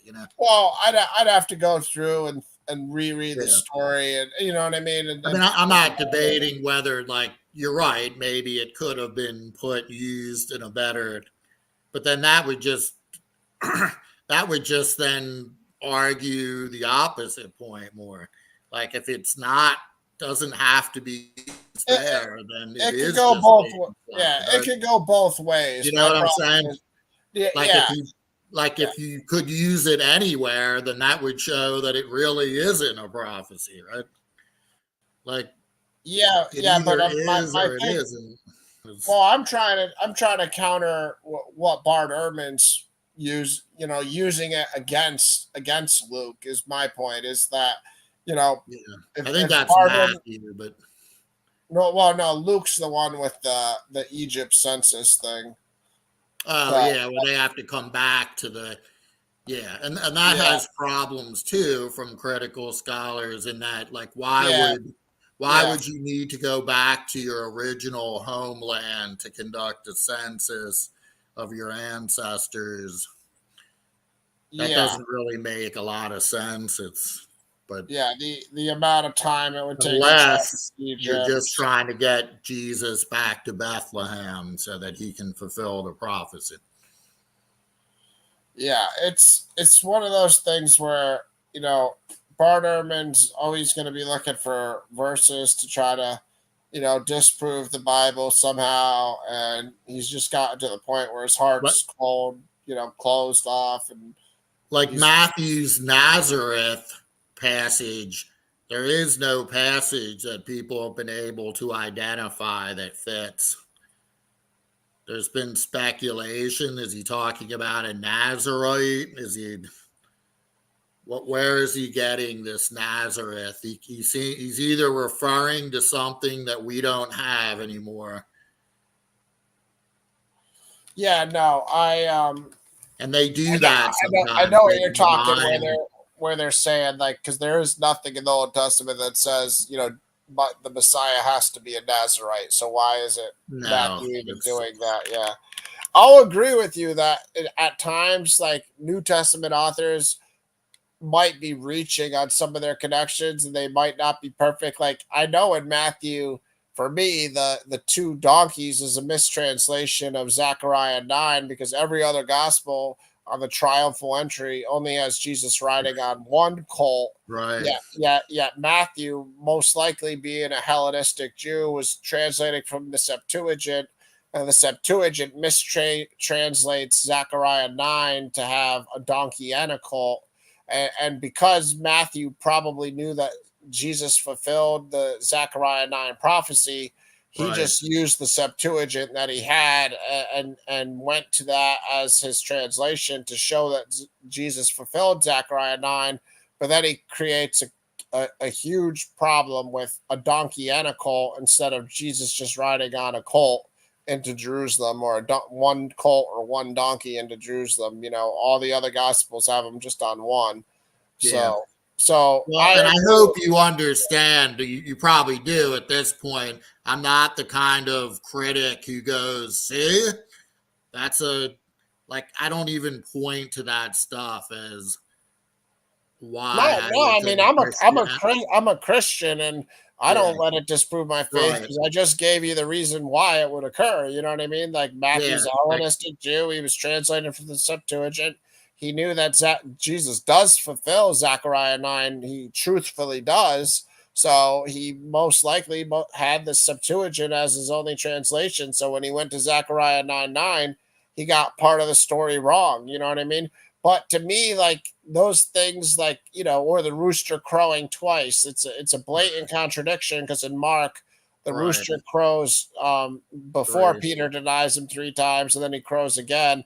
All the other gospels, the rooster crows 3 times. Then after Peter's denial, it crows. You know what I mean? He denies him 3 times, then it crows like only once. So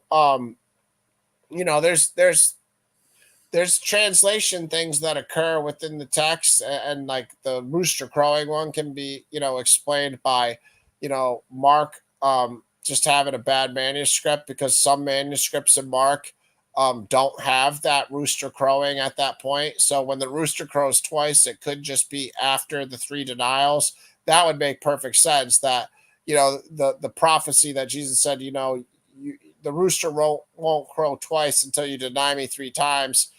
That could stay in Mark, but some manuscripts in Mark don't have the rooster crowing after 1 denial. So then if the rooster just crowed twice after the 3 denials, that would align with the other gospels where Jesus says the rooster won't crow until you deny me 3 times, because obviously most roosters don't just crow once and shut up. You know what I mean? So the Mark translation could be fine if a different manuscript was chosen. So if you look in certain like the Blue Letter Bible in that Mark story, it'll show you that some manuscripts don't have the rooster crowing after the first denial by Peter.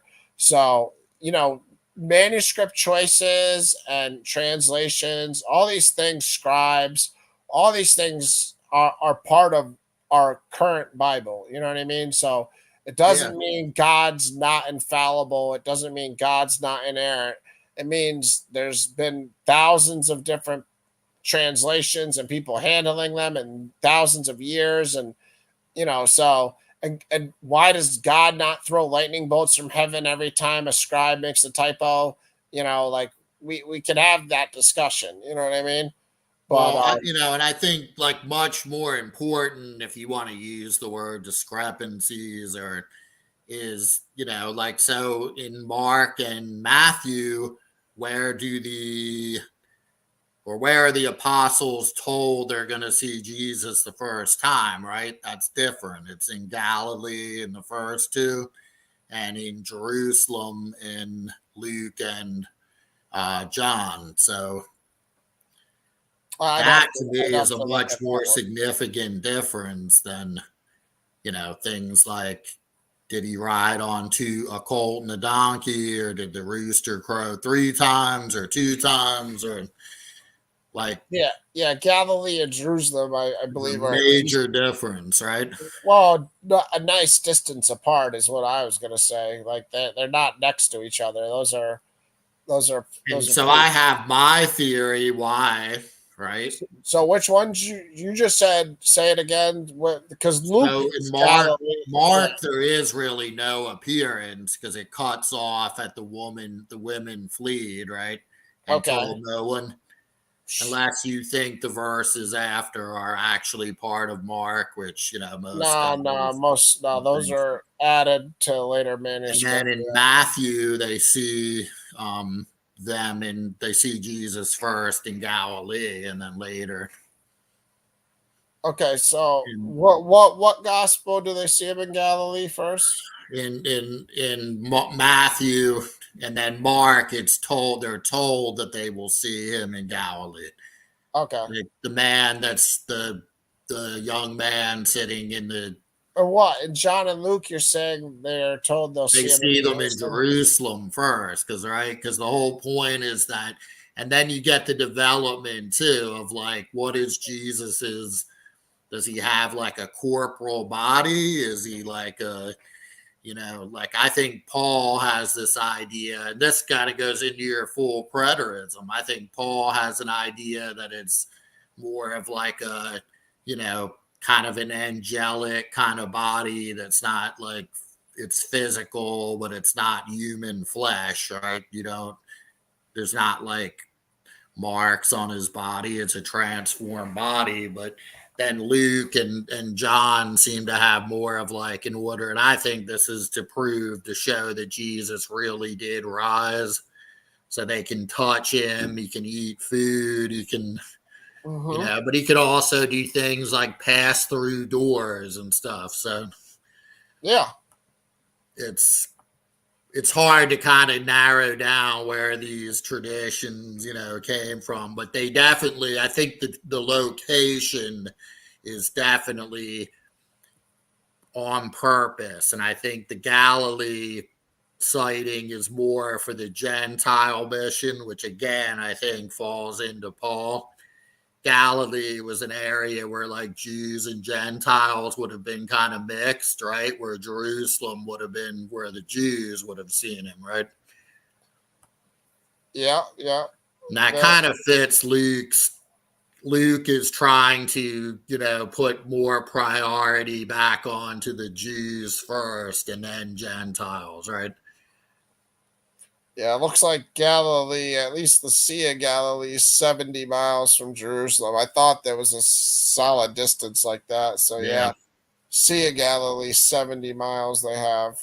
I don't know how different the Sea of Galilee is than the city itself, but I mean, it's probably the same thing pretty much. But yeah, I still haven't looked into the exact point you're saying to like fact check it, but I'm Yeah. gonna make a mental note. I'm sort of looking at some of it right now. Yeah, check into that. It's definitely clear they see him in Galilee first. And Matthew and Mark, and well, not in Mark, Mark, but they're told that's where they'll yeah, see him. and Yeah. in Matthew they do see him in Galilee Yes. first, not in Jerusalem. But you're trying to say in Luke here, Luke I mean, and they saw him on the road John, to yeah. Damascus, but Because remember too, like, Jesus, then what happens is they're in Passover, right? So they spend like the week in Jerusalem, and then they go back like Peter, and they go back fishing to their jobs, and then he appears to them, right? And it's fascinating, like in Matthew, how he talks about that some saw him but still didn't believe, right?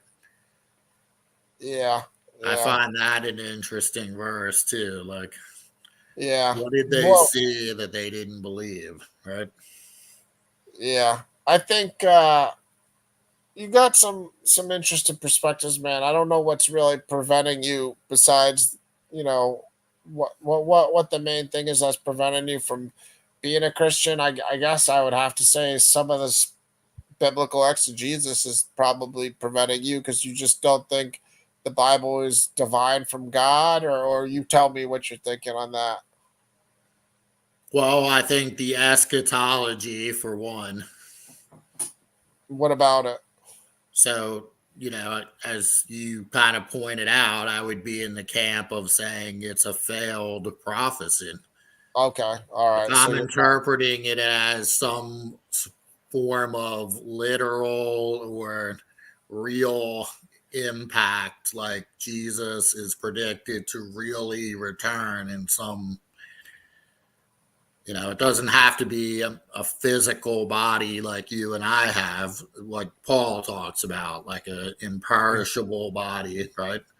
so you want heaven to be on earth then, right? Like logically speaking, I don't have any, again, I'm not a well, believer, so I just go by yeah. what I think the gospels are saying.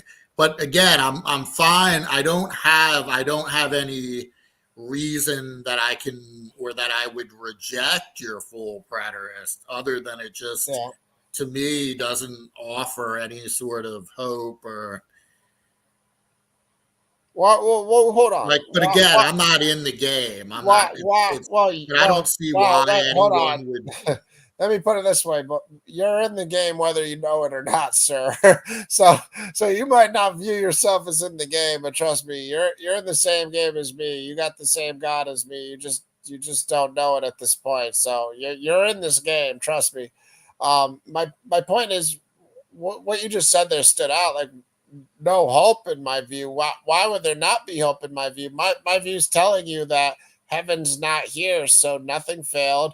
Heaven's somewhere else, and you're gonna go there. That's heaven, and that's where all this perfect peace exists.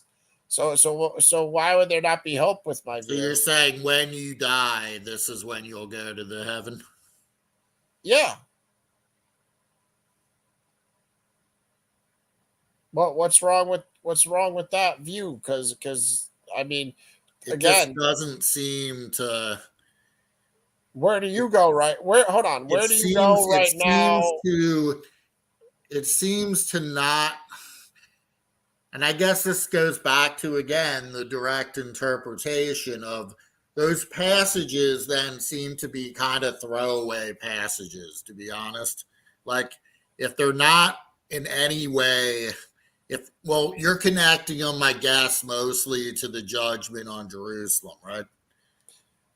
No, I'm connecting a lot of them to the judgment God gave to the entire world, which would be a collective judgment upon the Jerusalem temple, yes, but also just the judgment is God getting rid of that temple because it's not good enough for His divine plan. The temple is really our souls being built up into a spiritual temple, and then being one with Him in heaven. I guess I'm trying to project myself not as a modern 21st. So let's say I was born at the time of Constantine, right? Sure, And I was a high-ranking Roman official, sure. and I'm told you got to accept Jesus. You got to accept his promise. And then I'm told he judged the world, and then I'm like, when did this? And then, it was you guys it was actually us, Rome, who judged, but it was through Jesus, or whatever preterist interprets. Jesus was the guiding hand. We judged Rome, and the covenant is now over for the Jews. However you want to explain it. The old covenant has It's turned not over. away. This guy would be sitting there like, first of all, what the hell was the old covenant? Well, the old covenant's not over. It just transformed. Right. And there's rabbinic Jews that still think the Mosaic law is intact, and well, that's where they should they have don't got. have the temple, but they just adjusted it, and now they just argue about minutia of the law, right? But they're probably just as happy. that's why when God got rid of the temple, he was making a pretty loud statement. You know what I mean? Right. And I'm not downplaying for Jews who like that was their life to attend the temple where they live. That was their life, literally.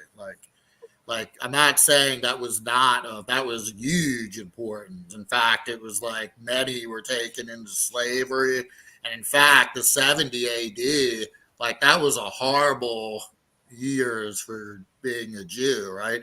After that, you had the Bar Kokhba revolt and at like 130.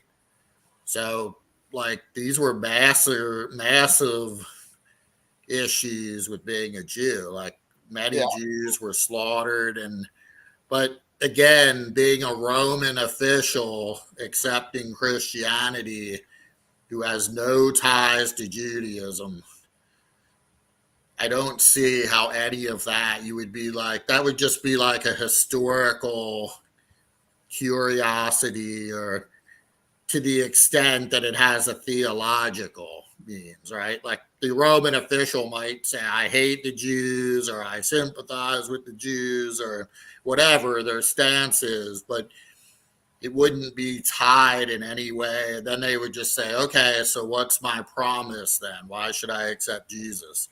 It would just be like you're saying, okay, so when you die in the next life, what happens to you in your no world? judgment. What most traditional Christians believed would just be totally thrown out. And do you get what I'm saying? No, because I know. Well, yes, I do get what you're saying. It would be terribly confusing. There's a lot of Christian ideology that I don't agree with. So I do. Right. I do get. And that's fine. And I'm not saying you're wrong. Do you get what my point is? Yeah. I'm not saying you're wrong. You may be the only. You may be in the minority that's actually. I mean, let's put it this way: nobody's skipping the judgment when they die. You know what I mean? Everybody. If you want to get everybody to go through the toll booth, guess what? Everybody's going through that toll booth, right? It almost takes on, even though you wouldn't say you like the Israel only type stuff. Like it almost like is like all this stuff really only directly impacted either Jews or Gentiles who were pretty much like the God-fearing Gentiles who, you know, their life revolved around still the Jerusalem temple. And like, other than that, it's a political thing rather than do you get what I'm saying? Like, if there's not really a judgment on all of mankind for not accepting Jesus or for accepting Jesus, reward, punishment. Well, there is a judgment when but you're saying when you die, which. It's gonna be when you die, you're gonna get judged. If you don't live according to the teachings of Jesus, if you don't accept Jesus, I'm not saying you're not gonna get a shot a minute before you die to accept Jesus. I'm not telling you that. You can not be a Christian your whole life, like I told you about in my car accident, and Jesus will come to you on your last breaths in the hospital. I'm not saying that you're not going to get a shot still. I'm just telling you that. Right. So here's where I'll push back on, because for me, one of the key tenets of Christianity and like Second Temple Judaism, like the Pharisees, and is the resurrection, right? That was like, it seems like full preterism makes the resurrection just something of almost no actual importance. Like, well, what do you mean? That's what distinguished Paul's idea differently from just a Platonic idea of like just a soul rising up without any sort of, like, that's what makes the resurrection unique. And then tell me why Paul went out of his way and is in the body or out of the body wording and the story about going to the third heaven. Why do you go right? Because I think that was a visionary experience. I think that's different than a resurrection. That's not the resurrection. It is different, but why do you think he went out of his way to say that? in Because the I think body.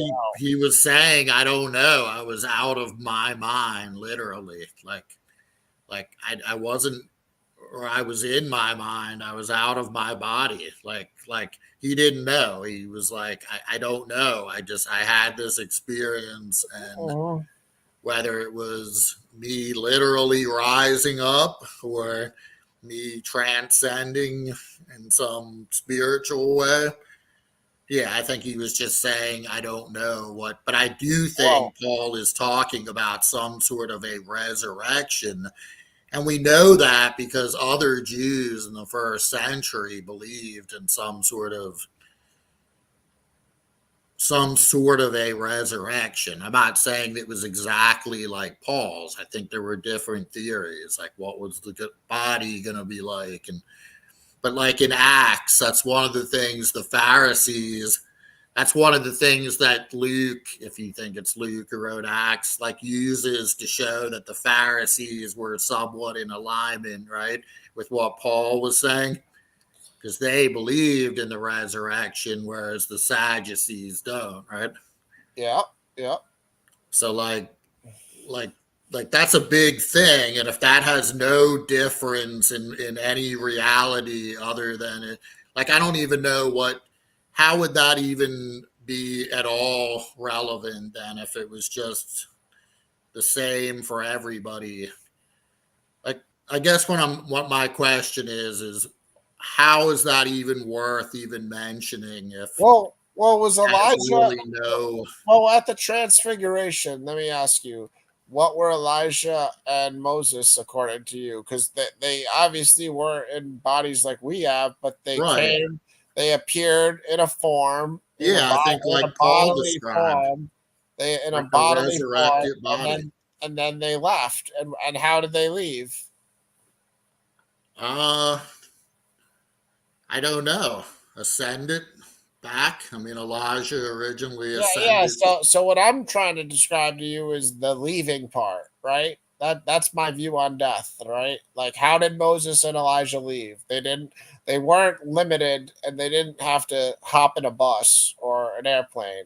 They left and they were gone and what form they returned to where they left, only God knows, you know what I mean? And What would you say your view that is more like Neoplatonic, like just the soul rises then? yeah, I mean, I believe the soul rises and gets put into a spiritual body, like Paul says, a spiritual body. But that doesn't. People read into that what they want, and they read into, oh, exact same human body as I have now, So, same. no, and I don't think Paul was saying. I think he was No, saying no, the reverse of spiritual. that. Yeah, It's exactly. not the physical body that can decay. Yeah, yeah, but people read into it. It's not the physical body that can decay. It just looks exactly the But same. would that Besides be that. visible? Like when someone dies, we don't see them go up, right? Yeah, no, listen, the way I view it is people that want to make it like, oh, we're just going to be like, just like Jesus's resurrection, which again, there's too many nuances to get into with Mm, that because obviously he rose for a reason, like his actual physical human body rose for a reason. But I think you could be in two places at once if you're like Jesus, where like your spirit and your body can be places like Jesus isn't just stuck in a resurrected body forever, is my point. Like, he's God and he's sitting next to the Father on the right hand of the throne in his own throne, but he's also able to be wherever he needs to be if he needs to be somewhere else. You know what I mean? Like in a human form or in any other form he needs to well, be in. yeah. And I'm glad you brought up Jesus because I think that figures into a good portion of my argument about what Paul's body was going to be like. Because when Jesus is referred to as the first fruits, I think that is indicating that those who follow are going to be just like Jesus. Like, I think that's Paul's theology is that Jesus is the first of many, right? Like, Yeah, but he's also just harkening back to the festivals and the first fruits. Like, so Christ is the first of the resurrection, but right.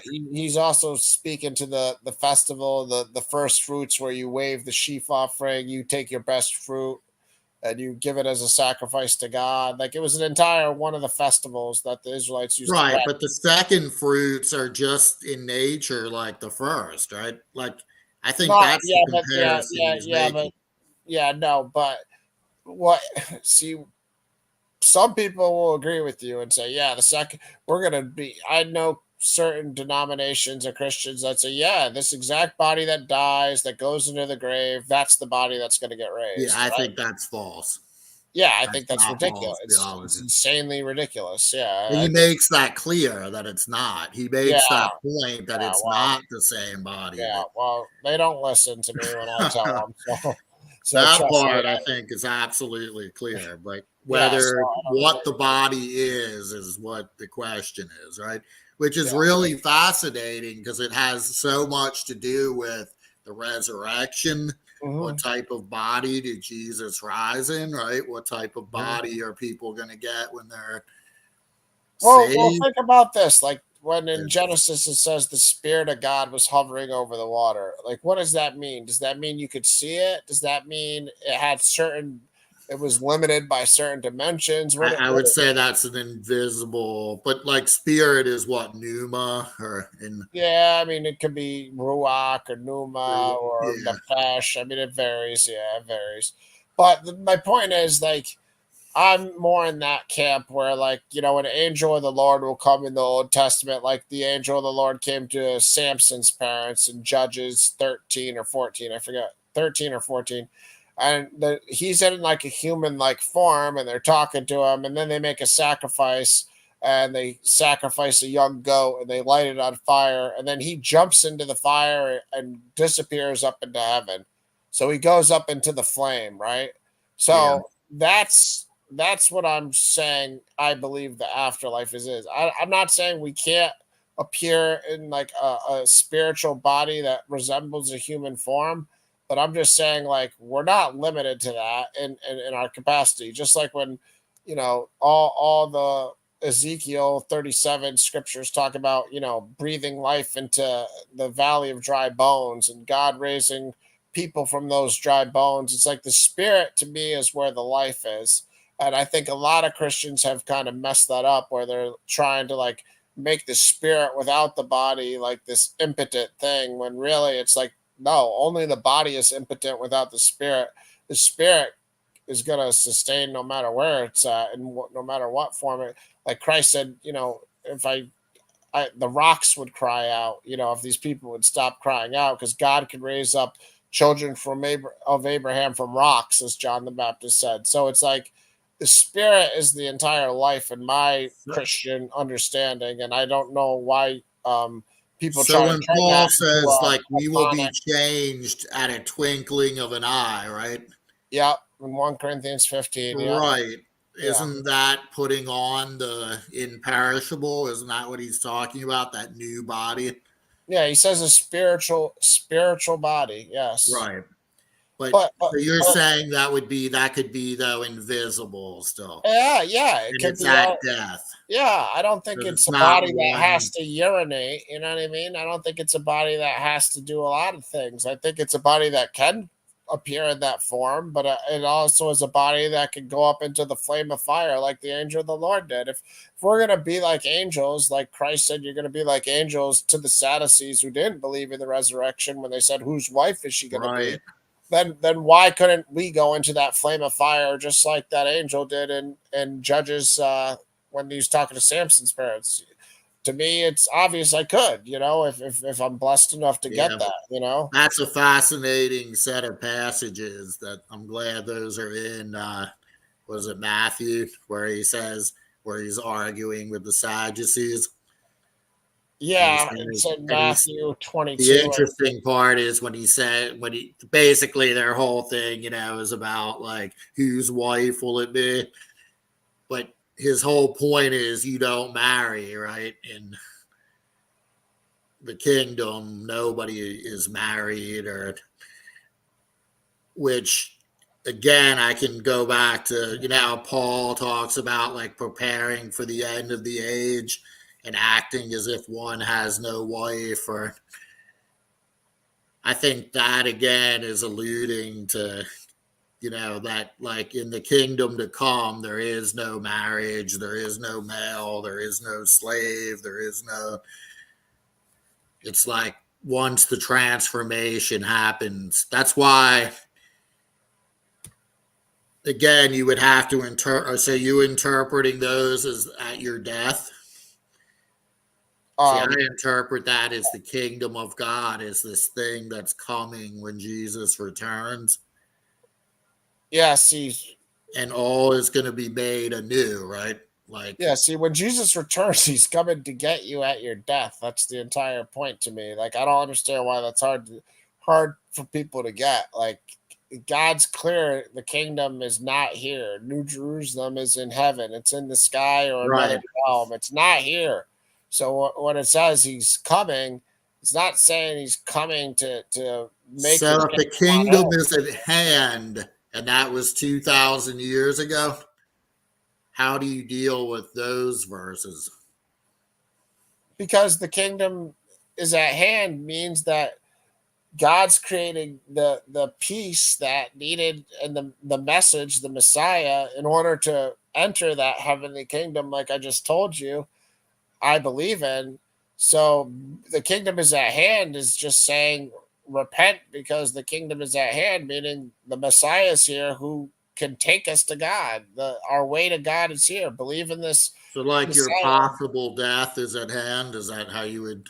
Your what kind of death? Your possible death is at hand? Because like if you're saying the kingdom is only entered. Well, listen, it gets nuanced because Christ also says the kingdom of heaven is inside of you. So right, in Luke. And I think this is Luke kind of going actually more towards your direction, interestingly. I think he's making it less like of a, because he says it's within inside you, right? And you won't see it over there.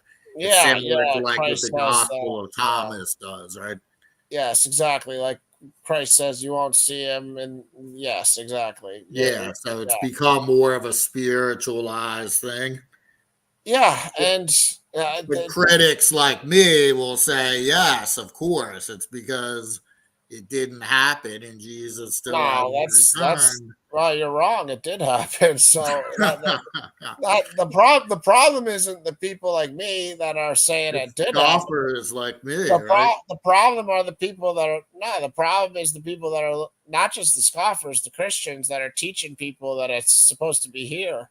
See, like when I read 2 Peter, he's talking to me when he says that there will be scoffers, right? Who still say that. Yeah, no, you're not. He'll say you didn't realize that a year for God is equal to 1,000 years. I love that little nugget. When listen, God's got enough of the scriptures. Know that.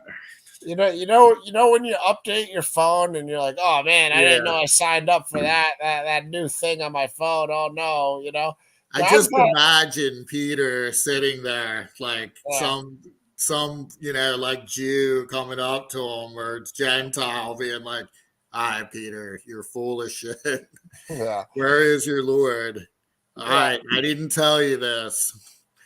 Yeah. It's 1 year is equal to 1,000 years. And even that wouldn't work though, because see, man, I'm telling you, it's like, when you update your phone and you don't know what you agreed to, like God's got everything covered in the scripture. So trust me, we're all gonna be screwed if we don't get the blessing, because God did cover his bases, and he did, So how do you read that passage? Like as a full preterist, actually, that is interesting. How do you? I'd have to look. I know what passage you're talking about as far as what Peter said a day with. That sounds absolutely like he's telling people. It's the passage about that the earth will melt away, and I know you guys read that as like that's referring to the old law, and like the. Yeah, I mean, I don't have the answer. I don't have the answers to like the baptism by fire, and I don't have the answers to all those. See, that's what I'm saying. That there are parts in it that are hard to avoid. That I'm not. No. I'm not avoiding them at all. I'm just telling you now. I'm not arrogant enough to go through and act like I have the answers to all No, things. I appreciate that. And I wouldn't be offended if you were arrogant enough. I think the problem too many Christians make is being arrogant and thinking they can answer some of those questions like you just asked. Like, well, Right. what is the baptism by fire? And then so and so Christian will say, well, sir, the baptism by fire is, and then they'll start rambling. You know what I mean? It's like, to me, a smart person knows the limit of their own wisdom. Yeah, I agree. I definitely agree with you in theory. I guess my only, again, would be at some point, though, I would question why then you hold this to be absolutely true. If I'm not saying you, but I'm saying someone who did that too often, I would say, well, if you're that unsure about this number of verses and these important, because this is not just some small detail. This is like, I would say the religion hinges on this. If this is a false prophecy, I can pretty much say, like Paul says, if the resurrection didn't occur, right? Yeah. We might as well have just. Well, Christ did rise from the dead. That's right. So, but if he exactly. doesn't return, and it was predicted like he would in the first century, if that's true, I'm not saying if your interpretation's correct, then that solves that problem. But yeah, like again in Acts 7, when Stephen sees him in heaven with the heavens open, did he return in the clouds like he said to Stephen, like he would, like he said to the high priest he would, like. Stephen's seeing him, so that's all. That's what my faith is based on. So when people try to act like I'm not you, but people be like, "Well, why isn't it this way, that way, the next way?" It's just like, all I'm telling you is I believe what Stephen lived, and when Stephen died, and he said, "Lord, receive my spirit." That's what I believe. You know what I mean? Like, it's very biblical. Just read Acts 7 and. Jesus is right there. He returned for Stephen at his death. He's capable of returning for all of us at all of our deaths at all different times, all over the world. And I have enough evidence from supernatural experience in my life with God to know I'm confident in what I believe. And I can't get into all that, but that obviously shapes part of why I believe the way I believe. Yeah, I would just say, and again, if what you're saying is true, then that's just then a defect in my criteria. But if there's no way to, in other words, if you get into too many, this happened, but it was invisible, there's no way to verify anything. Sure. Right? I can just say that Jesus returned 2 seconds ago, but it was invisible and nobody saw it. But how do you prove me wrong? Right? So if we get into that, then I mean, then it's just okay, but what impact does that have on me? And that's where I think the problem arises. If it has no identifiable impact, then why should I believe it, or why should I even hold it of importance, right? Like, that's my problem with full preterism as a whole, is that and I know what you're saying is it's the final death and you'll be judged. But again, that's like a postponement of, when you ask me why do I reject Christianity, it's because it's a promise, and it's not the full reason. There's a lot of reasons, but one of them is it's a promise postponed that, if you really look at what Jesus fulfilled, none of it has any, and you'll argue this point, but none of it really has any positive impact until the promise comes, right?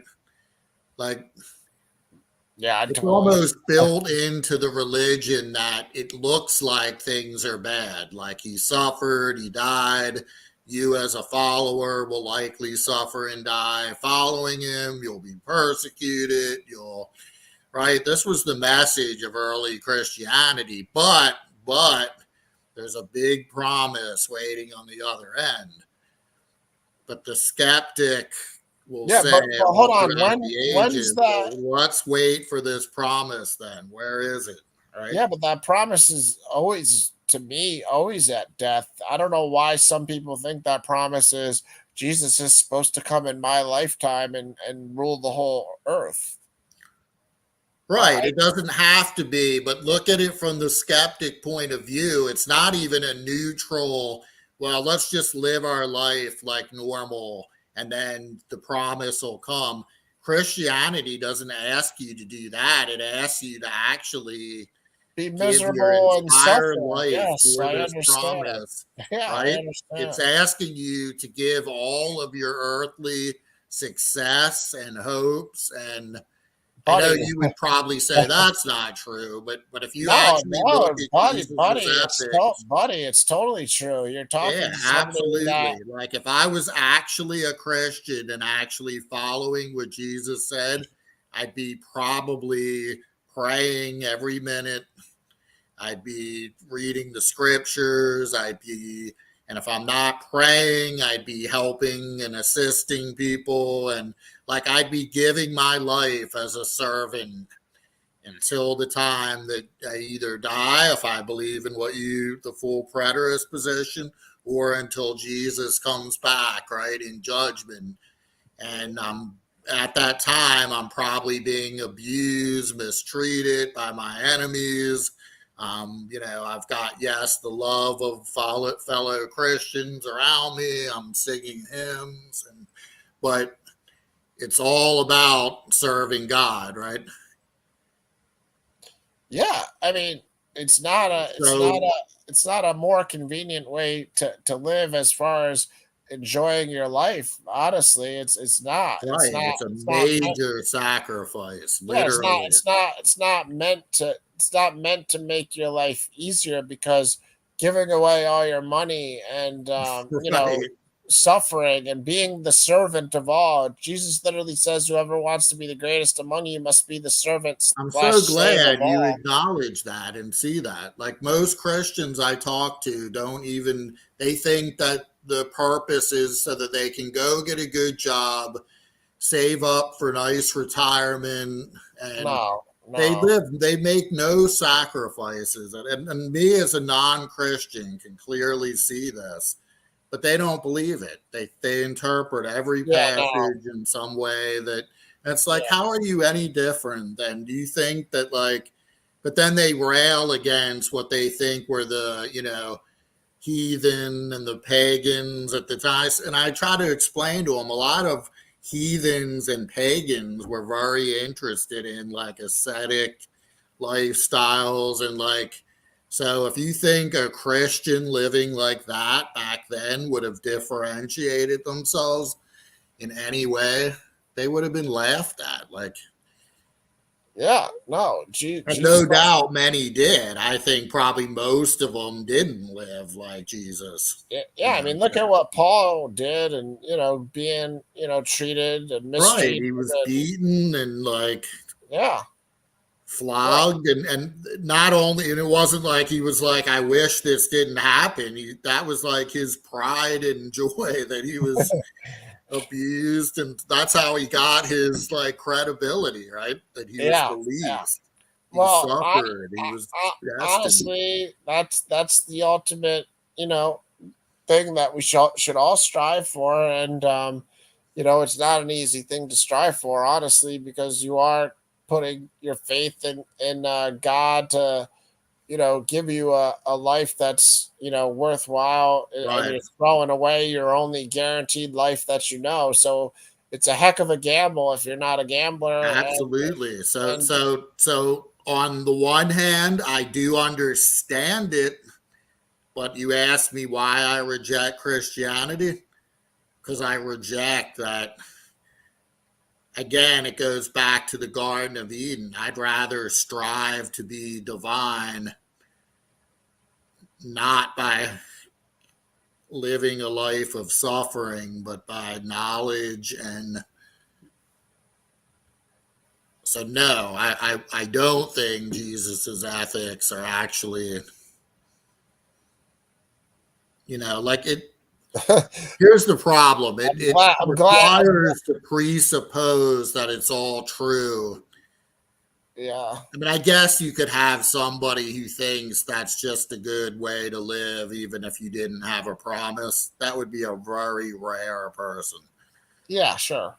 Like, I can't even, because the New Testament doesn't even want you to live like that without the promise, right?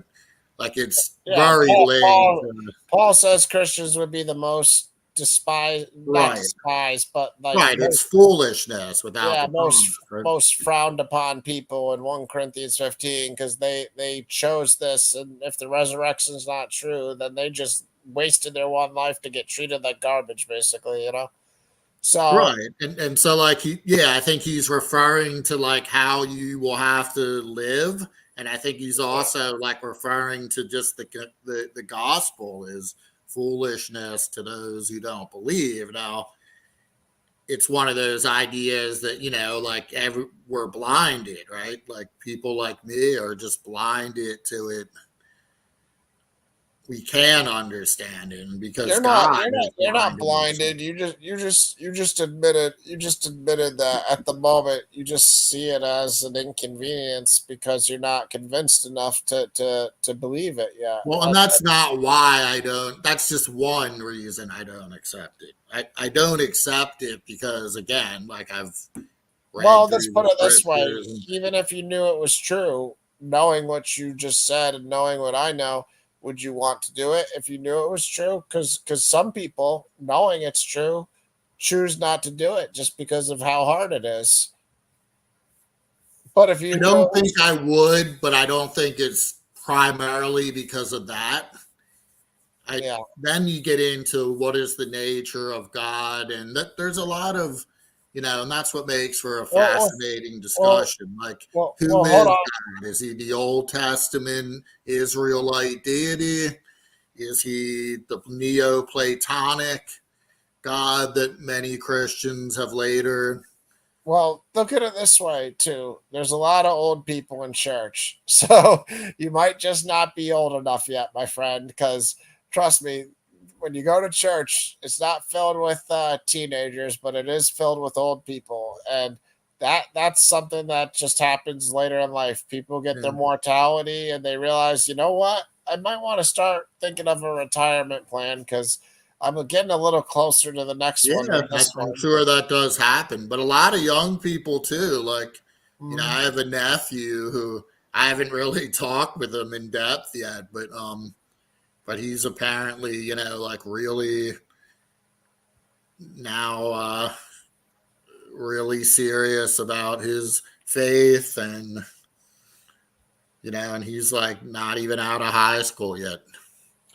Well, So that's like, a lot younger than I was, and right, like so trust me, he's as wicked as I am, still I think back and I'm honestly I don't even like to say it, but it's the truth that I'm glad I didn't have to try to live up to the Christian standard in my teenage and college years because I liked having worldly fun too much. You know, I enjoyed sure. my smoking weed and sex, drugs, and rock and roll lifestyle. You know what I mean? So I'm actually, you know, ashamed to say it, but at the same time, you know, it's the truth that I wasn't ready at that point, you know, but when God saved me, he saved me from supernatural evil foremost. And once you realize supernatural evil unfortunately exists too, you really do want to make sure you honor God because God's protection is all you have against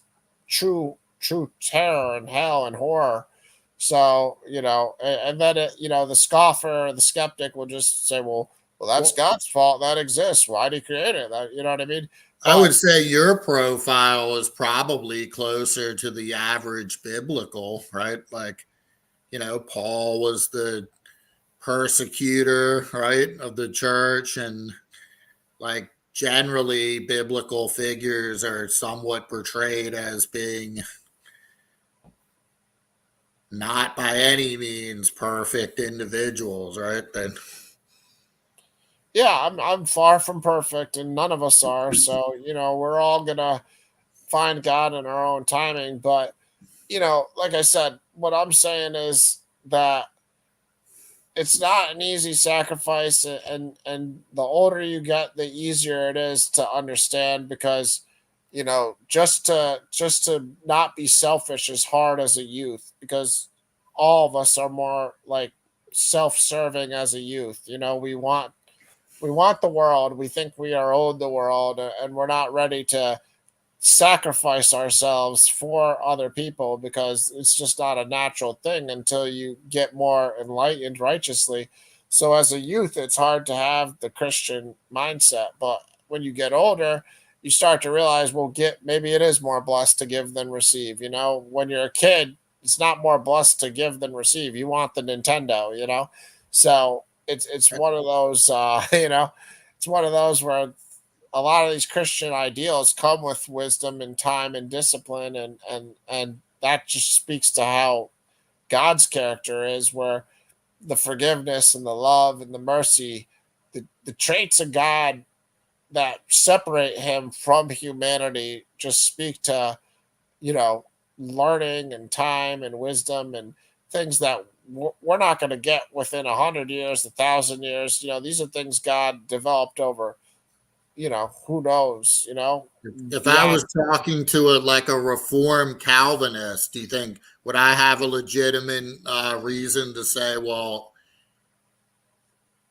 I really am either already Not the elect or something or whatever. elected or not, right? So Yeah, but that's the thing. They're gonna lie to you and say that you don't have a choice, but you do have a choice, and your heart is gonna convict you and testify against you. right.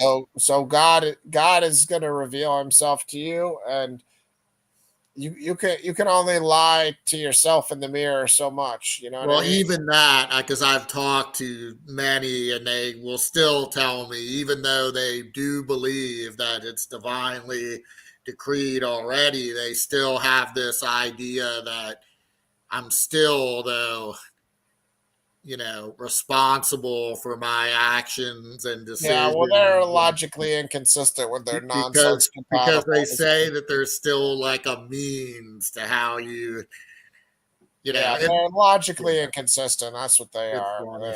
They're Because like logically because inconsistent. if you press them to like just take things to their conclusions, right? Like you're probably familiar their whole like decreed verse, like it's like there's prescriptive will, right? Yeah, they have And all there's sorts this of. divine will behind it that like so you're told to not kill, murder, and rape and steal, but God's already determined that you'll do those things. But that doesn't matter. You shouldn't know about that. Don't You just need to know that you shouldn't rape, murder, and steal because it's your responsibility to not do so. But then when you say, but yeah, I can't really do anything about it because, yeah, but no, they just go back and forth with like, so it's not really denying free will from the creature perspective, right? But it's like, I don't Yeah, know. It yeah. No, trust me. I lose my mind talking to Calvinists. So that they think God ordains evil, and they have all sorts of bizarre doctrines, and It's then an they'll try. unnecessary position to take. It's like I understand again when you try to really understand why do people have certain beliefs. I get it. Their biggest priority is sovereignty for God, right? Yeah, Like yeah, if they allow any blade of grass to grow without God's permission, then that would somehow weaken their God in their view. hmm But it does more damage than it maybe solves several problems, but creates 1,000 more, like in my view. I mean, they obviously disagree, but yeah. I don't know. I don't know why they get to where they're at. I guess what you said is why they think, God's sovereignty is the most important quality of God to protect. So that's why they get to where they're at. At the same time, living what I've lived and knowing what I know, I can't lie and blame God for all the sins in the world and all the evil in the world, because I know God gave me free will to do the evil I did. So I'm not gonna claim God's character caused all of this evil when I know that's not God's will. Otherwise, Jesus telling us to pray for the Lord's will to be done doesn't make any sense, because if everything's God's will, then everything's God's will. So there's nothing to pray for. What we're taught by the Lord's Prayer to pray for God's will to be done, for the Lord's will to be done, is we're taught to pray for what is correct to be done, what is right to be done, what is just to be done, what is truth to be done, love to be done. So the greater good to be done, basically, and also the will that protects us all from each other and our own selfish lusts and temptations and evils and failures. And yeah, it's a Yeah. tough world. It's a tough world, man. I mean, I don't, I can't tell you that somebody's gonna philosophically ever gonna convince you of Christianity, because nobody could ever philosophically convince me of Christianity. So I didn't learn it that way. So I don't Well, and have. let me restate. Actually, I kind of miss. So when their view of God, honestly, I don't have an issue with it. I just have an issue that I don't see how it comports to what most Christians. So if you say God is good, right? Yeah. First of all that says to me is like I was when we were talking about Genesis, God is God. That tells me nothing. That just says God is God. I just transfer good to God every time somebody brings up, because that's God, right? Nothing good exists outside of God theologically, right? So it's kind of like a identity statement. But if you take the Calvinist view, right, that would mean that anything God does is by definition good. Hmm. So, you know, allowing any kind of what humans view as evil is still good, right?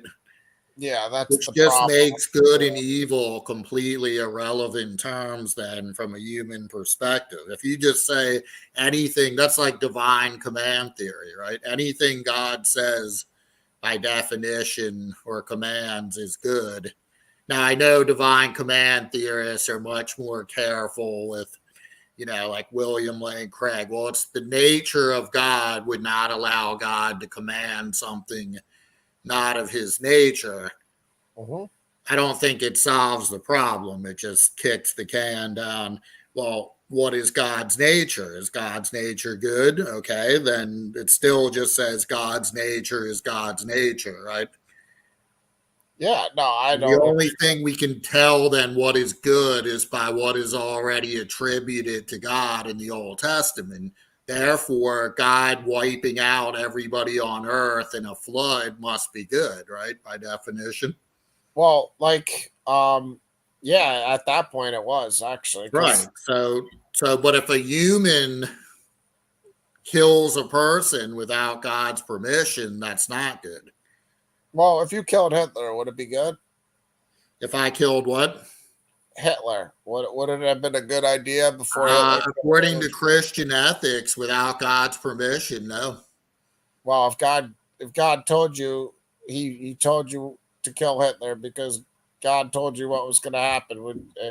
You get the logic, man? I Then it mean, I would be don't, good. It would be under yeah, divine command theory. Yeah. yeah. So But I so the don't. same act is either good or evil, depending on whether God gives its permission, which to me creates a big problem, because how could both be aligned with God's nature in like Yeah, but a. it's not an arbitrary. Oh, it's God just showing partiality, killing this person's bad, but killing this person's good. It's not an arbitrary thing. It's the same moral standard used to judge. And Well, So like every second, let's say Hitler is still alive, right? And every second God doesn't command someone to kill Hitler, he's using then the opposite. He's using mercy, right? So what you're saying then is mercy and judgment are both parts of God and are both equally good, which just gets back to anything God does or says is just good because God said or did it. I don't see how you can get around if there's no, this is the Euthyro dilemma. If there is no outside standard, then it's kind of irrelevant. It's not irrelevant, but it's then just anything God does is by definition God or good. Right? Yeah, yes. Yeah, that's true. So I think that it's kind of a when, and this is again, I'm not like an atheist defender, but when Christians engage atheists, well, was that good? Well, what standard are you know, these are the presuppositionalists. It's a false dichotomy. If nothing can be said that's good that God didn't command or that God doesn't approve, then good is just a useless term. You're just, again, just substitute God for it. And then it becomes a lot clearer to the person you're asking, right? Yeah, but So if you say then, is abortion God? Well, the person would clearly be able to answer no, because I don't believe in God, right? Oh, therefore it's evil, right? And then, but it makes it a lot clearer because people still think there's some independent standard that people are using in some sense when they're not. If you understand Christian apologetics, they're just saying, is it of God, right? to an extent, yeah. I mean, that the thing If is, it's not, then there has to be some standard then that God has to abide by, or which you would never say, right? There's no standard outside of God that he has to abide by. no, of course not. No. That. So anything God does is by definition good. But what I'm saying is apologists try to say, well, it's the nature of God. It's not just that he can arbitrarily say, you know, tomorrow murder is good, today it's not, because that would violate his nature, right?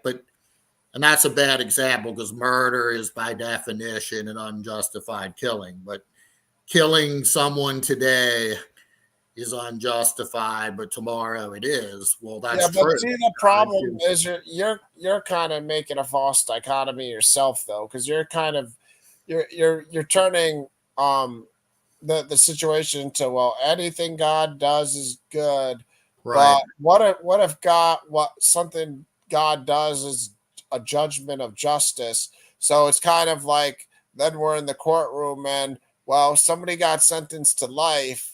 Okay, God did that. So getting sentenced to life is now what I'm calling good, when that's not what's good about it. What's good about it is that person that got sentenced to life shot 10 innocent people at a supermarket, and now they're getting sentenced to life because it's justice and God is doing it. And what you're kind of doing is a false dichotomy of saying, well, I guess getting sentenced to life is a good thing because God did it. And it's more nuanced than that, you know? Well, but so this is a great example. So let's use that. So someone shot 10 people, right? And killed them. Sure. God, well, let me ask you this question. Would it be good if God put them to death? If God put them to death in the same manner, or be specific? Or just any manner. He just you're done. He just dropped them dead. He doesn't even like make them suffer. He just gives them a brain hemorrhage, and they're dead. Would that be good? Again, none of these. No, hold on. Again, these things are all nuanced. So if God did that and all 10 of them went to heaven, of course it'd be very good for all 10 of them. No, I'm talking about the person who killed the 10 people. Yeah, I'm trying to follow, but like I said, the problem with all these situations is there's nuances and limitless variables to every situation. There are, but I don't know that it even.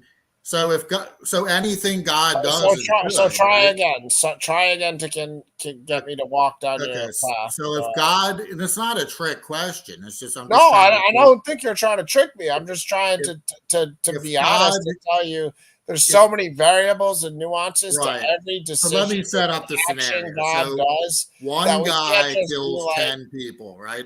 okay, sure, Or one person. Doesn't even matter how many people they kill. sure, One guy sure. kills somebody.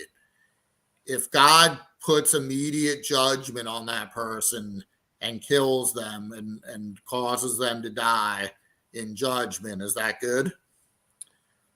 If that's what God deems as Okay. just punishment for that Right. action, God can do anything he wants, right? That's God's. So it's good, right? It's good by nature. God comes directly from the source.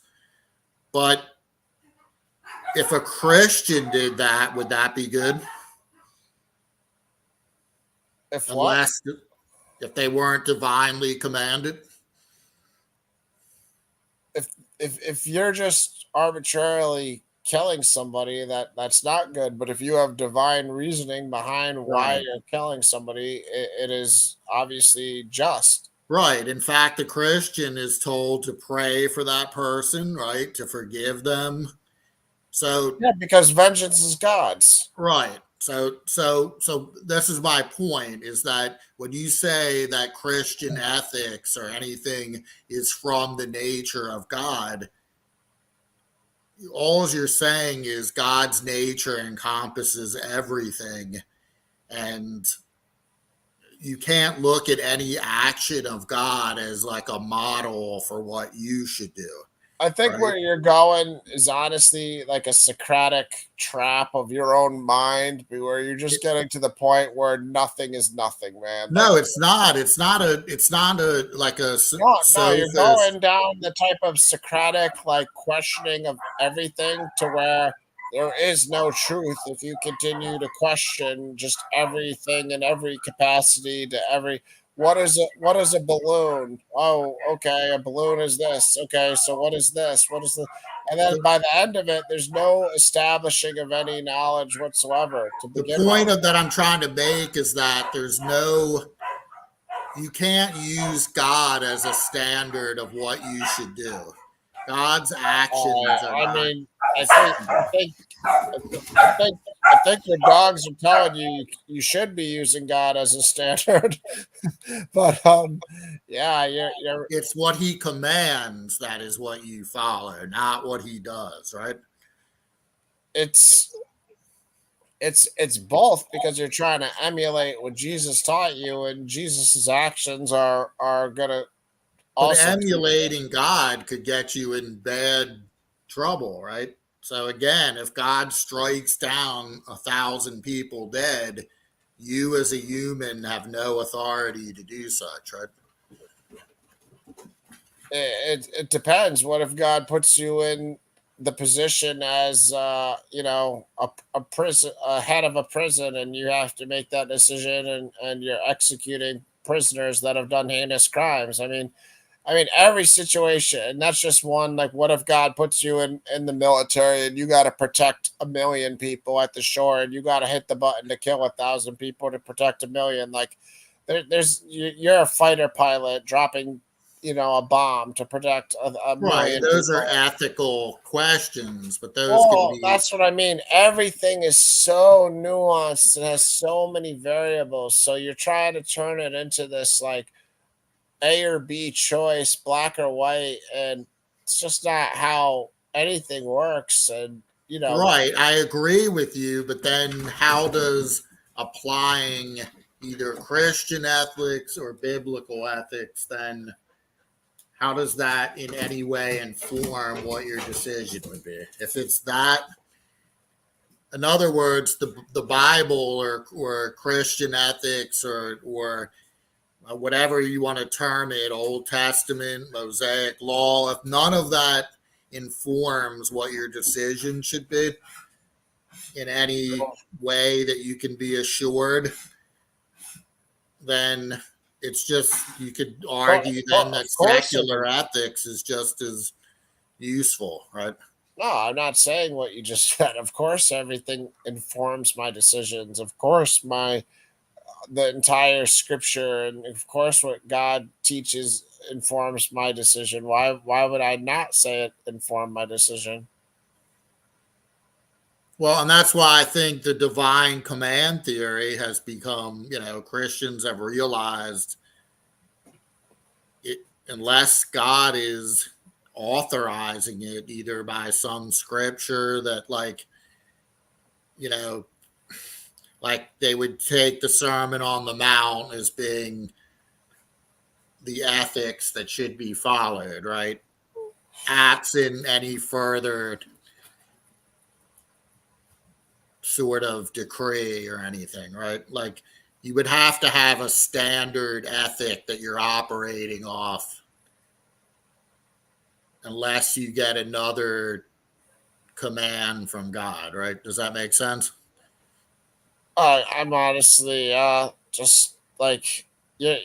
I'm just feeling like you're doing yourself a disservice by trying to overly philosophize what is just and right according to God, because you gotta just have a easier understanding that can be more accepting of the nuances in situation, and you can't have a problem with the concept God's will be done is what's good, because it's a trust that we all need to understand is based on information that we don't have on things. So God has all the variables. God knows what's going to happen in the future. God knows what's best for you. God knows what he can do for you.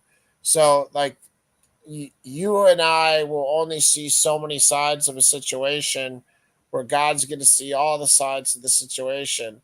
So just like in the short term, Jesus was, praying in Gethsemane, thy will be done if this cup can pass, but God knew why Christ had to die on the cross for the forgiveness of all humanity in the future. So Right. the short term suffering that Jesus himself didn't even see or fathom at the moment, or just didn't, like any person in human form wasn't excited to have to endure.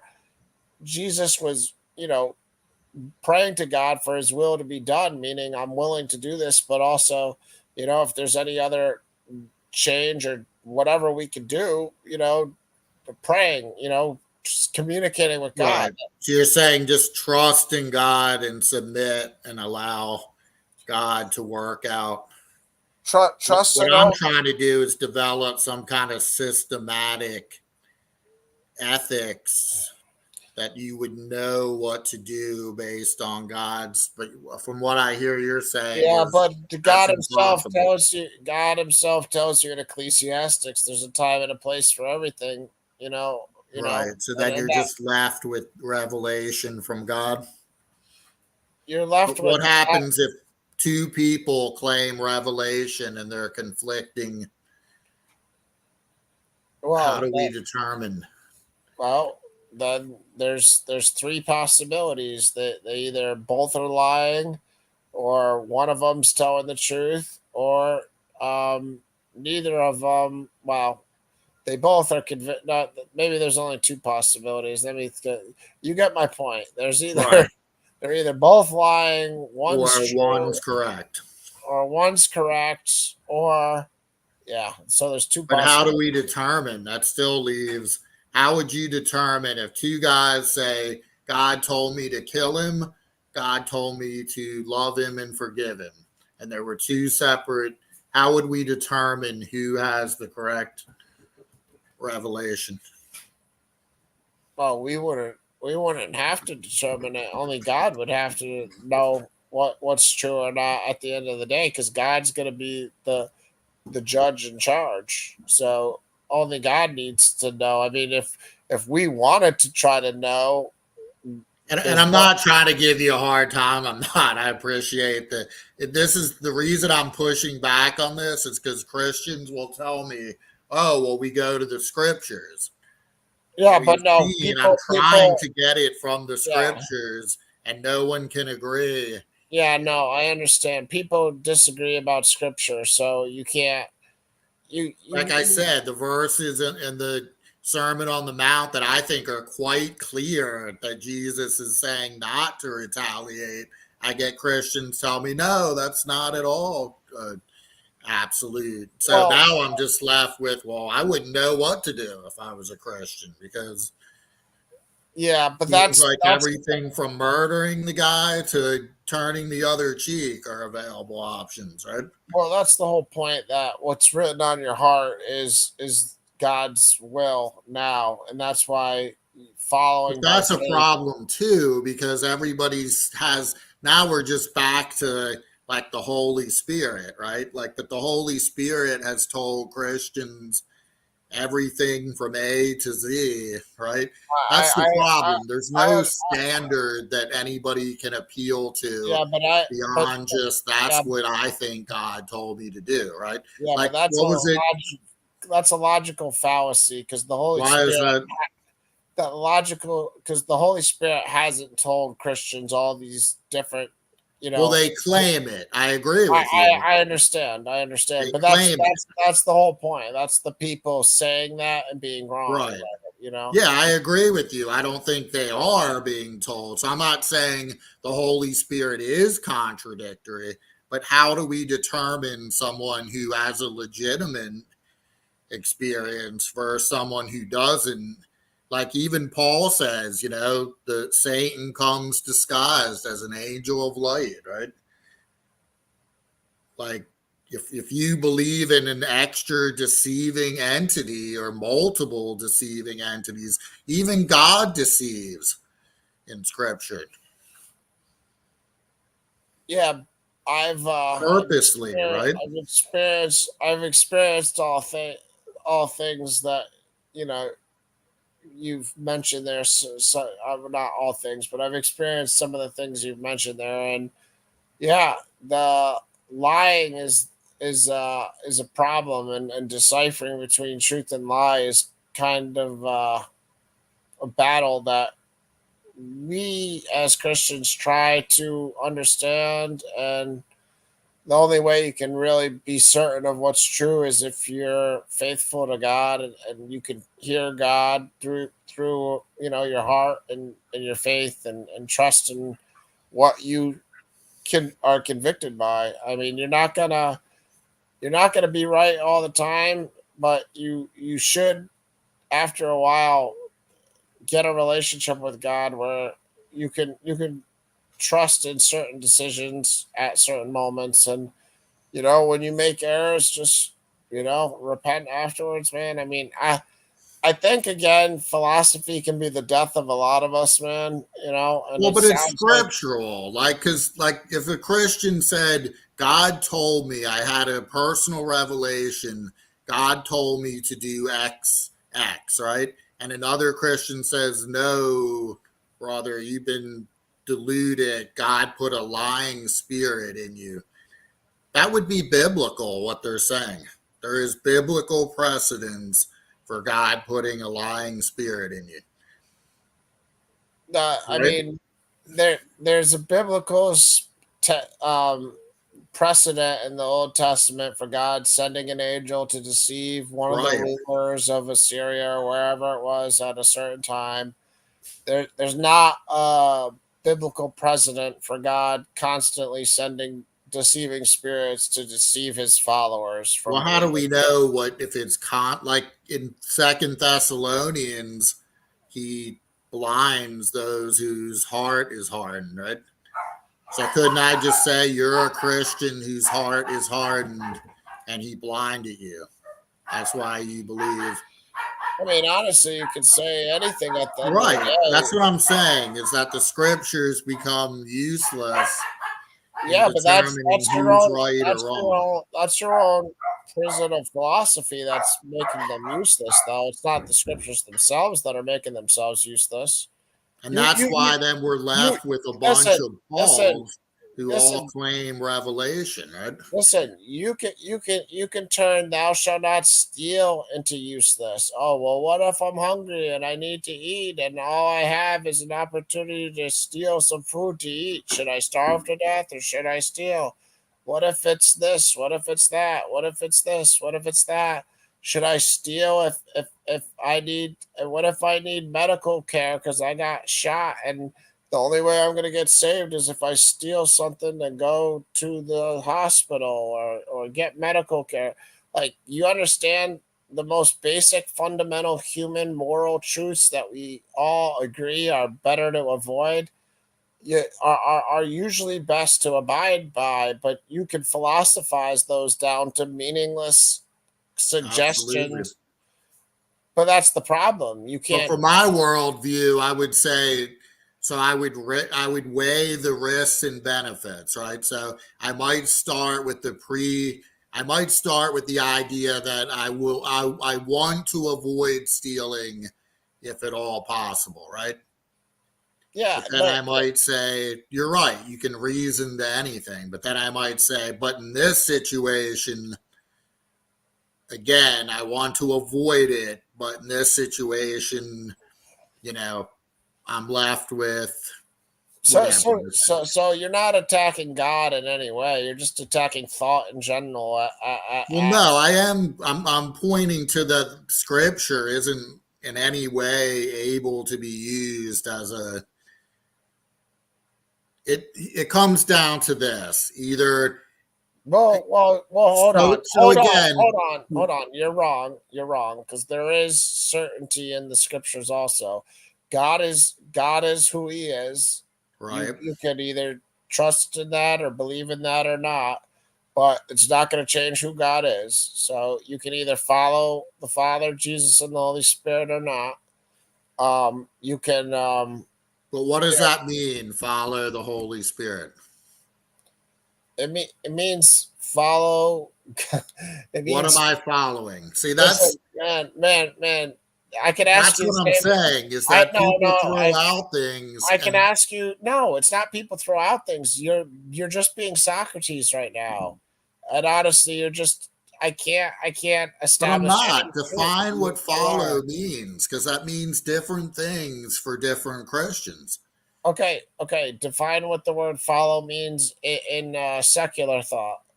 So follow means to, if you're literally, it means being behind somebody, or in a more non-literal sense, it means mimicking their actions or looking to them as a leader, or but that still doesn't explain what I'm supposed to do to follow Jesus. Do you get what my point is? Because then we're back to hermeneutics and everybody's saying, well, following Jesus is turning the other cheek. No, it's not always turning the other cheek. And so now we're left with all the YouTube debates that go on. And me, if I'm the innocent Christian who wants to follow Jesus, I have no idea. Then someone says, sola scriptura, go read the Bible for yourself. And I read it and I think I've come up with the right interpretation. Then someone says, no, you're completely wrong. Read that verse again. And now I'm left with confusion. Now, Well, it that's doesn't because you're mean not there isn't a listening. correct interpretation. I agree with you. There could be a correct interpretation, Well, right? yeah, but you're not supposed to listen to what other people or other air quote so-called Christians say. You're supposed to have one teacher, Jesus, and you're supposed to listen But to. that's still an interpretation. No, Jesus can't implant to me in my mind what the correct interpretation Actually, he is. can. That's the entire point of the Holy Spirit and God. Well, if he's done that, it's a select few because that goes back to the problem. Most people don't agree on what Jesus is teaching. So If It does. he's Hold done on, that, hold then on. it It doesn't must be mean. a very select few that Yeah. actually know what the correct interpretation is. Or maybe it's not a select few. Maybe it's only a select few decisions that really shape people's lives. Maybe he doesn't have to shape every decision you make on what channel you want to watch on TV today, but maybe he does shape if you're gonna go into a dark alley or not. Maybe he uses discretion just like you would use discretion on what is important to warn your child and keep someone safe or do something that's significant for them. Maybe he uses discretion. So you don't have to say every decision then has to be equatable to the Holy Spirit's will. It just has to be when it matters most to help people. So then what would you say is the one thing that's clearly communicated? What's clearly communicated is to worship the correct God foremost.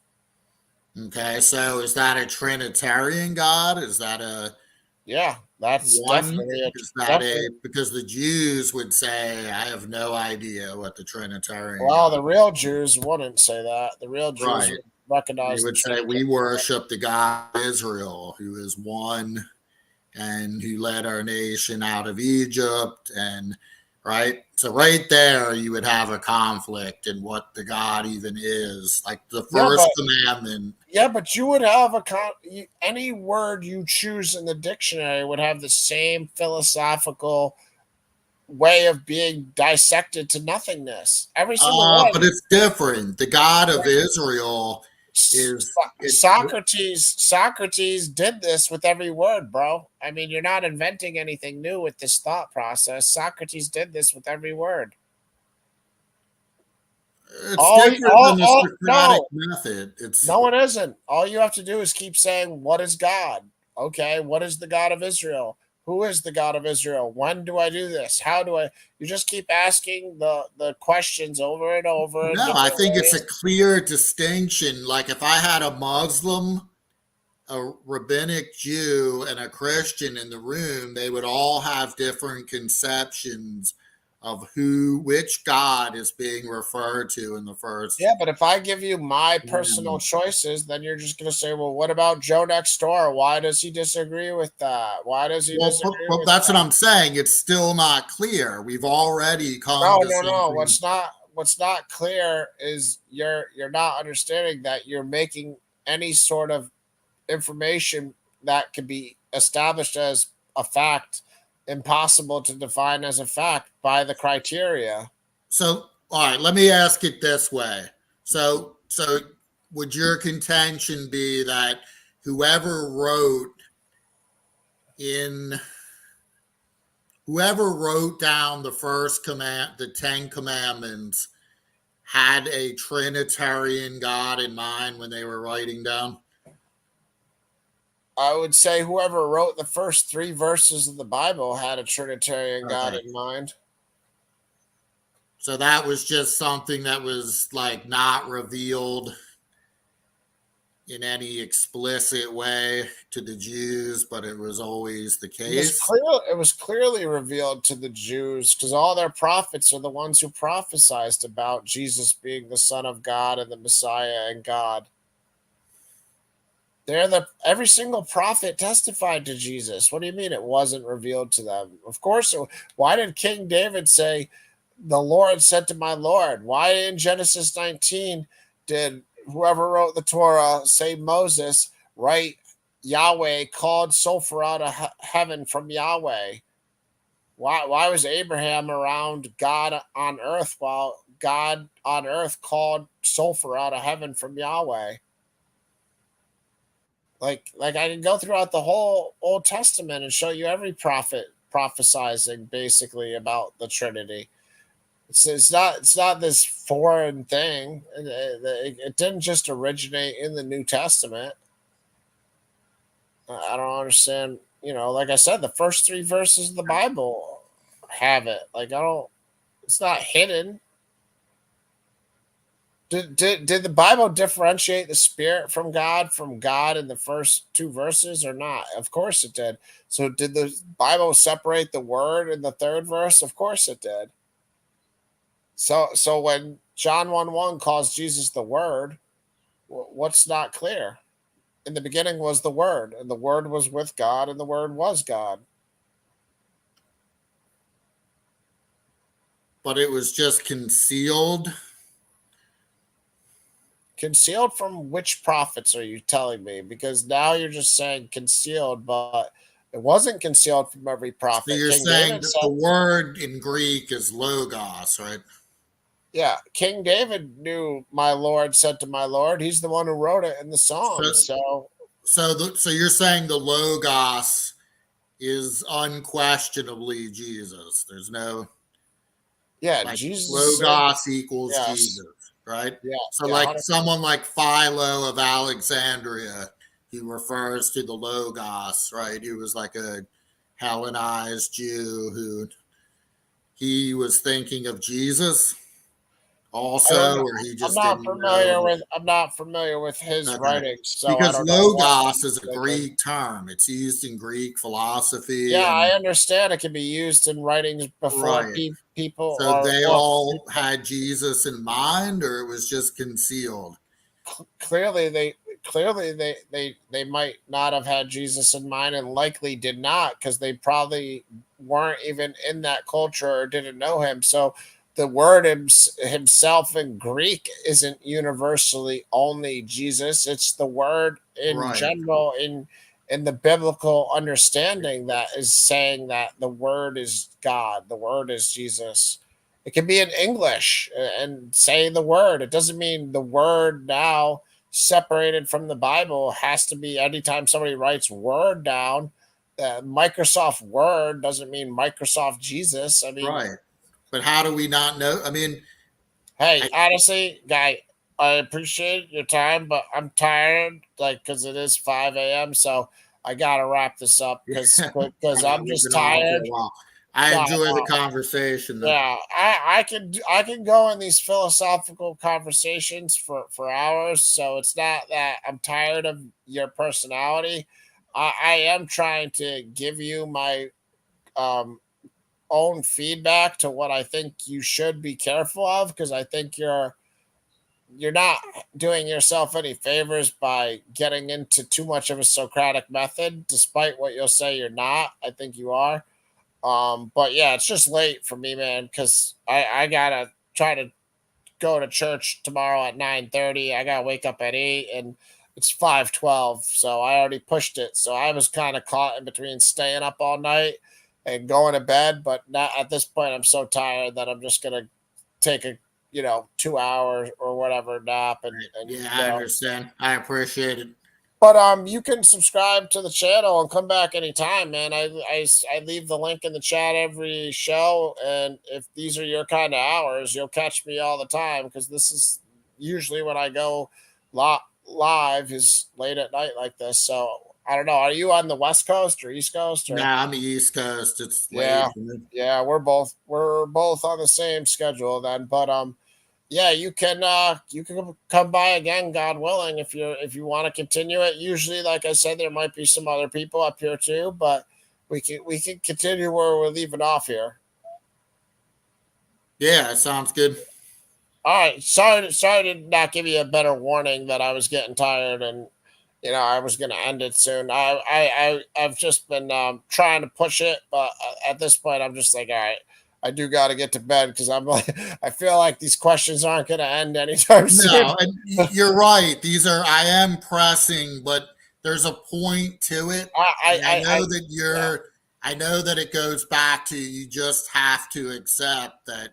But what I'm trying to, yeah, I know this doesn't benefit you much, but what I'm trying to yeah, show you is that it's not there that. are a thousand other interpretations anybody can take. And I know it sounds like sophist or No, it's not. You're not. Socratic You're method. not It's wrong. not just You're to not be wrong. a skeptic.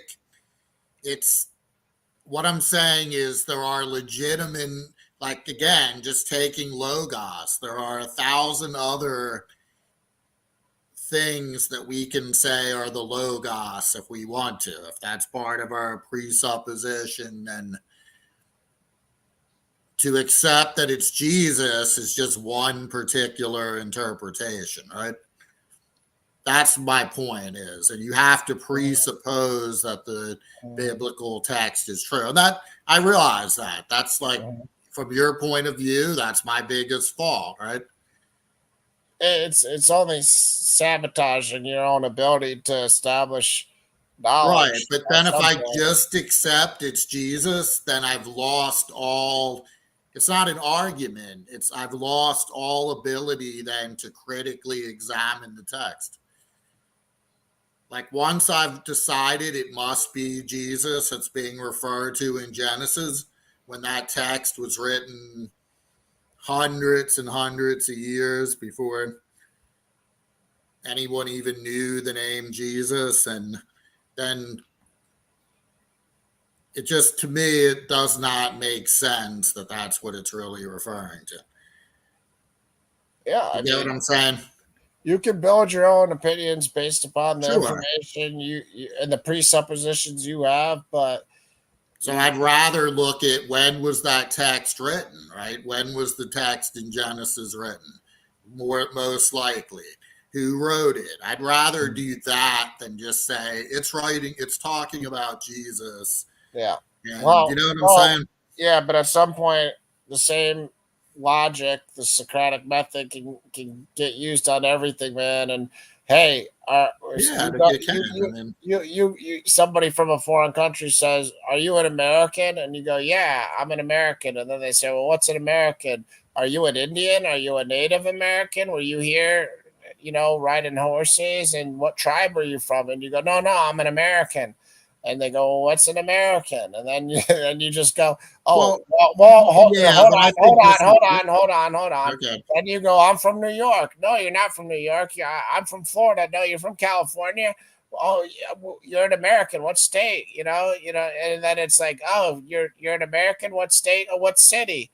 "Oh, you're an American. What are It's just like, and American can go way, way. When was it established? Oh, what president? Like there's so many. Were you a South American or North American? Like the Latin American? Like you understand, just a basic word like saying I'm an American citizen can never end if you're just gonna keep Right, but I don't think that's there. equivalent to saying the Logos is Jesus. That those are like Well, American. I'm not saying the Logos is Jesus in every word that was ever written on earth, in every piece of Greek literature.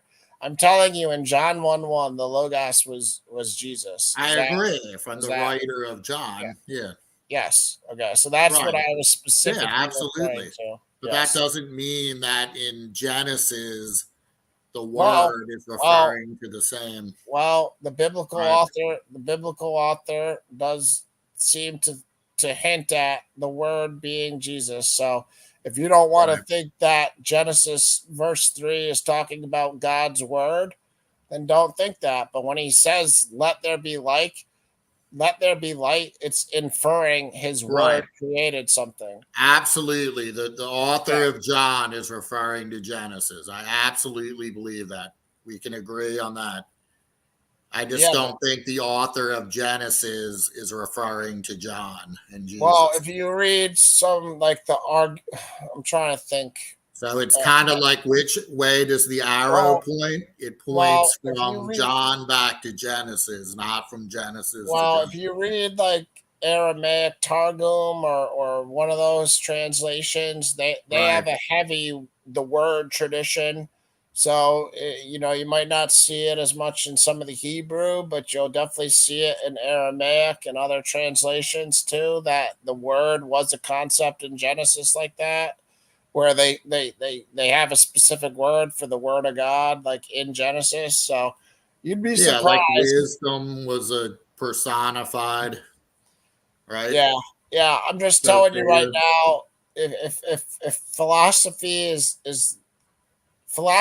the antithesis of faith, just to be honest, And I'm a philosophical person. I'm a philosophical person. So I appreciate your You're a what does Jerusalem have to do with Rome kind of guy, right?